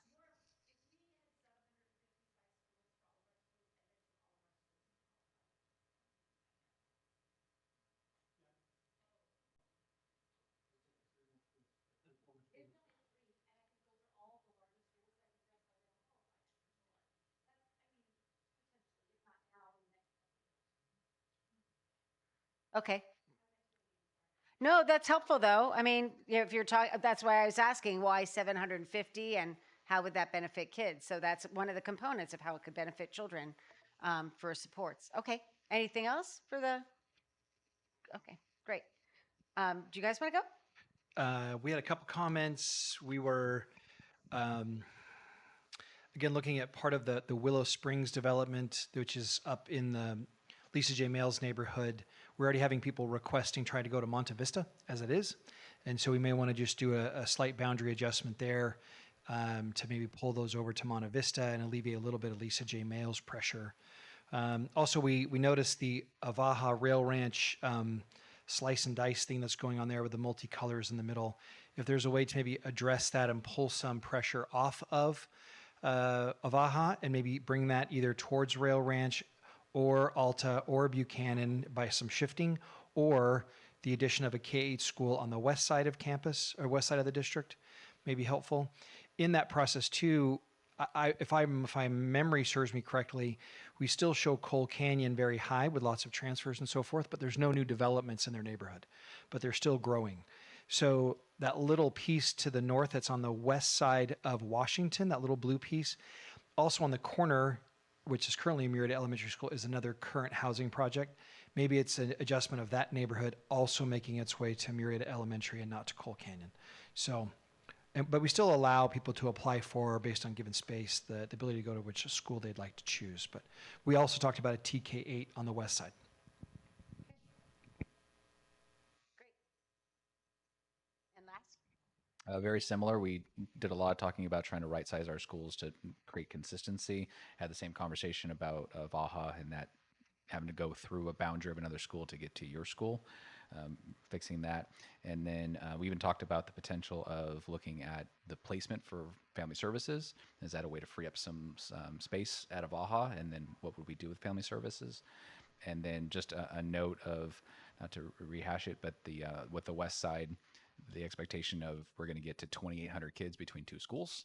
Needed to do something over there. Heard the K-8 idea, but putting another school on that side of town because we can't hold 28 kids in two schools.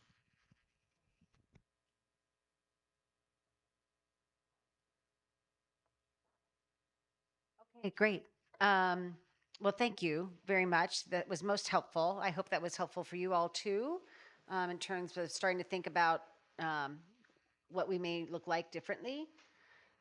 Okay, so just real quickly, just going back through what the facility master plan is, and I had touched on this a little bit earlier and kind of broken out in greater detail for you all specifically about what priorities you might be thinking about based on what had been identified. But we know that we have $162 million worth of just to fix things. And you don't want to spend all your money on just fixing things. You want to make sure that your environment for your kids and for your teachers is also honored. And that's, once again, goes back to your vision, the experience that you want for your kids. So what we hope we can kind of start to think about is how do we prioritize where we need to invest to address those deficiencies, because we have to keep air clean, HVACs, right? Roofs. We might have to be focusing on roofs. Those are things that I think you all as a board need to be fleshing out for what are your priorities. When we look at utilization levels, you already started to talk about, do we need to limit the size of the middle schools? Let's make it 750, or the elementary schools, let's make those 750. Whatever that is, you start to think about how you're balancing and maybe resizing different schools. You have the luxury, you do have spaces in your schools. It's not like you are growing so fast that you're like, oh, we need 5 more schools now. How do you use your facilities you currently have thoughtfully with intention so that the goal would be how you use capital as well as non-capital strategies to balance your enrollment and address your future capital needs or capacity needs. So you get to weigh both. You don't have to use just all money. You have other tools in your toolkit. And then the second part, or the third part, is you have a community poll that surveyed their bond priorities. He talked about that earlier today and said where were the sweet spots that your community could kind of get behind. Okay, and how do you align then those sweet spots with what you as a board know has to take place? That's the hard part as the board, making those decisions. That may not be the easiest to make, but that's the job we do as board members. And so those are things to be taken in consideration, how you do your planning to consider the needs of what you guys identify as a district, as leadership, as well as honoring what the community is also seeking from you. So I'm going to turn it on over to you, Darren. Okay, and thank you for your time. Our last master planning, thank you, breaking my own rules. For a last activity of the day, we're going to break up, you're going to stay at your tables. James and John are going to take care of this table over here to start with. And then I'll start here and Jose will start at his table. We're going to allow us to work for 4 or 5 minutes on a prompt that's already up there. Then in 4 or 5 minutes, we're going to rotate. You will stay put, then we'll rotate. The first group, addressing facilities, needs, and support learning spaces, that will start with Jose. Balancing utilization and addressing growth will be with myself. Then district and community priorities. Susan talked about a survey that the bond poll used about the priorities. You're going to take a very similar poll utilizing a laptop that we have. If you don't have a device with you, you may use your phone. There's a QR code at the table that James has. But we will go ahead and just kind of do this rotation. So all 3 tables has access to the prompt. It'll allow us to take notes and be able to take not only the notes we just had from, kind of the boundary discussion, also with what are some of the takeaways from these questions. And lastly, if we have time, we'll allow John to be able to share what the poll that we saw in the community took place. What did this room look like, and was it aligned? Then lastly, I'll have Dr. Andrus close us out with some closing thoughts and questions. All right. Any questions there? All right, we'll go ahead and, Julie, if you can put us up on the clock, maybe 4 minutes, because I know time is getting tight.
slide, you good? Oh, I didn't know you had it right there in front of you.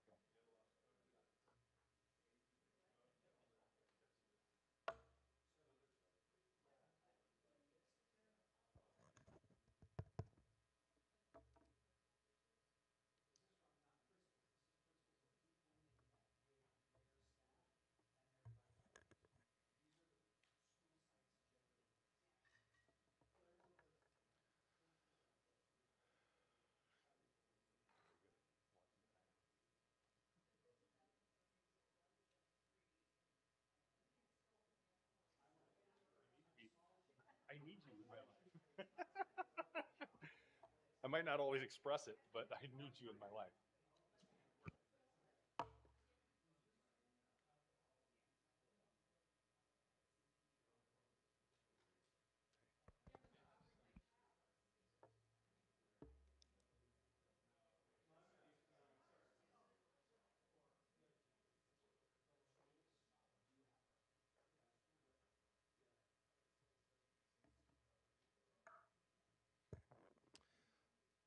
All right.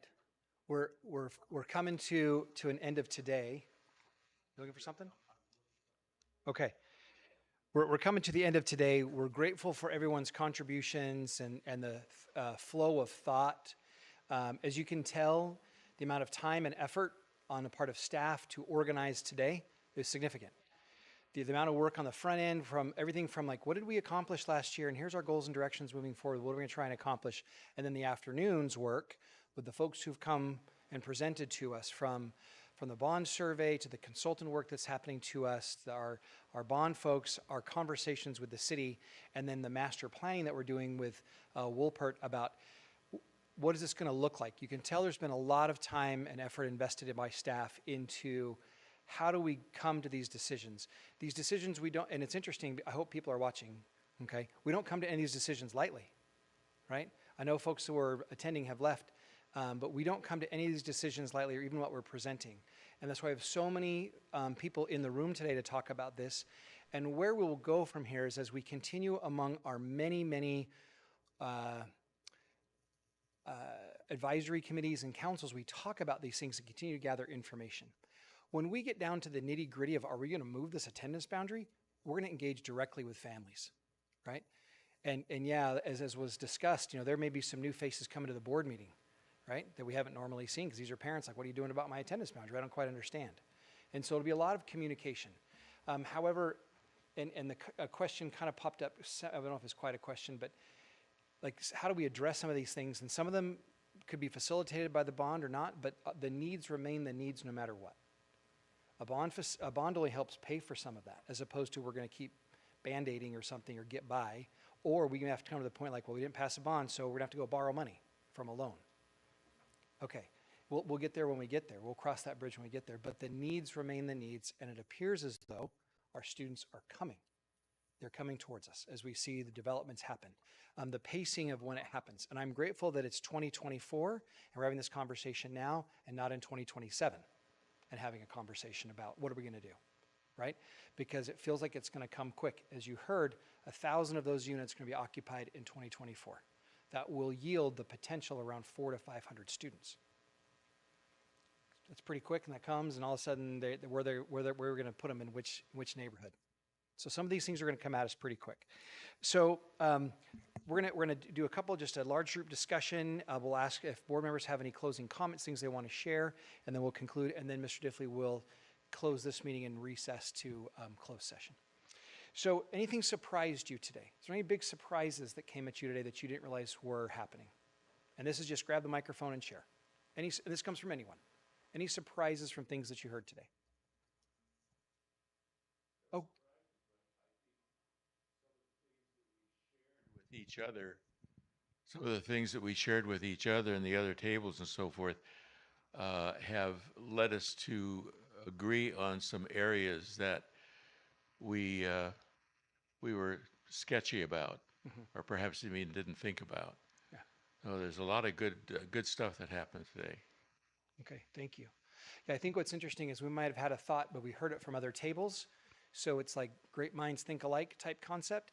And even as we develop an idea about whatever that may be, additional school or a move of a boundary or whatever we're talking about, we'll want to test that with more voices.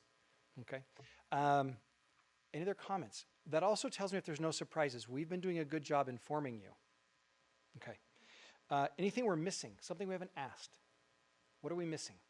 Julie's got her hand up. Go ahead. I guess one thing, I don't even know how we would find this out, but one thing that occurs to me is when the polling, the people that were, the distribution of different types of people, and as far as the income levels, which we apparently can't know, and I just wonder about the older people, like on fixed incomes, and how, do we know if we had any representation of those people in our responses? I don't know the income levels for sure. I'd have to go back and look at the chart. There's age brackets. Yeah. Yeah, which slide was that? It was way back in the beginning of the deck, but there was an age bracket breakdown. That may help. But clearly we recognize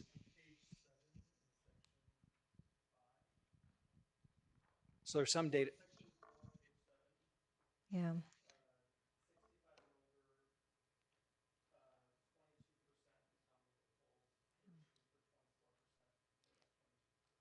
And that can vary very widely. Like some retired people, have plenty of money, and others are on Social Security. Yeah, and fixed strictly. incomes. So, Yeah. Anyway, that's all. Thank you.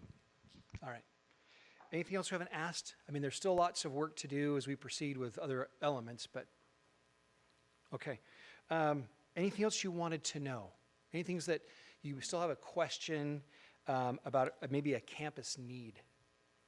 I mean, we have some, and you've seen what I appreciate too is this last handout, at least my table got it last, was from the school sites, what they think their needs are. I think those are very interesting from their perspectives of what they'd like to see have built or added or repaired. That's an interesting thing. Is there anything else that comes to mind? I guess I kind of wonder about there's a certain amount of money that we would be going for, and how, at some point in time, a decision will have to be made about whether it's building or then some of the lists of things from each campus, and I wonder how that's going to come about. Right. So eventually what will happen is we go through that process of identifying exactly if we proceed with, especially if we proceed with a bond, it's what are the priorities and what goes first. And then we would go through a process to identify where do we start. There's clearly some schools that are in more need than others, but when we pass a bond, if we're going to go that direction, every school needs to get something. So they want to see your taxpayer dollars at work here too.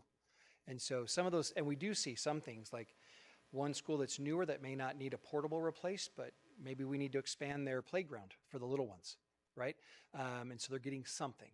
And so that part of that too is how do we lay out those projects and the timing of them. Some of them don't all have to happen at the same time. They kind of roll. And really any sort of a bond master plan facility is about a 10-year project. So, because and as you saw like in Jen's message, like we only pull down what we need for now, put that money to work. And then we're also, the other part too that was briefly mentioned, it's in the materials. If the state passes a bond also, we can apply for matching dollars. So we could turn 198 million to close to 300 million. And so that would help extend projects further down. So, okay. Are there any other issues or mandates related to facilities or programs that have come up that you want to talk about? Anything else? Wow, okay. I think we're all exhausted or we've covered it all. One of the two, a little bit of both. All right, so we're going to turn the time over to trustees if you have any comments. Paul, do you want to start with any comment? We can go in the same order or a different order. If anybody wants to, if a trustee would like to make a comment. Trustee would like to make a comment. When it runs this smoothly, it means there's been hours and hours of time put in. Yes. She's had a doozy of a week, a doozy with a couple of O's in there. So there's more to that story than just making copies. So yeah. Okay, Nick? People just had a turn if you just want to share something. Yeah, I did. One of the things is, from the dais, I talk a lot about like community unity. We need to come together, right? And when you look at the for this bond, I'm concerned about the bond because, as they pointed out, it's volatile election year, right?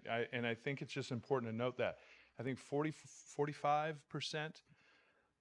of our community is Republican, more likely Trump supporting Republicans. And of course, when you come to our meetings, it's very divided and we need unity, you know, for the bond to pass. And so it's important that our messaging, I think as a community, here we are, a group of adults that we all agree as we fill out the stuff, we have needs and we want this to pass and we want our community to feel like everyone's being heard.